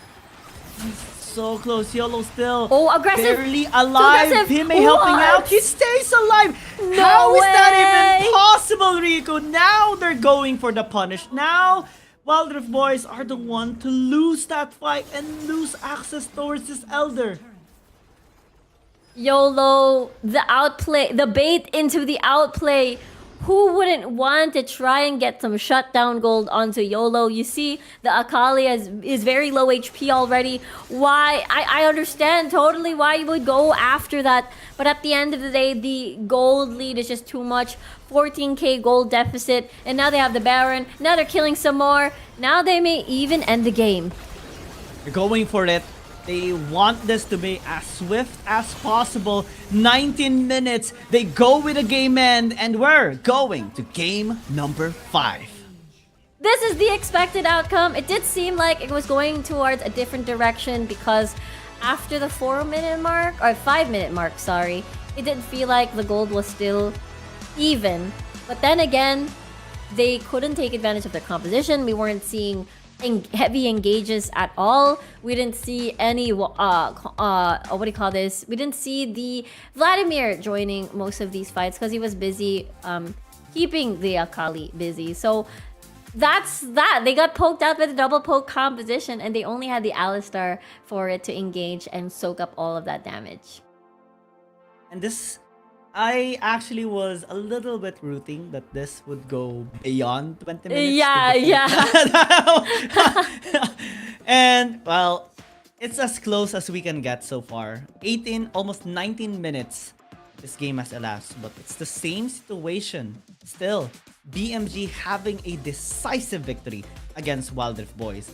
And we're going to game number 5. This is going to be so interesting because we're gonna be seeing a mixed lineup between the Potentially. pro teams or pro players and the influencer players as well.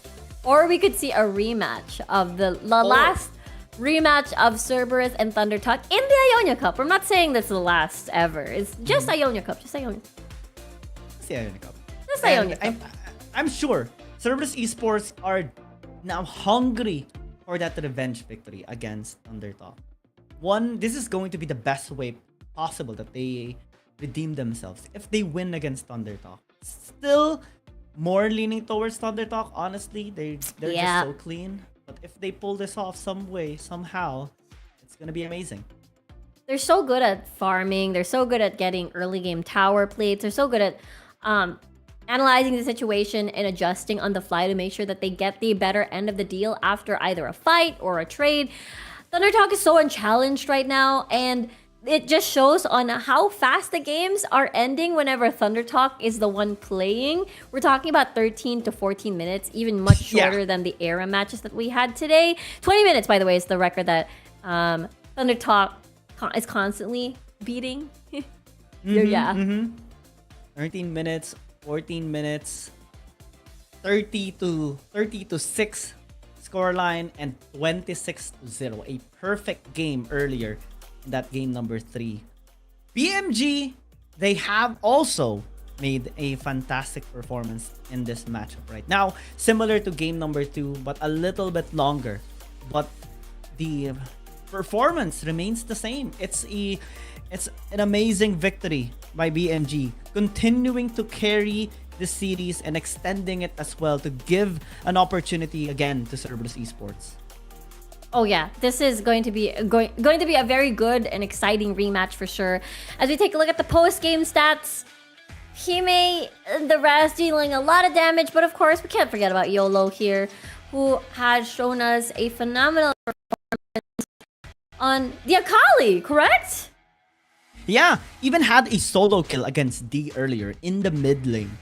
So it's as if, yeah, he actually channeled the Akali performance of Z. Called it. Would it be amazing if we had a Z versus D? Ooh. Z versus one D versus matchup. one. One versus one. One versus one. Oh, the Ionia Cup 2024. Well, we're still at 2023. Yeah, that would be very fun. We're still here. We're still close to the conclusion of who's gonna win. Is it gonna be Thunder Talk alongside the Wild Rift Boys, or CES versus alongside BMG? That is gonna be answered later on. But before that, we'll just go into a short break. Rico and I will be back. We'll see you in a bit.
I need only 3 weapons: water, muscle, mind.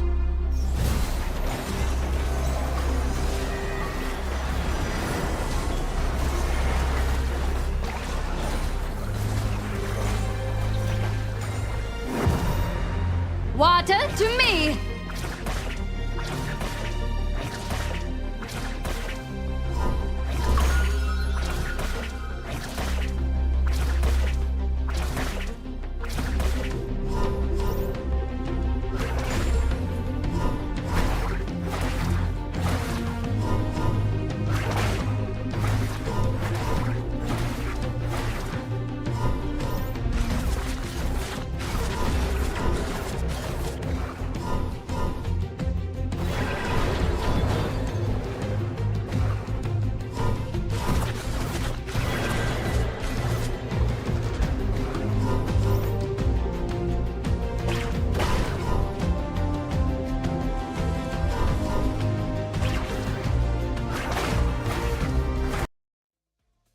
All right, we're back, and it's time for the final game, the decider game on who is going to be winning, whether it's going to be Thunder Talk and Wild Voice or Cerberus Esports and BMG. We're your casters, Giang and Rico, and we're gonna go straight away to this game. It's going to be a tough one for sure for Cerberus Esports, but let's see if they still have something that's in store. I'm sure they're already digging through the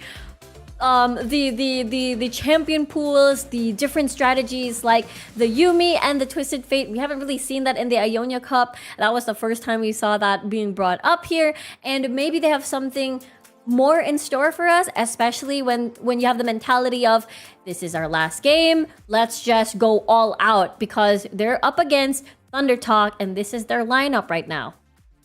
So it's a full-on lineup of Thunder Talk. I'm not sure if this is like just lineup. Oh, it is the lineup. Looks like it is the lineup for this match as well. This is the lineup of this match. I thought it's going to be a mixed one. I was actually hoping for it as well. They want to win the 80,000 USD prize for first place. It's they want to get that trophy, that Ionia Cup trophy also. It's a lot. And first place gets that amount.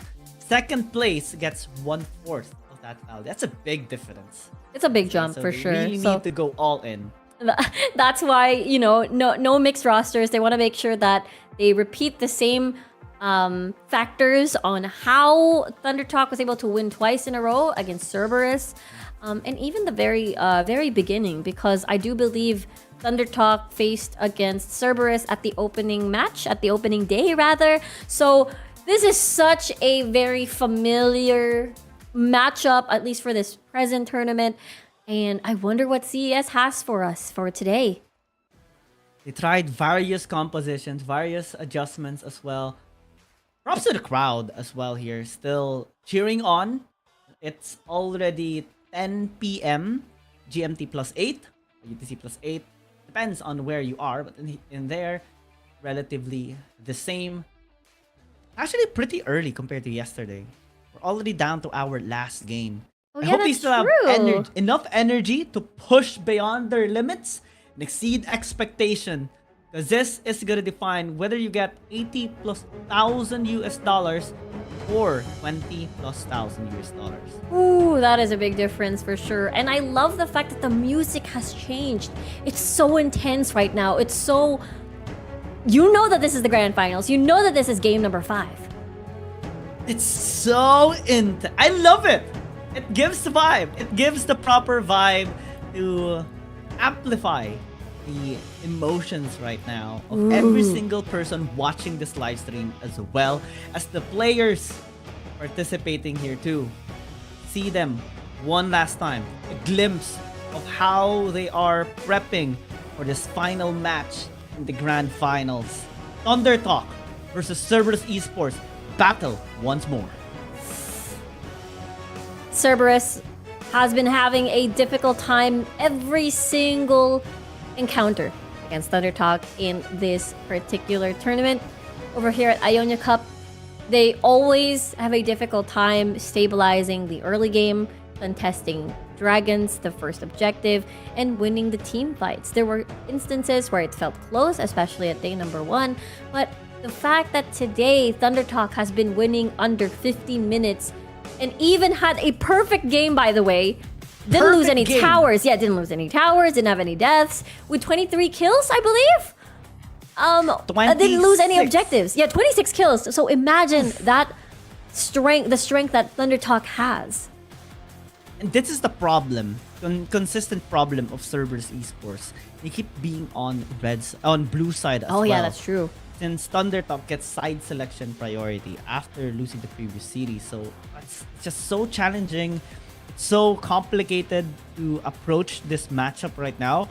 They're trying to adjust their bans though. I think this is going to help them a bit.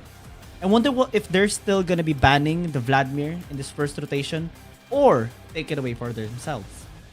That's actually a really good question. Oh, wait. I'm surprised that Thunder Talk banned Yuumi. This is interesting. I have a feeling that ThunderTalk's gonna go play full dive again. I like the Yasuo ban because it does feel like they're anticipating a Gragas or a Wukong in this composition. Now that the Yasuo is banned... Ooh, I love this! Oh, it's a Fiora! Yes! Perfect!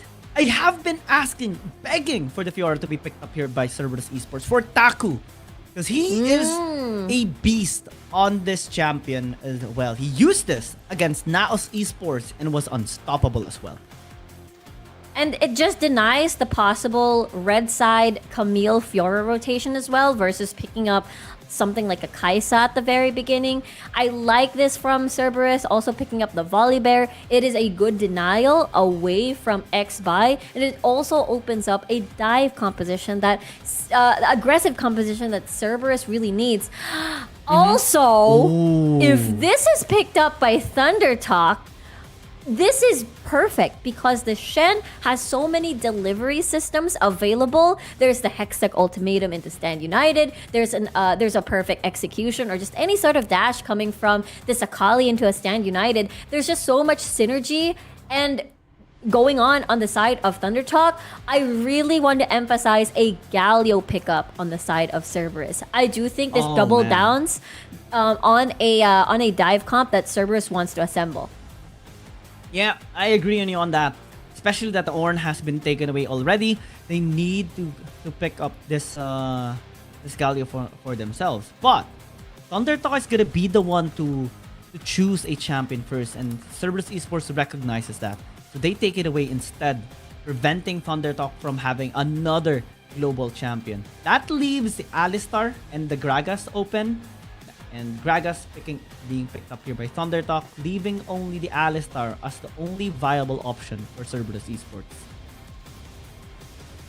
Sorry, I'm very perplexed that the Galio is banned and it's not going to be available for them. So they're definitely willing to go up against a global comp and just forego the globals and then just fight as is and go for the tower dive and be more proactive pre-level 5 is what I assume.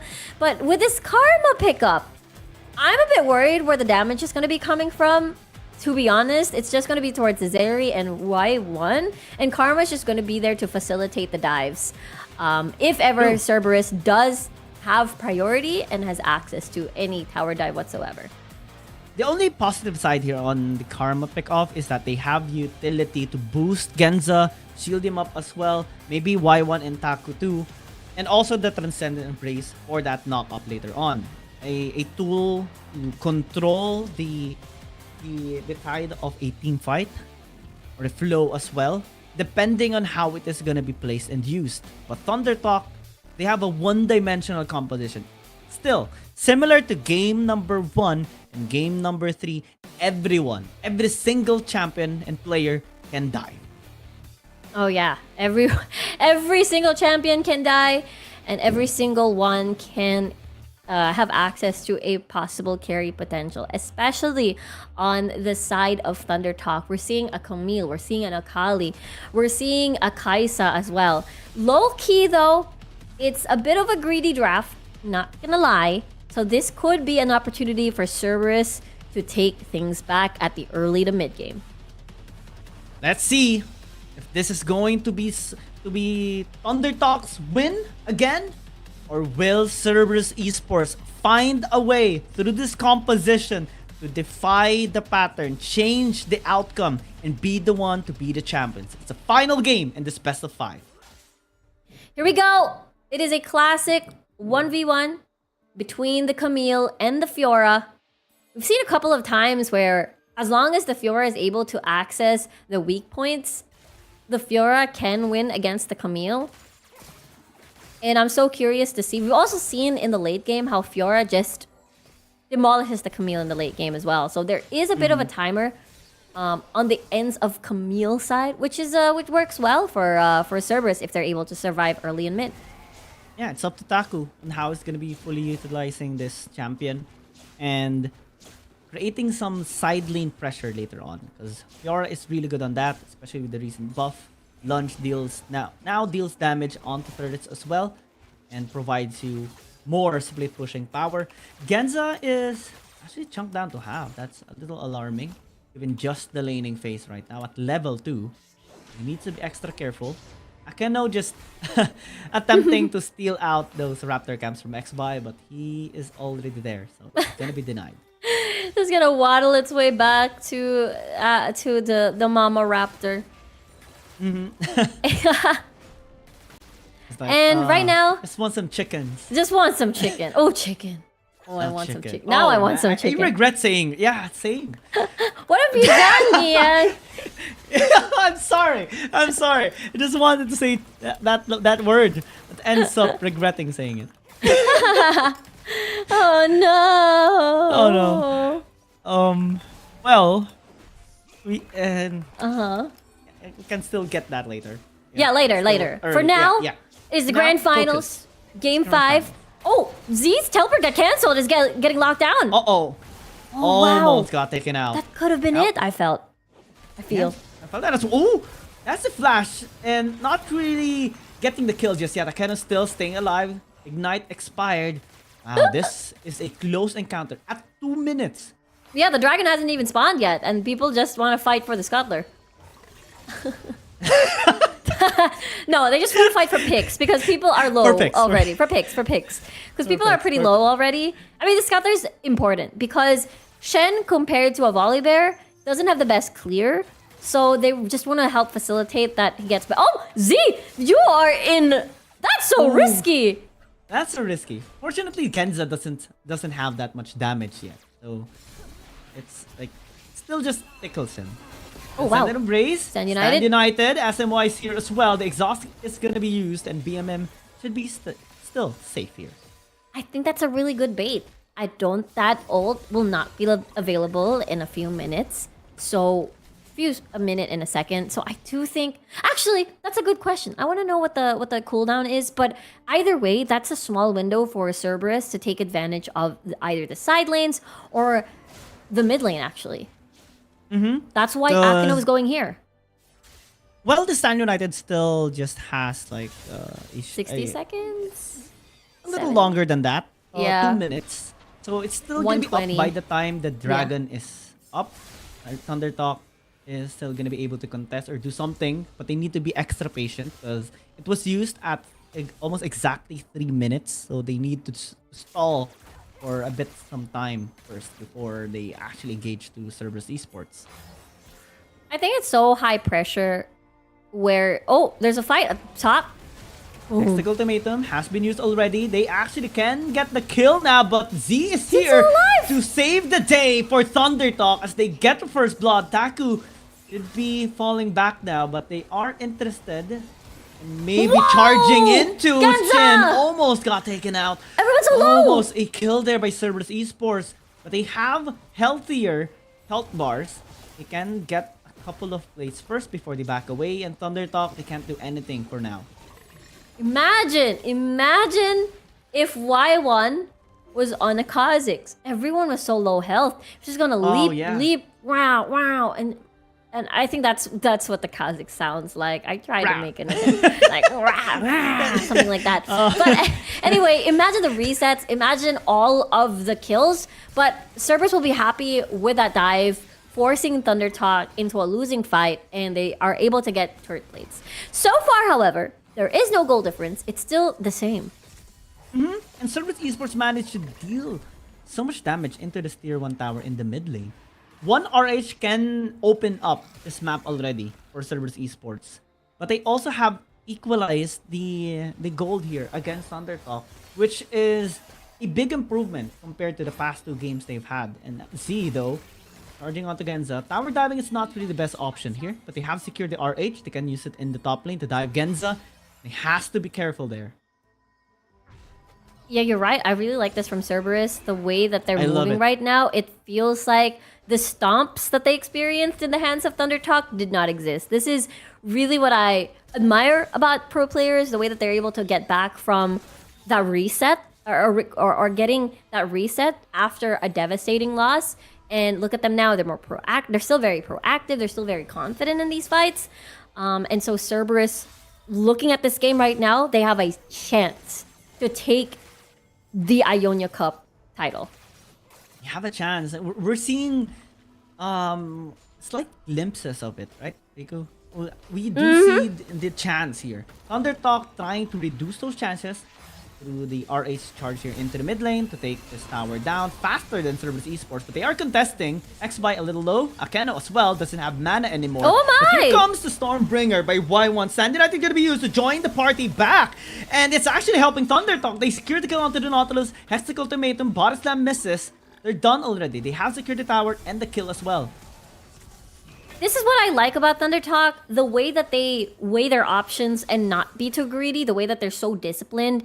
Knowing that they already got their one, they want to make sure that they don't go overboard and make it a 1-for-1 trade. They're happy with that to make Cerberus literally the fight untradeable. So at that point, that's where your gold grows and stacks up. Let's take a look at that replay in the mid lane. This coincides with the tackle on the tower. It being low, it being destroyed means that Thundertalk can still push forward. It is actually Cerberus that reinitiated this fight. They were not aware that Sin is nearby by the Raptors, so they miscalculated and did not expect that, and that's why they lost that fight. They also did not expect Xby working in tandem with Soil to maximize the shield value alongside with the Killer Instinct.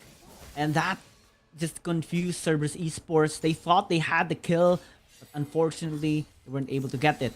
Now, Thundertalk is building gold lead, as you mentioned. Cerberus Esports responding with a potential dive here in the bottom lane. Y1 just circling back.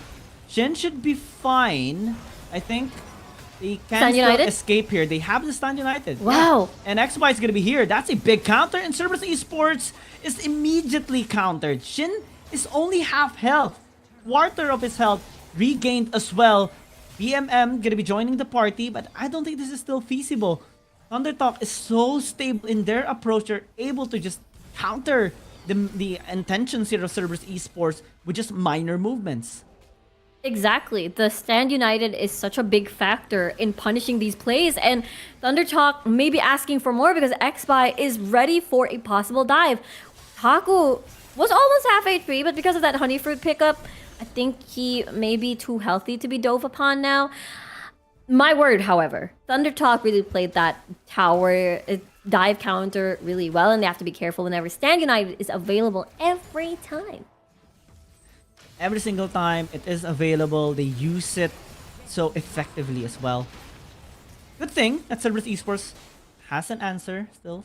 Able to take that tower finally in the mid lane. 9 minutes in. The gold lead is not ballooning uncontrollably yet for Thundertalk. There's still chances here for Cerberus Esports through the Fiora, through the Zeri as well. But they need to be extra careful. So far, all team fights has been favoring Thundertalk here. Now they engage. Taku joining as well. This can be big, but they lost the volley bear. That's a big burst onto Y1. But still, Cerberus Esports staying strong. They still commit onto the team fight. That's a good slow, good AoE damage. Unsettled the Blaze as well, working flawlessly as they take more kills. And now it's only Shin remaining alive here in this area, but they chase him down. They have ways to close in the distance, close in the gap. As Shin desperately tries to escape, the depth charge is going to be used to catch him, pin him down one more time as Genza secures the kill. That's amazing by Cerberus. That is really, really good. A good fight that they were looking for. I'm surprised that Thundertalk really trickled one by one, knowing that that fight was already lost after losing one. Hold on. Taku. Almost actually got taken out. Z already used the perfect execution. But looks like Thundertalk still has ways to actually take this dragon and take control of this fight, despite losing the previous one. Y1 going in, the cast is a little bit off there. Still, Cerberus Esports are collected and are calm, but they're starting to lose their members. Soil is here, taking 2 members, but that Transcendent Embrace might have actually turned the tides around. Here comes the slow. Genza still alive and kicking. But with the numbers advantage of Thundertalk, they might have to give this dragon away. SMY is going to be here. No vision onto him. They sense him though. Here comes the slow. Hexagon ultimatum. Y1 is down. Genza gonna be the next target alongside with BMM as XY joins them. Hook shot away. Soil. And that's gonna be more kills by Thundertalk to just clean out the crew as they get the dragon as well. That was huge. I got a little bit antsy there and afraid because SMY had a really, really long flank. There was no vision whatsoever at the back of that pit. And he was revealed actually because what Thundertalk wanted to do was... Hold on, another fight. I don't know why they are still fighting here. This is Oh my odd. gosh. They don't have numbers advantage. Thundertalk just recently won the fight and took the dragon. There's no reason to go back and fight again. Yeah, that's true. I think they were hoping that they had the item advantage because they went home first. And they won't, yeah, because they were sent home because they died. They were sent home. They were sent home. It would make sense on paper if they had information. Maybe they thought that half of the team from Thundertalk already went home. That's why they wanted to engage and take advantage of that small window. But let's talk about this. This is a very good task to just push everybody away. Not splitting the fight entirely, just a decent task. The biggest play here, however, is the way that Thundertalk does the tug of war in fights, the communication. They're like, we're pulling away first, give SMY time to flank, and finish off the dragon before engaging. And now Thundertalk will turn their attention over here at the Baron, which is not warded, by the way. This is going to go down really, really fast. They got to be careful because Z is here for the flank. They're so consistent, so stable as well. This is what makes Thundertalk so difficult to take down. Genza immediately forced to use all of its abilities just to escape that flank. And now they won't be successful in taking the steal. Thundertalk secures the Baron. They now have increased damage. The Transcendent Embrace does nothing to the crew as now they pile onto Cerberus Esports, taking them one by one, and eventually will take the ace. Stacker is the only one to survive, but only to tell the tale that the rest of the crew of Cerberus Esports has been taken away.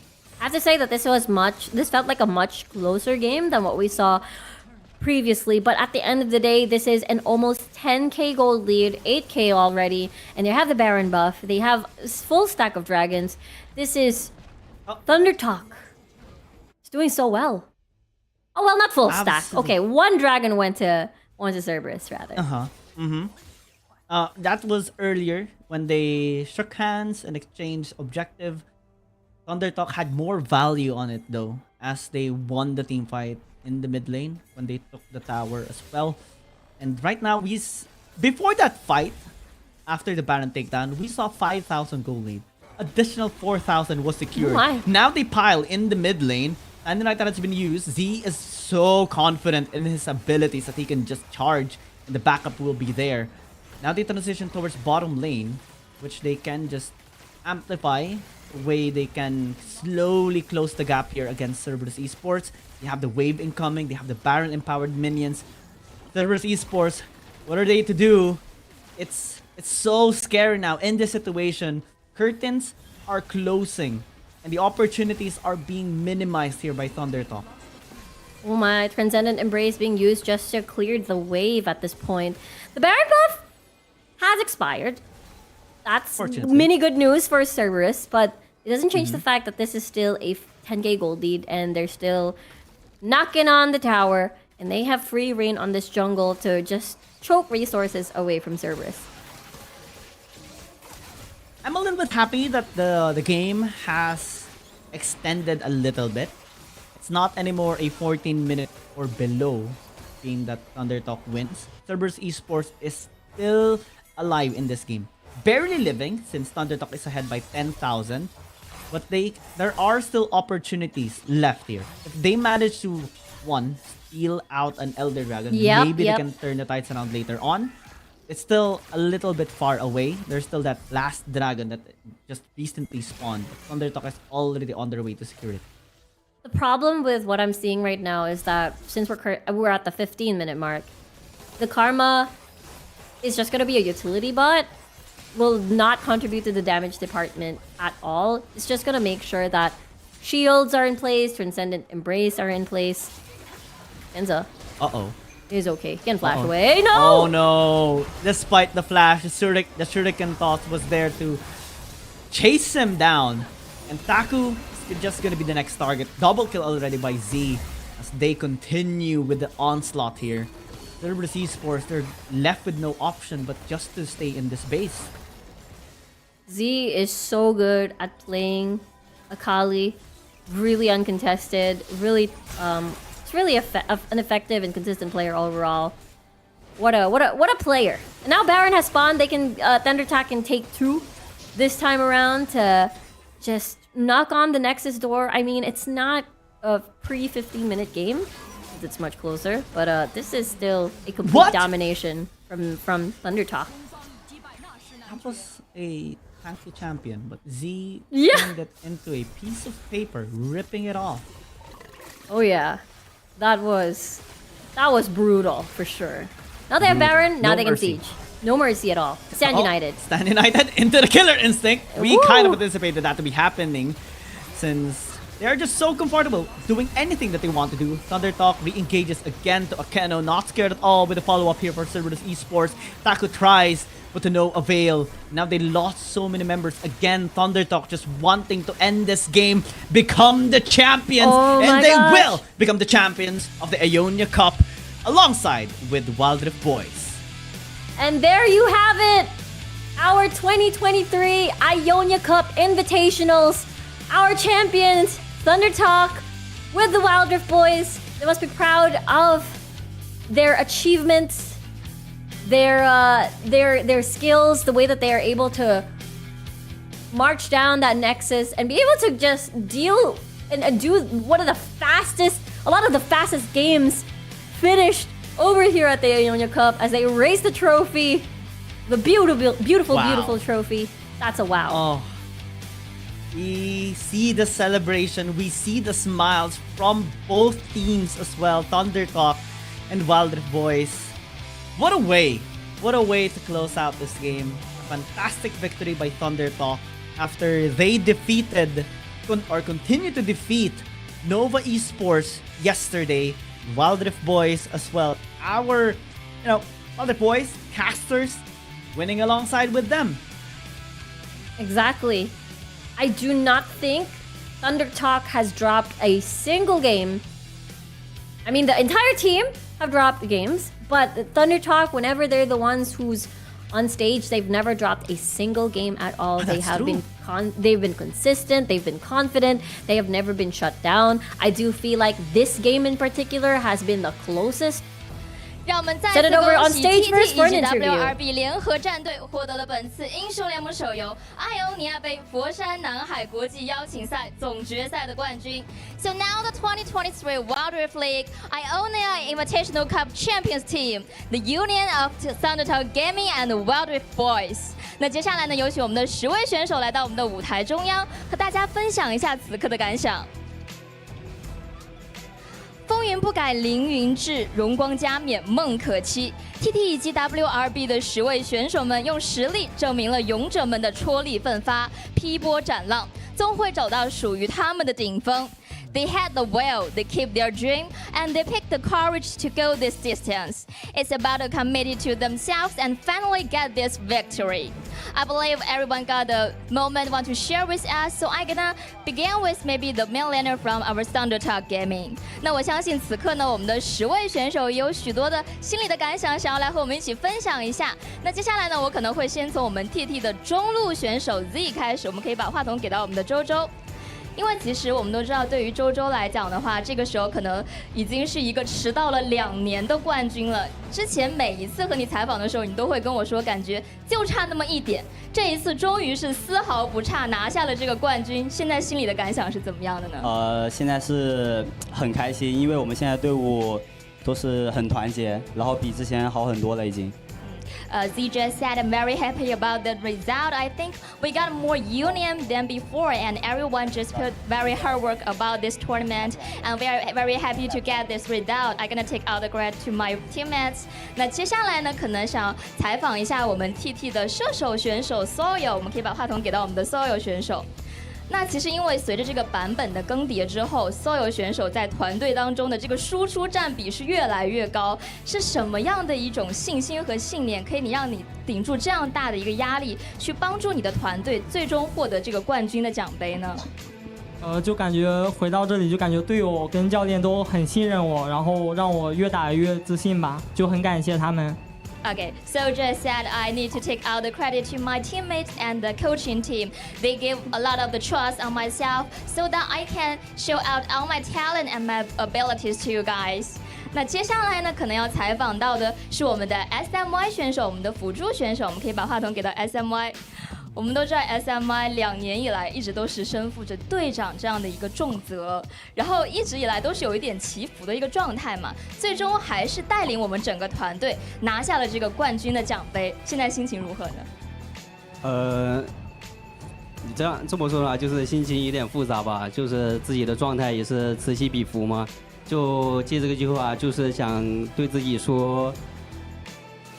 自己要对自己负责一点，就是像我们陈教一直说的那句话，希望能够一直伴随我自己的职业生涯是这样去做下去，就是要把自己的每一次机会就当做是自己职业生涯的最后一次机会去面对，正视自己。我们现场也听到了粉丝为我们 SMY 队长的一个欢呼。So SMY just said, I think it's a complex emotion now, because I think we get a long time to go up and down. But finally we got up and coming right now. I remember our coach, Mr. Chen just tell me, you should take every chance as a last chance for your career. So I gonna remember these words, go along with my whole pro life maybe, and I gonna keep every moment as the last moment of my career, so I'm gonna do best and all the talent and ability show to you guys on each matchup I have played on the stage. 那接下来呢，就要采访一下我们 WRB 的队长，我们的 Cat 选手了。我们可以把话筒给到我们的 Cat。其实我知道，就是对于 Cat 来讲，在前面的解说杯当中是有一些遗憾的，但是这一次 TT 帮助你们去圆梦了，帮助你们弥补了这样一个遗憾。有什么话对我们 TT 说的吗？TT 牛逼，好吧。虽然这次对于我们来说还是有点遗憾吧，感觉就是大家还是没有把最好的这个竞技状态展现出来了吧。但是只能说这个赛制比较给力，然后 TT 状态也特别好，好吧。然后带着我们哥几个躺了个冠军，好吧，谢谢 TT。Okay, Kat just said TT is #1, and thanks to let us get a win in a walk, and thanks to maybe the group, so that we can get you carry us to fly high. 那么接下来呢，我们也是非常恭喜我们的各位选手。那接下来我们邀请到的是来自于佛山市南海区区委常委倪瑞女士，以及我们的佛山市南海区委宣传部常务副部长、区文广旅体局局长梁慧妍女士上台，来为我们的冠军队伍颁发城市信念。So now we're gonna have, it's my great honor to have our two presenters come to the stage. They would like to congrats on their victory. And our presenters gonna present the city souvenir for our champions team.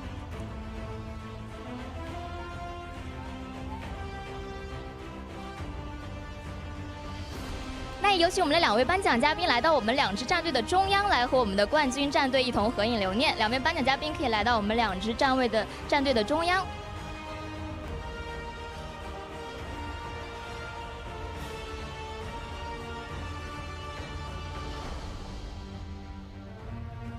再次感谢我们的两位颁奖嘉宾，有请到我们的台下稍事休息。感谢两位。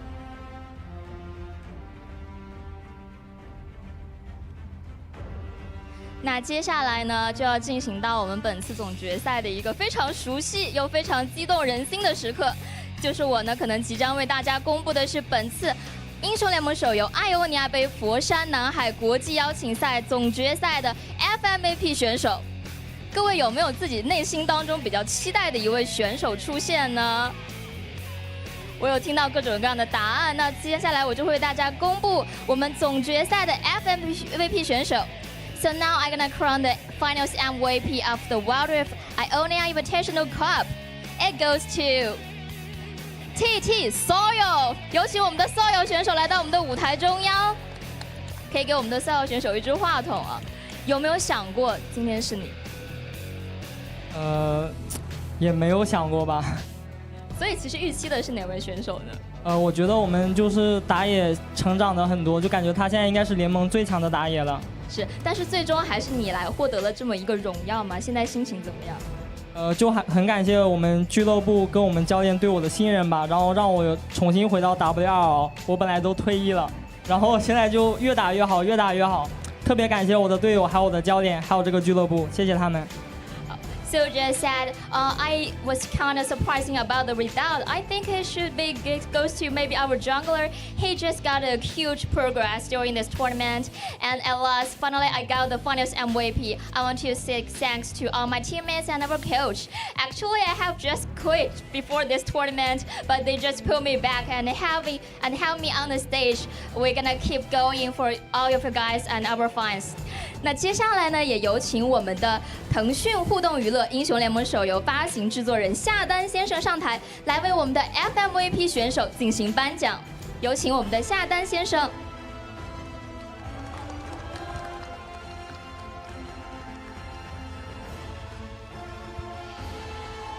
So now our presenter gonna present the medal for our finals MVP. 有请我们的夏丹选手来和我们的夏丹先生来和我们的 FMVP 选手进行合影留念。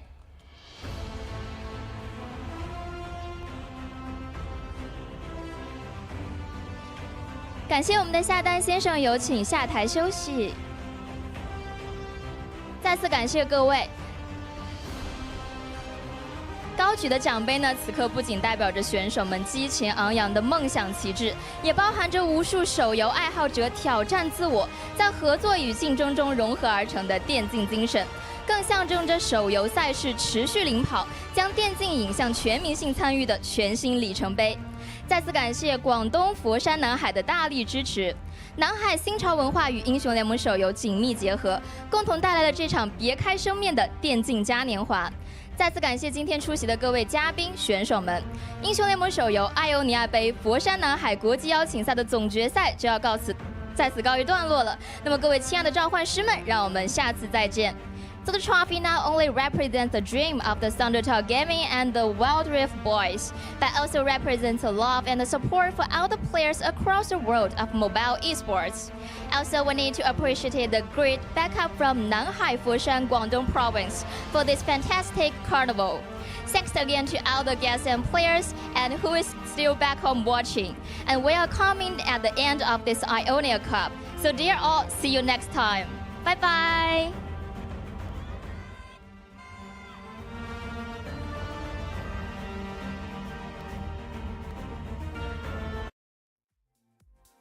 Absolutely amazing. And of course, congratulations again to Thunder Talk and Wild Rift Boys. Congratulations as well to the rest of the teams that participated and reached towards the finals. That is Cerberus Esports and SWG, Naos Esports and BMG, and Nova Esports as well as NBR.